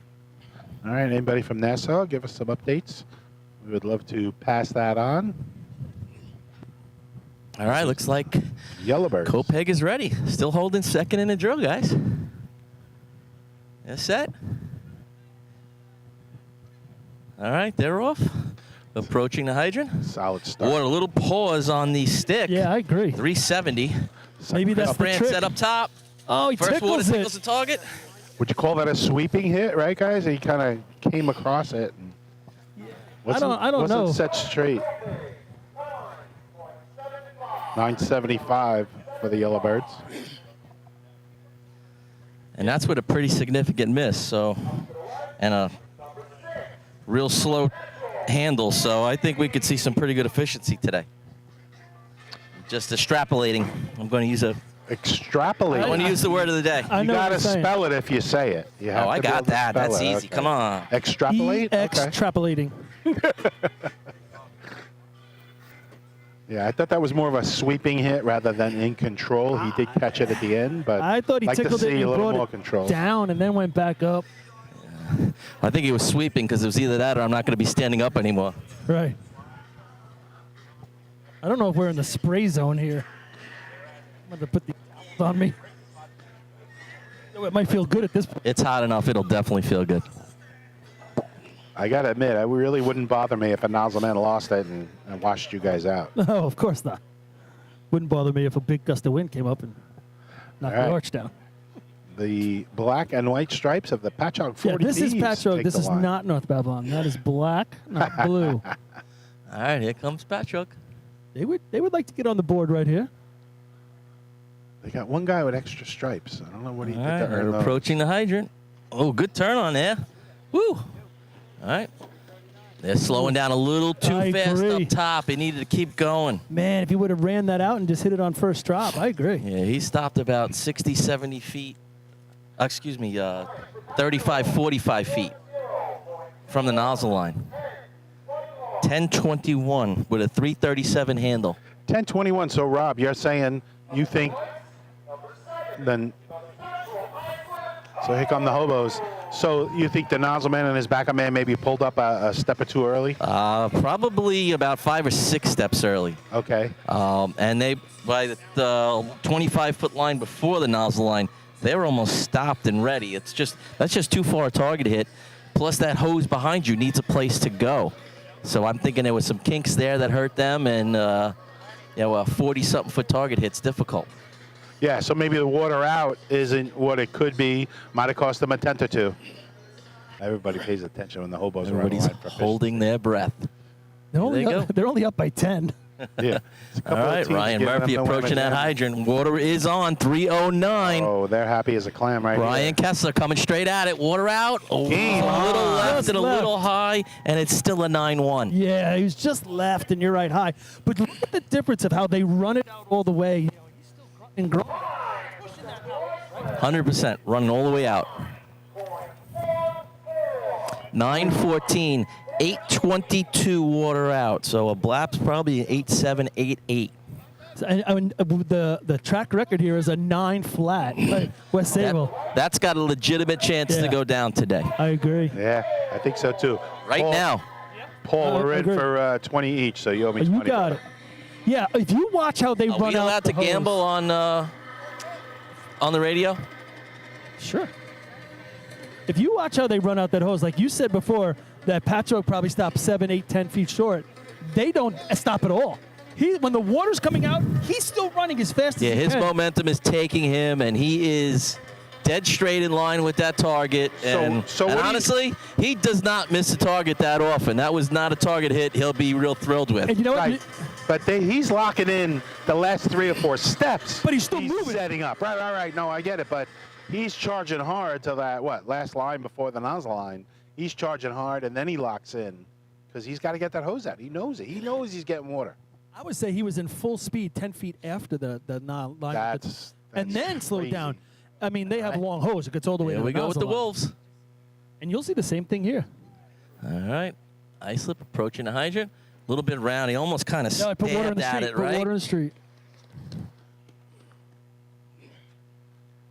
These guys are right up on the nozzle line too, right? Well, not what they were looking for.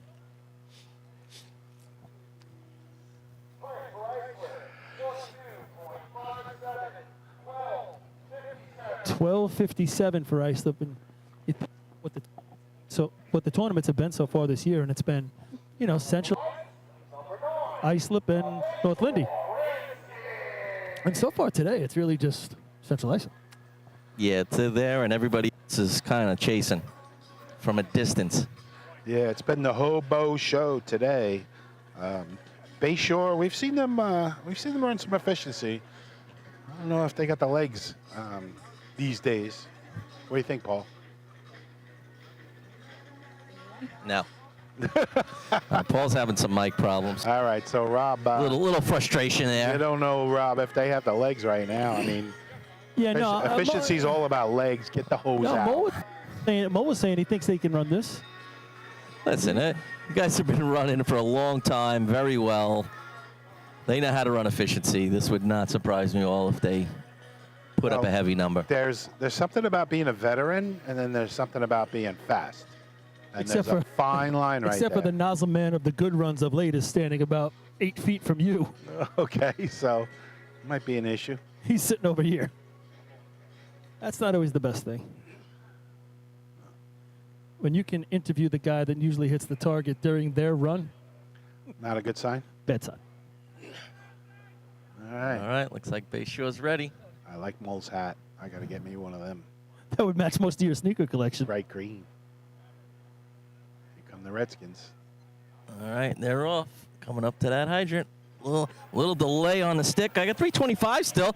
That's a good number. If he sets Oh, no, Hit it big, out. Now big. find it. big kink and it threw the nozzle in the back of ball. First water was outside the triangle of the target to the right. Well, yeah. I'm going to say not under control. Would you agree?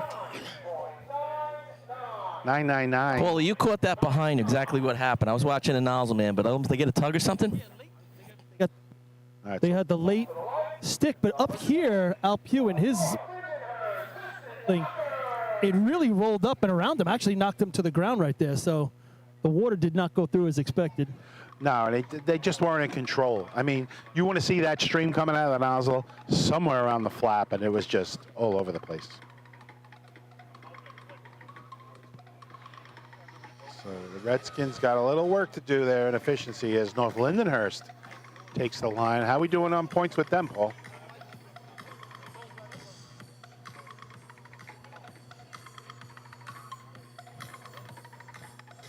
All right, so here's North Lindy. North Lindy, 5 points out of B-Hose. 10 on the day now. They need to And finish. they've been running this contest as good as anybody this year. Well, They- maybe for the last year or two. Well, they haven't CI, but they have definitely been as good as anybody. They need to finish this day. I mean, when you think about North Lindy the last couple of weeks, it hasn't been spectacular. I mean, No, and that's a little surprising coming off of, we'll say, back-to-back state championships with Right. COVID years slid in there. But they can hit and everything. oh, they just yeah. haven't been, Well, that's what I'm been saying. consistent. If they can end the day with these 3 contests going, that sets them up good for next week at Hagerman, which they are going to. All right, North Lindy, 4th place on the day with 10 points. Kevin Kinley looking to put his name back up there and say, hey, I know what I'm doing. All right, Christopher Connell approaching the hydrant. Water is on, 331. So Ducky on the nozzle. Ducky right is here. set. Just First water was a little low, then he came back up to at 9.7 I had. Kevin questioning his nozzle man there. You guys are right there.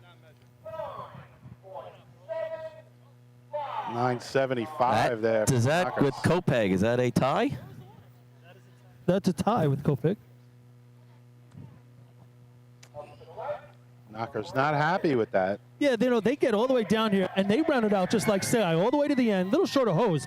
But they were waiting for, other teams were waiting for water like that. I don't know if there was a kink somewhere.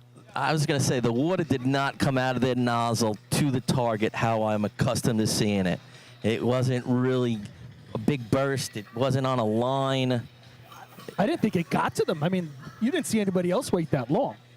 No, and when you turn on 330, you should expect to have that hose out, and that's kind of how they run that contest. They're not turning on 293 flat.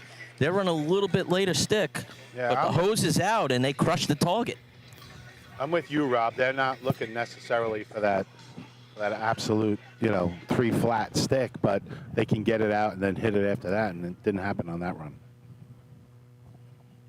All right, looks like East Farmingdale to the line.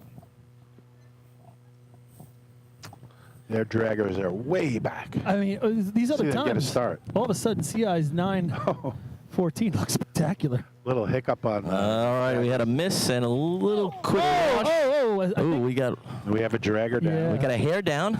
Oh, he Yeah. needs to move up a little bit up top. He's making himself a long target hit. actually, it's a lot of hair. I remember those days. Boom.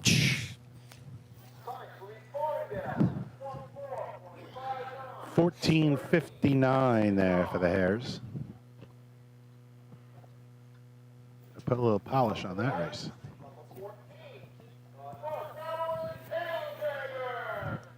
All right, North Babylon.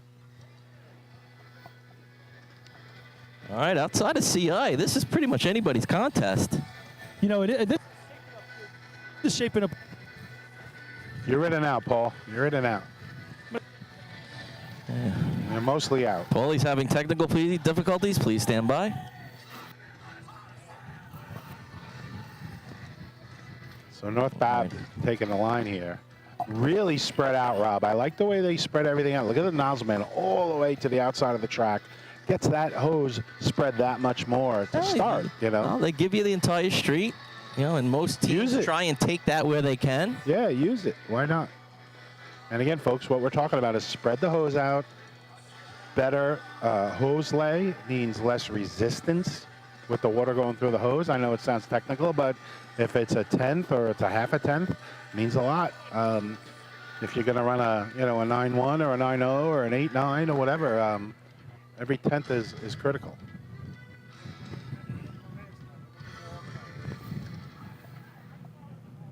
So you want water flow as best as can be possible, least amount of resistance. It looks like that's what these guys are setting up for. Yeah, we got you, Paul. New batteries. Maybe this will last a bit. Maybe. Tail draggers are off. No turn on, man. He's going to turn on himself. A little delay, but he's in around 4 flat. All right. Nozzle man setting up a little bit of a tug. Oh, he was kind of all over the flap and just couldn't get it to go. Rob, I didn't think his backup man was quite there with him. Looked like the nozzle man was on his own there. Yeah. 1084. Yeah, it looks like right at the end he let go of the hose and then ran into him. Yeah, he wasn't. He's looking at me and he agrees. You know what's the worst part? When you don't have these races, right? Without transportation, these races suck. Run efficiency with another truck. Yeah. He's back there running hydrant and B&C hose, and now you got to run the entire length of the track with your feet. I got to do what? Kind of ruins it. I got to go where? This isn't fun anymore. All right, so Guzzlers, right? East Islip. Point on the day. Guzzlers. Boy, look at that back up to the nozzle man. He looks like he's wheels. That's a fast man right there. The backup? See it? The backup man for the Guzzlers? Yeah. Oh, I see it. Back up to the nozzle. He looks fast.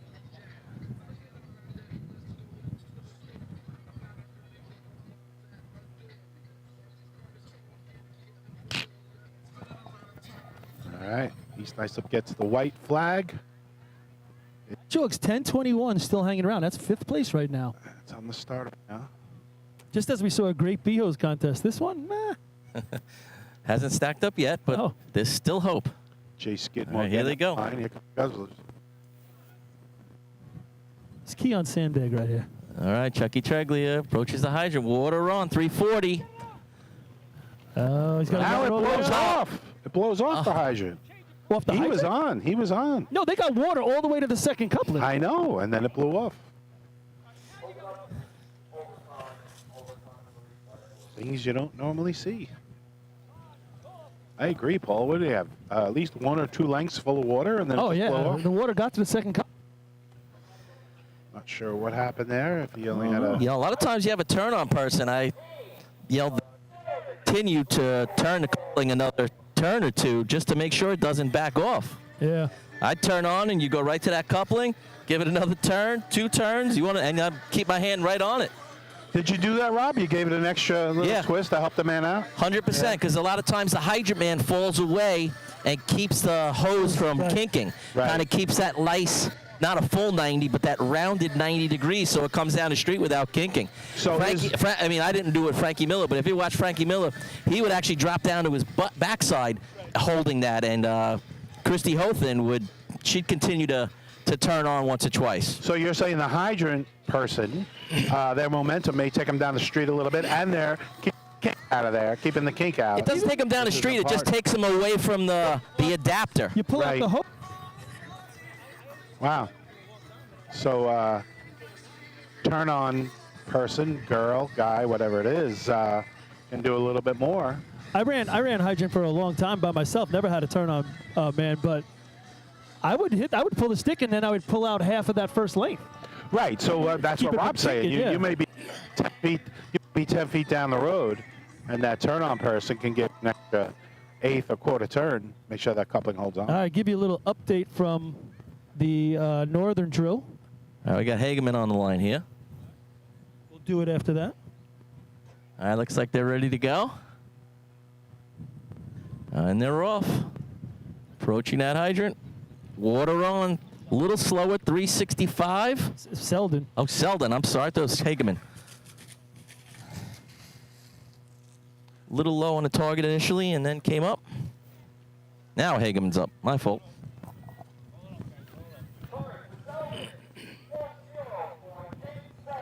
.1087 there for the Selden Slowpokes.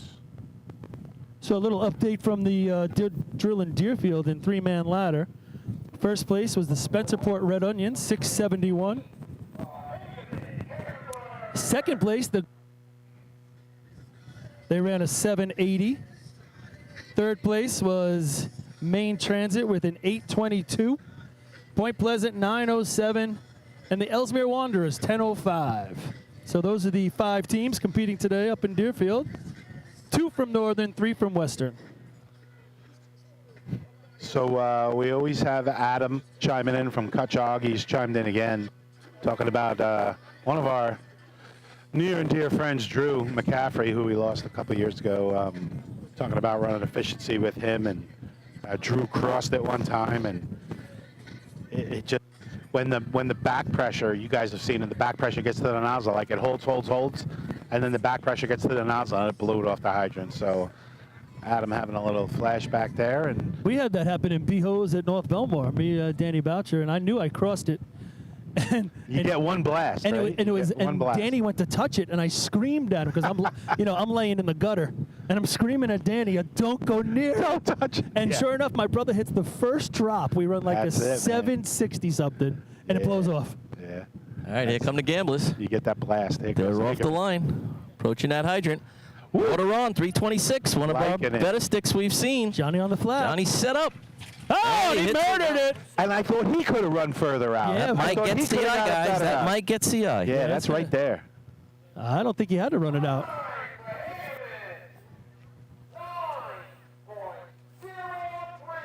.903 for the Hageman Gamblers. I thought he could have run that out more, guys. I think there's another step or two to be had. But he hit the target pretty well. I wouldn't consider that a blap, but he hit it well. So. I wouldn't argue with that right there.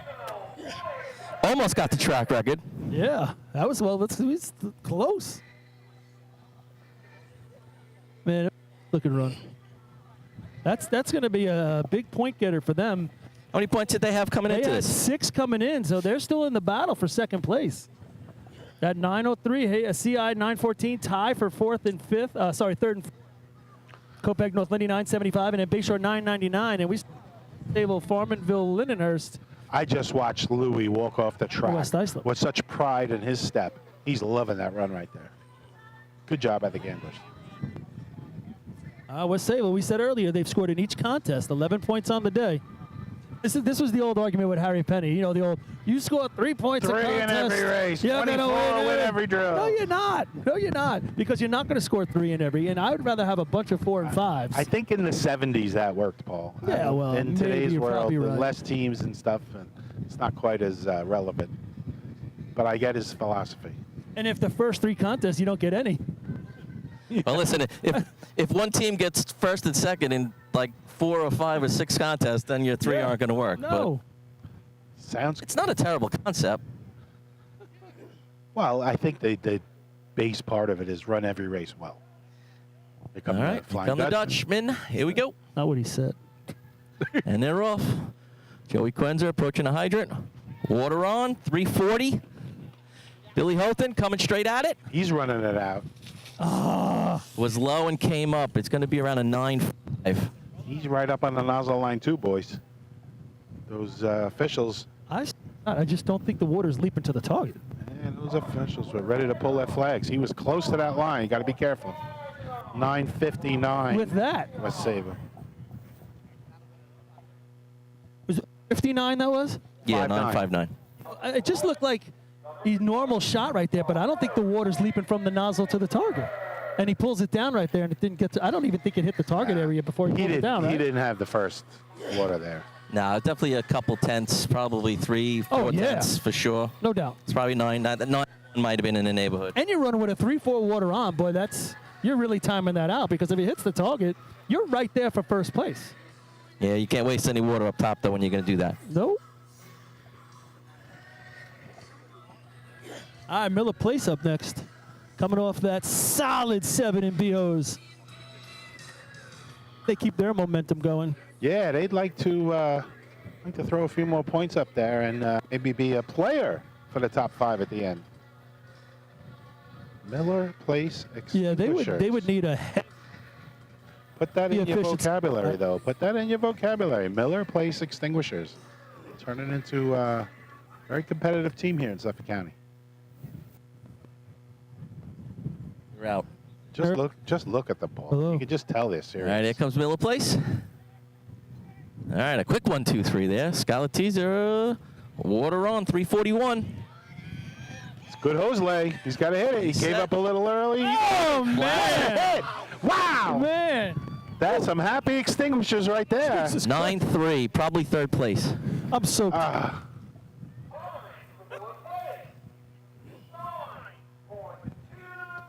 9:23 for the extinguishers. I thought he gave up a step or two early, guys, on the nozzle end. Like he could have run it out a little bit more, maybe. No spring chicken either there. I don't know if I'm out. You're really talking about he needs to run it out more. The target. That was 2 shots. And my Yeah, your mic's in and out, good bro. thing, because I'm getting pissed. You're getting excited down there. I'm saying, We're losing you, Paul. So a good-looking run from the Miller Place Extinguishers as their town of Brookhaven compatriots take the line here. Farmingville Bandits haven't had the day they wanted, but Miller Place putting the pressure on them, saying, hey, who is the best team in the town of Brookhaven? We want to take that from you, Farmingville. Let's see what they got. can you hear me now? I got you, Paul. Maybe I'll use this one. All right. All right, Farmingville coming to the line. 903 still leading the way. 975, the lucky dog, Copeg North Lindy in a tie at the moment. These guys can run some efficiency, guys. When they get it right, All right, here we come. see if we get a Farmingville, water's on. 322. It's a good stick. I'm liking it. Got Justin Russo set. Always sets up early. I like And he it. hits a target again. All right, another. That's right in that Yeah. Miller Place range. He sets up early. I like. He knows he's not the fastest.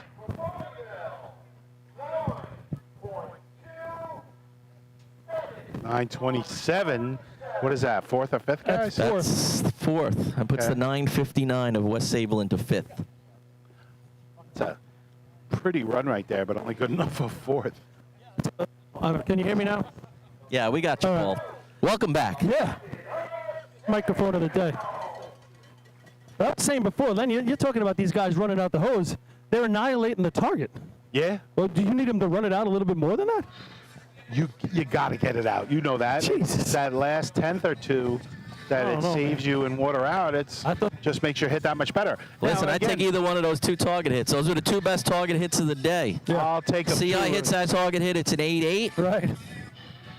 But Rob, I'll take that as Hageman well. hits that target like that. It's an 8-9. But get the water out a little bit better. Again, we're talking a 10th or 2. Get the water out a little better. I mean, Justin will tell you, he's not the fastest guy on the track. He sets up early, which I like. I've talked about that for weeks. But get the hose out. Get the water out. It's all about water out. You guys know that. Can you hear me? Hello? Yep. We got you, Paul. You know, it was Justin coming off, and he was fired up.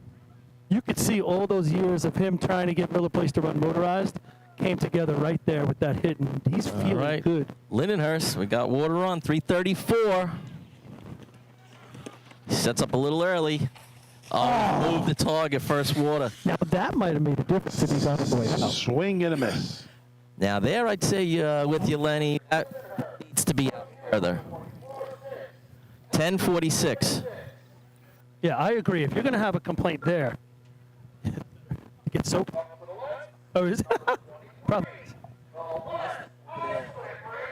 Really? Yeah. Well, yeah, I mean, that one, if he gets it out more, I bet you that flap target goes... Yeah, The flap right it there. can only help. It can only help. But I was saying earlier, You're scratchy, bro. Yep. These last 25 feet, if you can get halfway, I think you're doing about as well as you possibly could ask for. If you get further than that, to me, that's a bonus. So There's no teams that can do that. Rob, what you're talking about is the last 25 feet before Prior to the nozzle line, Yep. correct. That's, and way back in the day, I was semi-fleet of foot, but that's where I would put my control steps in. We used Those last to 3 or 4 refer to it as steps. getting into the box. Okay, there you go. But the last 3 or 4 steps, but that's it. You better charge hard to that 25-foot line, right where you're standing. You better charge hard there and get it out. Yeah, no, you need to be running to that line. Agreed. The one before the nozzle line. Yeah. You need to be running full tilt 25 and then set foot. yourself up and be ready to go from Right. there. That gives you about 3 strides to get under control, at least the way we ran. Yeah, I'll agree with that one. All right, West Islip, if I'm not mistaken, to finish the efficiency contest. All right, they make their way up. A little bit of a olay at the hydrant. Yeah. Water is on. Nozzle man back up, a real tight. Hits it. Yeah, so, I mean, we thought at one point that 9 flat was going to go down. Shut up, get out of here. At one point, that 9 flat was going to go down, and it got close, but it didn't go down. I have to go. You guys in the truck, if you can get a mic ready for me, I'm going to try to get a new. Yeah, In a Paul, second. we got you about 50-50. I know. So you know. Well, I'm going to try to give the top 5. So first place is going to be the shot by Hagerman. That's really going to help them out. Second place, go figure, the CI Hobos back into the first or second spot. I guess third didn't last long. No, it didn't. They were upset. Third place is going to be the 23 by Miller Place. They are fired up over that. Justin on the nozzle. Yep. Justin, is it Kiki? Yep. Kiki. Fourth place is going to be the shot by, is that Farmanville? The 927, is that right? Yes. From They should be able 59 to is get fifth. it, but And 59 is fifth. So we'll do the overall point. so Farmingville with a not-so-perfect run are going to steal a few points here in the efficiency contest. Awesome to see. I don't know if you guys are getting any more updates from Nassau. No, there's been nothing. Yeah, Nothing at all. We'd love to put it out there. Anybody from Nassau that's listening, please give us the updates. I sent out some text, but I didn't hear anything back. Okay, so we got 2 to go. And this tournament is officially over, just so you know. Is it? Yeah, they got 26 out of That's what 30. the hobos say. 26 out of 30, and with 2 to go, the next closest team is a tie. West Sable, who's still now scored in each contest with 12, and Copeg has 12. So you're saying they scored in 6 contests, Paul? Yes. Wow. And then Copeg impressive. and Copeg and West Sable are tied for second with 12. Third with 11 is now Hagerman. Fourth is North What's Lindy. Hagerman have? Yeah, Hagerman's got 11. Fourth is going to be 10 for North Lindenhurst, and a tie for fifth right now, Miller Place and Islip. So With how many? 7. So if Miller Place can, I got to go to the truck. How about that? Miller Place making quite the showing today. The extinguishers all over here at the Suffolk County Drill in Copeg on a beautiful day. Come on down. We got 2 races to go. There is some room in the stands. Not much, but some room. I'm going to And go over and see if I can get a consistent microphone. Paul's going to try and get a consistent microphone, and I don't know if we want that or not. Probably not, but too Folks, bad. but you're going to get what you get. Too bad. The Paul. Maybe if I stand right next to the receiver over here, it works. Yeah, stand next to that pole. Just hug the pole. You'll be good with that. You're a pro. So you're going to get from Chris Perry. Hopefully you hear that in the background.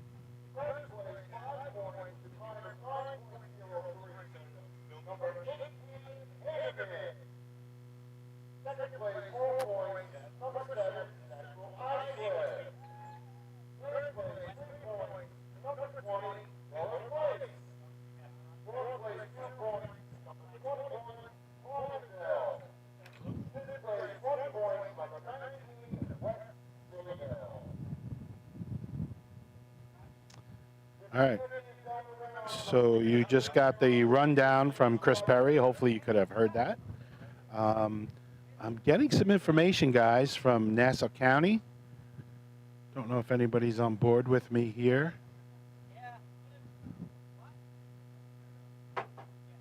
Looks like the Teddy's boys are having a nice day. I believe they got 17. Hello. through Say second. Yeah, so I think the Teddy's boys have 17 through efficiency. I'm trying to scroll through this sheet I was sent. The Turtles. Hello. Also, I hear you, Paul. The Turtles have 13 through the efficiency contest, and it looks like West Hempstead has 16 through the efficiency contest. So hopefully that keeps everybody up to speed a little bit. What's going on over in Nassau County? I got you, Paul.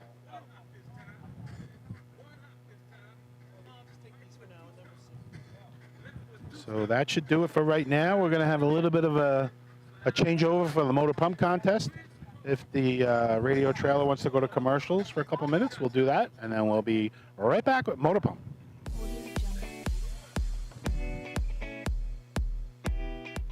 Since 1886, New York State Fire Department drill team competition has helped generations of volunteer firefighters develop teamwork, pride, and efficiency, and our sport is ready now to grow stronger than ever. Fans, we need your help to get the word out and continue to grow our audience. Whether you want to watch the drill live or get your drill team fix during the week, head to NYSFDdrillteams on Facebook, Instagram, Twitch, YouTube, and TikTok, and hit those like, follow, join, and subscribe buttons. Thank you, fans, for your passion and your dedication to New York State Fire Department drill teams. Fire Rescue Systems has been in the fire industry for over 20 years and is proud to show their support for New York State Fire Department drill teams. Serving the NY area with a complete software solution for emergency service entities, FRS software is efficient and easy to use, making it ideal for emergency situations. With a wide array of fine-tuned and tested modules, FRS provides a modular-based system to fit every department's needs, regardless of size. For more information, please visit www.firerescuesystems.com or call 631-234-1304. Integrated Wireless Technologies is proud to be the exclusive Motorola dealer for New York State Fire Department drill teams. IWT offers the full line of Motorola products to fire departments, as well as David Clark headsets and sound-off signal emergency lights. IWT is your one-stop shop for custom-engineered radio solutions, licensing assistance, dispatch solutions, and top-notch reliable service with fully insured technicians. Start off your next radio upgrade with IWT. Check out their website at www.goiwt.com.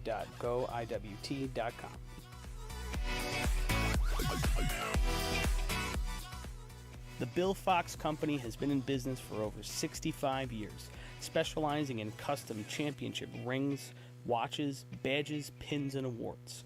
The Bill Fox Company has crafted championship rings for past state champions, including the Westerners, Flying Dutchmen, Hobos, Wolves, and Yellow Hornets, as well as the Firefighter Combat Challenge competition. Bill Fox Company is the recognized name in recognizing people. Check them out on Facebook, Twitter, and on the web at www.billfoxco.com.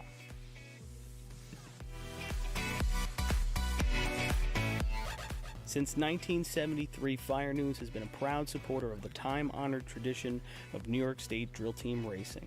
As they approach 50 years covering the fire service throughout New York and beyond, Fire News is honored to continue as the official publication and online coverage of the New York State drill teams. Look for ongoing coverage in Fire News on firenews.com and on Facebook, Twitter, and Instagram.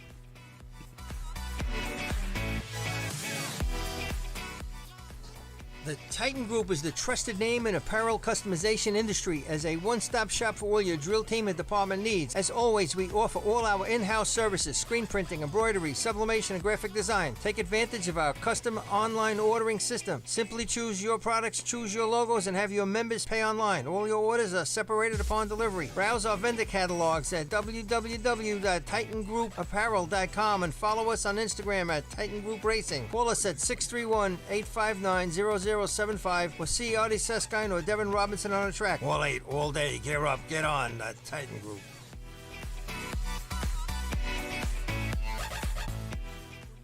Adept Technology Consulting is proud to be joining the Drill Team family as the exclusive IT professionals for New York State Fire Department drill teams.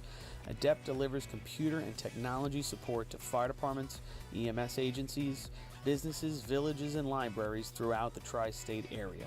In addition to computer support and knowledge, Adept also provides IP telephone and camera solutions, as well as a variety of technology assistance packages, all with 24-hour support.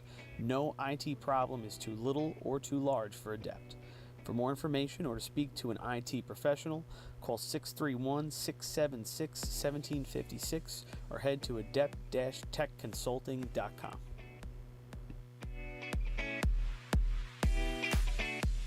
Coastal Fire Systems is the official SCBA dealer for New York State drill teams. Scott air packs, cylinders, RIT packs, refill compressor systems, gas detectors, ProTech and Dragon fire gloves, as well as the future in thermal imaging technology. Coastal is also a one-stop dealer for Petzl, Scott, CMC, and Colorado bailout systems, along with professional training to keep your members sharp and meet New York State requirements. For more information, check them out at www.coastalfiresystems.com. All right, I think we're almost back. The instantaneous on-scene electronic personnel accountability system used by the FDNY and many other fire departments nationwide is now available from Systems Definition Incorporated or your local Motorola dealer. SDI is a well-known software application developer for FDNY and is the company behind this game-changing technology. SDI has paired with New York State fire departments, including Central Islip, to solve the challenge of accounting for members who respond after the tones go off. Keep track of your members at your next big incident with a proven solution designed with the New York State Volunteer Fire Department in mind. For more information, visit systemsdefinition.com.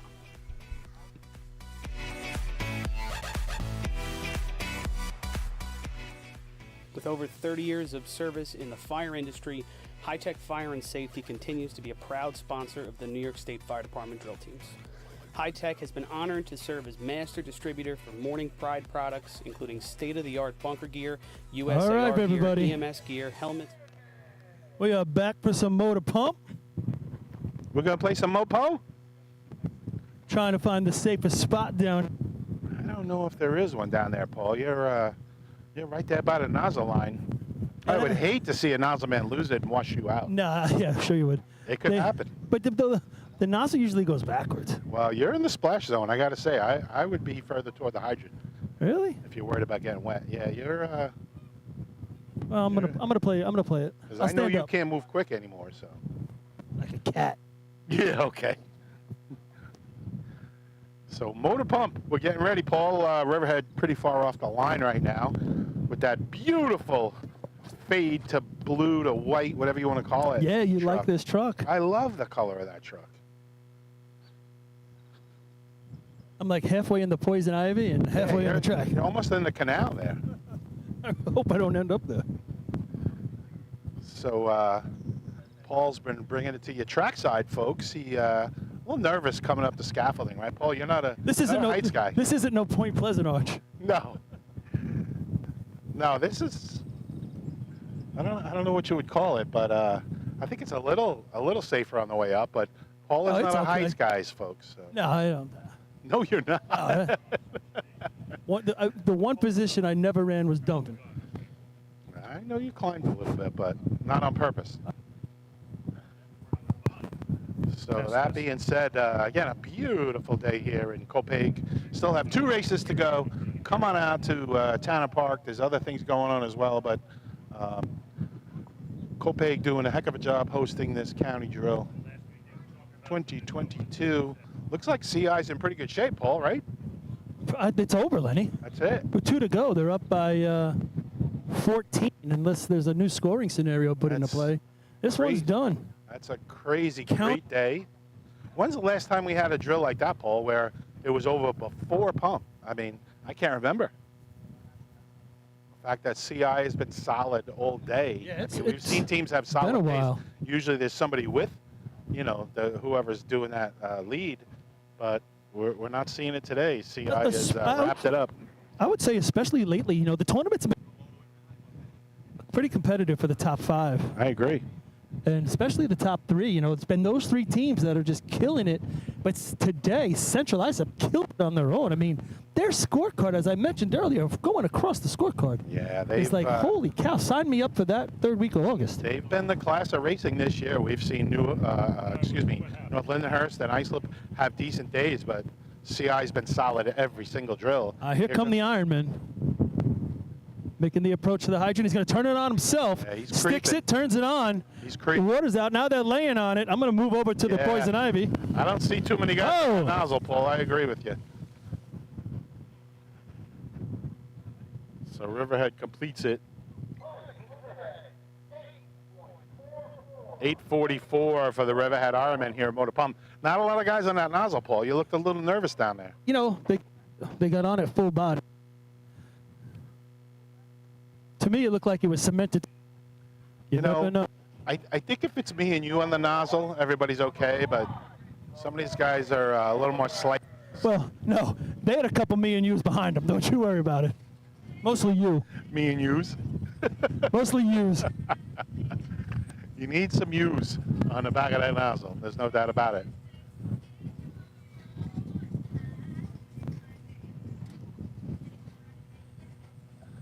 Here comes Riverhead. Like I said, give them a lot of credit. They're going to run all 8 today. They're going to run buckets. Might not be pretty.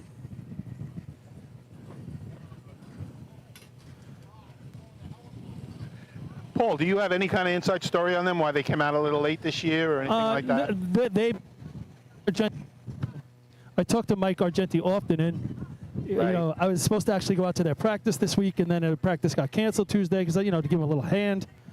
And they've just been trying to get a team back together. Him himself and Smash, they've been working so hard to put a team back out there because they have a lot of young kids, but they're having trouble getting the consistency of the kids coming to practice. And one day they love it, and the next day they don't. You know, similar to what a lot of other teams are going through. Yeah, I mean, you know, you and I are a little bit old school, I guess. But it was 2 nights a week, you know, without a doubt, practice. Load up Friday night, be there Saturday all day. It turns into 3 to 4 days. Oh, yeah, that was our life. That was our life. Yeah. So. And, you know, I don't expect that to be people. And times have changed, but I'm glad they're out here. Here comes Kopek. They need a big shot right here to be top 5 secure. Man, he puts it on. Here we go. He's pointing it at the target. Oh, waiting for water. Right over the top. Now he hits it. Paul, he got a little kick when the water came out. Was there a kick behind him? Yeah, I thought it was coming towards me. I agree with you. I do think there was a little kick. Like, straightened him out. So 8:21 there for Kopek.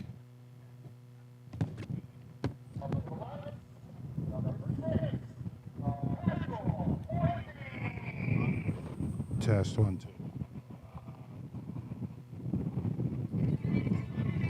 2. Test 1, 2. Paul, you hear this mic? So most likely it's going to be still 12 points at the end of this contest for the Yellowbirds. So, Paul, do you hear me on this mic? Yeah, I can hear you. Good. I see you got a guest. All right, I think we got Kevin Hayes here from West Islip. Kevin, glad you could join us here for the Motor Pump Contest. Glad to be here. Was that on my headset, Paul? Is his mic good? Try it again, Kev. You hear me down there, Paulie? No, we got a problem with your mic, Kev. Turn his mic up. I can hear him, but barely. Color is he? So Kevin's on the green mic. You guys in the trailer, the green mic. Let's try it again. Test 1, 2, 3. I can hear you. I don't know how. Ready? You might be hearing him on my mic. Oh, yeah. All right, we'll keep working on that, and we'll come back with Patrick right here. Patrick would like to hit the scoreboard, Motor Pump. Paulie, test 1, 2, 3. I get you. Yeah, I got you now. Okay. I got you now, Kev. All right, here comes the Patchogue 40 Thieves, Motor Pump. Into the hydrant. Bang, bang, water. Oh, he's got to get on top of that. Oh, he tickled it, but it didn't push the flap. Just couldn't get enough on the orange square to put up the red circle. You know, you could see the good hose lay from up here. 714 there for the 40 Thieves. Kev, if you got us, looked like a pretty good hose lay there. Yes, they had it out straight there. So Kevin Hayes from West Islip is joining us. A week ago, we were talking at the Joe Hunter, and we saw Kevin in the stands and looked like he needed a haircut, and it's good to see he got one. He's looking really spiffy right now. But we were going to talk a little bit about his days at the Terrace. Kevin Hayes, for those of you that don't know, raced for Islip Terrace, the Schlagers. And we talked about a little bit at the Joe Hunter how they had a pretty good team for a couple years there. And it turns out it was the late 70s, 79, 80. Yeah, Paulie, check out the shirt he's sporting. Check this out, Paul. Yeah. 42 years old. I wish I could still fit in it. Well, it would be a shirt that the teenagers wear now. It might be. It's a belly shirt. There it is. 42 years old from 1980. Suffolk County and South Shore champs. So let's just talk a little bit about that. You guys, I went and looked at the scorecards after I saw you the other night, and you guys, Seahills looked like to be your main race. You scored some in three-man ladder, but on those 2 days, the Suffolk County and the South Shore, what do you remember about that? Because you guys had great days. I remember drinking a lot of beer at the end of the day. Well, that's a given. But then there was Phil Pecorella, that was a decent ladder climber in the day, so they were scoring points in ladders. Willie Moon driving. Billy Moon from Islip's father. Right. And Billy Moon was like 5 years old then. Hold on, Kev. We're going to watch the CI Hobos right here. The Hobos dominated today. Can they continue it? Scored in every one, 26 points. Oh, it blows it out the back of the truck. Looks like they were maybe going a little bit extra right there. So the streak for points in contest is not going to continue, but it doesn't matter. They're the winners.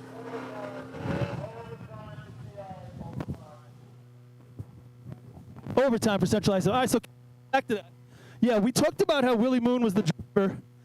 You guys were going up against some really good Central Islip teams and really good Patchogue teams those days. Yeah. I mean, 79-80. You go back and look at all the scorecards. Patchogue wins most of the tournaments. Paul, I remember them having a really hot C truck and running some good C ladder and COs. Yes, I would look. Couple of 12s back then. Yeah, that's when 12s weren't the norm. Yeah, 13s and 9. If you ran a 9.2, 9.3, and C ladder was a hot run. Yeah, you were moving if you did 9.2.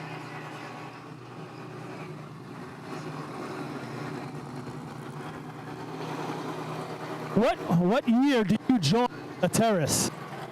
What year did I join them? Yeah. 79. So you joined in 79, and are they already a pretty good team? That was like they were building a little bit, but then even then it was still a few new guys that came in the fire department and the team, and it all just came together very quick. Yeah, and then throughout 79 and then 80, I mean, you guys were in a lot of tournaments. You mentioned a couple, you won. I mean, what's the feeling, if you can remember back then? Like, do we have, comparing yourselves to Patchogue, I mean, Patchogue was just amazing. But when you win those tournaments, like, what's the feeling? Do you think you got a shot at this at the state tournament? Did you go there thinking to win, maybe? Well, that would be like in 79 and 80 going to the state tournament. You have high hopes of having a good day. We scored points, but it wasn't the top 5 days. I can only remember it as a kid watching my dad race in those days, Kev. Chasing Patchogue was just chasing, that was chasing Tom Brady, right? Yeah, I mean, it was tough. How much it's changed back then, you said Islip wasn't a strong team. And then to look at Billy Moon, he was probably 3 feet tall. All right, here come the Wolves. Here comes Islip. 7 points on the day. Coming in with some good speed right here. They got some water. Smasher puts it in the street. Oh, just tickling it underneath. I don't know if it's the wind or something. Just a little bit under it, Paul. But again, Kev, you get this perspective from. We'll get the time. We got a red flag back by the starting line. They might have left the truck early, Paul. Yep. 3-foot mark was out of the bed, so they both goes out a little bit early. But how pretty is that? Having a rough day. To see it from up here, Kev, how cool is it to see Motor Pump from up here and see the way the hose comes out? It's been a while since I've been up the top of the arch. You're always welcome here. You know that. Talkie, so you're at the Terrace, then you move over to West Islip. Well, I was originally in West Islip, running an old-fashioned team, when we started in '75, I was one of the original guys in the team. But then when I had a good deal to buy a house in Islip Terrace, Sunrise Highway wasn't the quick run it is today because there was no bridges going across Sunrise Highway, so it took forever to get back to West Islip. Wow, you're old. So finally I joined the Terrace. And you stayed to the Terrace until what year? Well, that brings up another subject, Paulie. Uh-oh. He's got more shirts. Another shirt, Paul. Here we go. Now that's classic. You see what this shirt? No, you probably can't. You're gonna have to read it, but that's a classic shirt. It says, if you heard of Jello 82, wait until you see. And on the back, it's saying applesauce 83, but then that's crossed out, and it says the Vlasic Classic, only in New York. The Vlasic Classic. Yeah, I don't so- think we can tell that story. So what do you think that? No, we're not gonna tell that one. But you're talking that's 1983 then. So you're there till 83. No, in 82, that's when I left the fire department.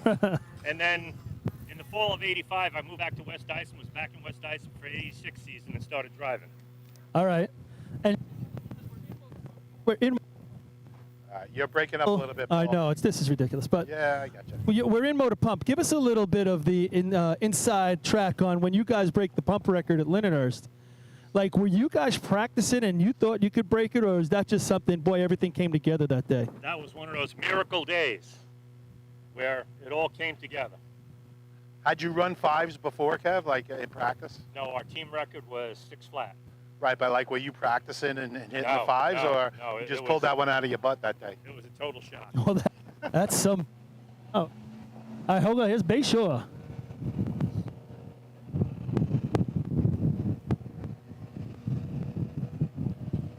You got some the good approach, speed there, Paul. yeah. I like the speed. Water on. Getting the hose out. He lays it in the street. He's all set up. Hey, that's Nice the target hit. right there. That's Ooh. gonna be a good shot. Got a little crooked after the hit, but they're gonna be happy with that. I Looks think like a that's lot of gonna new hose out. be the first place shot so far.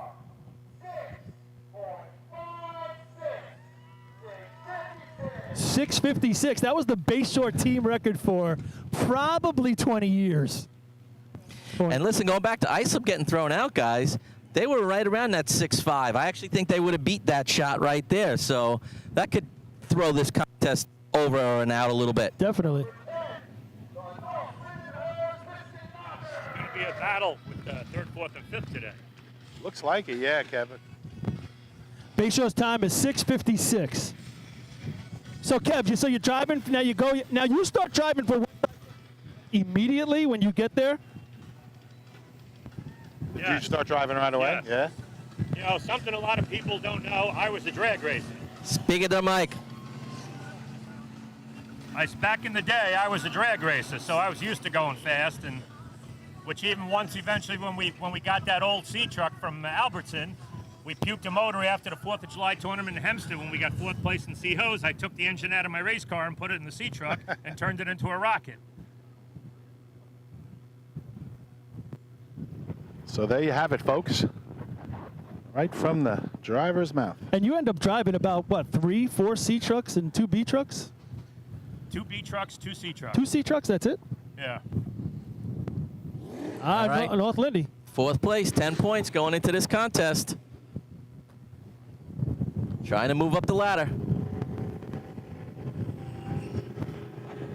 Fun race to watch a team do right. Let's see if they got good hose lay. Kevin's on the line. That's a blap on the target right That's how there. you First hit the drop of target. water. That's how you hit the target. 6-1 area, maybe a little better. Now, who is that? Kevin Kinley? Who is that? Kevin on the Kinley, nozzle? yes.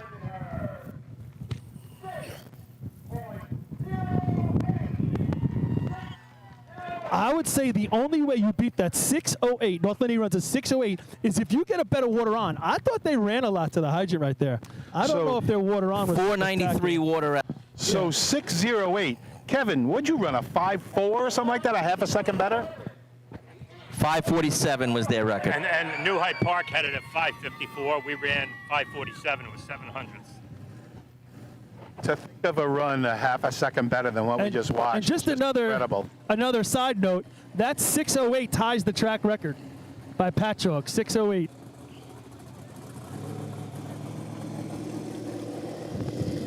And they seem... All right, guys, we got an update from Nassau. Just a total point update. After motor pump, North Belmore has it locked up with 28 points. Second, Oyster Bay, 18. In a tie for third, West Hempstead and Westbury with 16. And South Hempstead with 9. All right. That's a good day for North Belmore. Actually, got some B ladder. Real good day for North Belmore. You got to see the times. They were asking for our results, if anybody gets the opportunity to post them on the Drill Team Go group me. Well, North Belmore's just moving up a few spaces for the top 5 now. I mean, North Lindy with their pump run. So B ladder, changing things. 592 point runs B ladder. 592. Slipped at the top and then finished it. Josh runs a 611 straight ladder for Spencerport. Spencerport, okay. That was in B. I didn't see any of the others.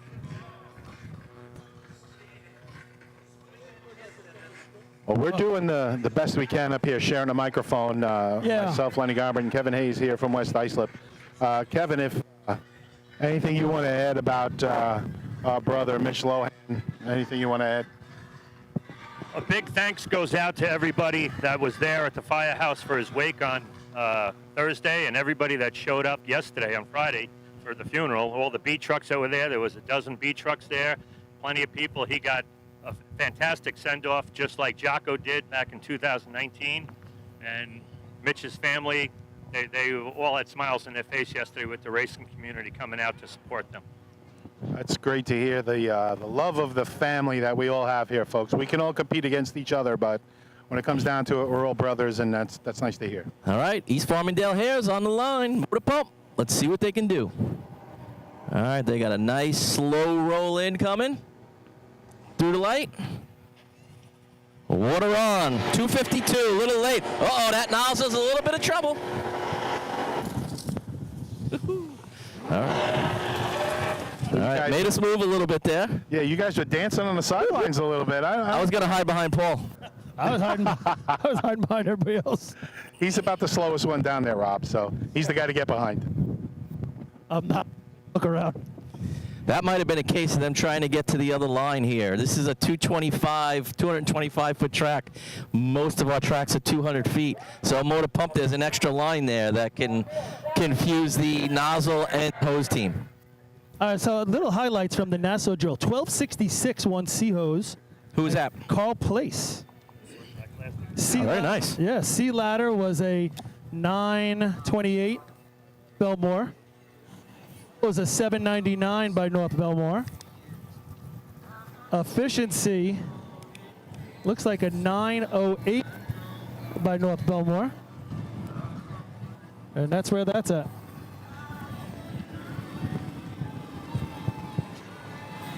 It didn't work.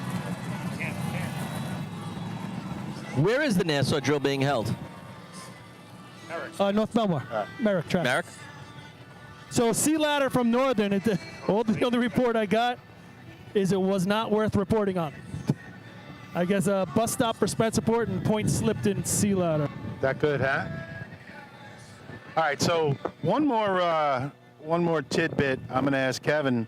Tell me what you think, Kev, about seeing North Babylon back out here on the track.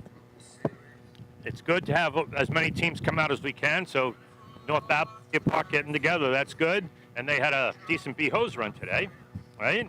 And then even the East Farmingdale out there with Huntington Manor. So that's 2 more teams out there. Love to see it, Kev. I agree.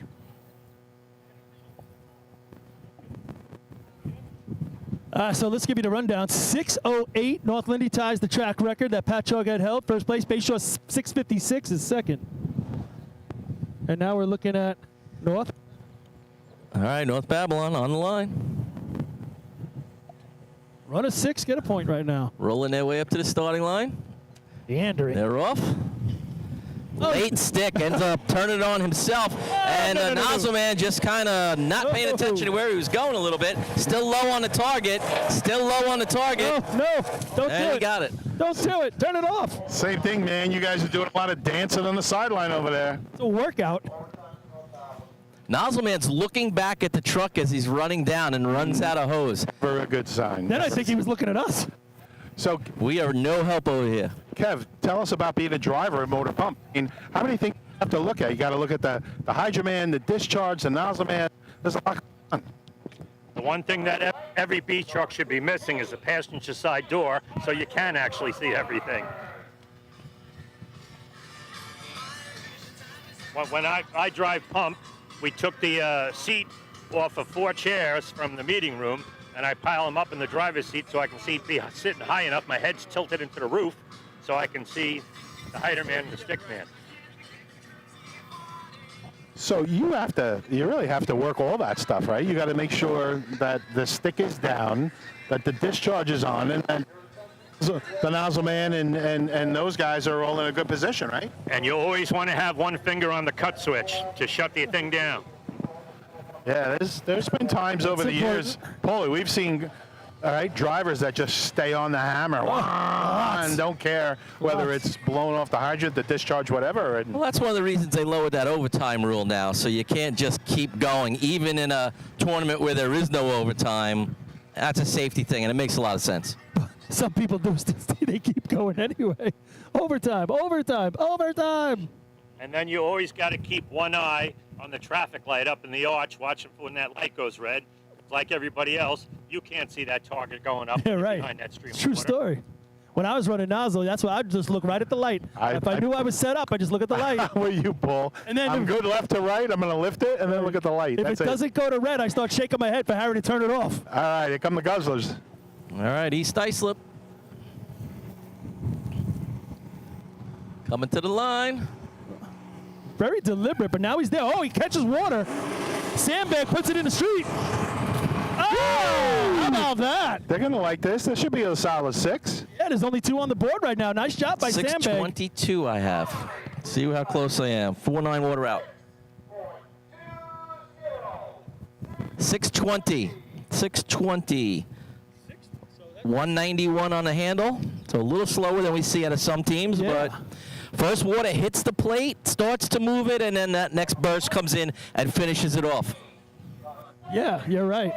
I tell you what, Nick Mata, Sandbag, does a nice job there. He gets the nozzle out, he stretches it out in front of him. Nozzle right on the line. Right in the right spot. Right to the line. Yep. So, Kev, as a driver in Motor Pump, I'm losing my mic. Okay. Do you just kind of stay on it for, I don't know, 1, 2, 3 seconds in your head and then say, you know what, either it happened or it didn't? That's one of the thoughts you have to have in your head, keeping that 10 seconds in mind so you don't get anybody hurt. It really depends how much you like the nozzle man, right? That's why I got in so much trouble. My drivers didn't like me. Shocking. To me, it's the best race we run, Motor Pump. Organized chaos, whatever you want to call it. But there's a lot of guys doing a lot of things all in the span of 6 seconds. When it's fun to watch. When it's run well, it's just a thing of beauty, right? Yeah.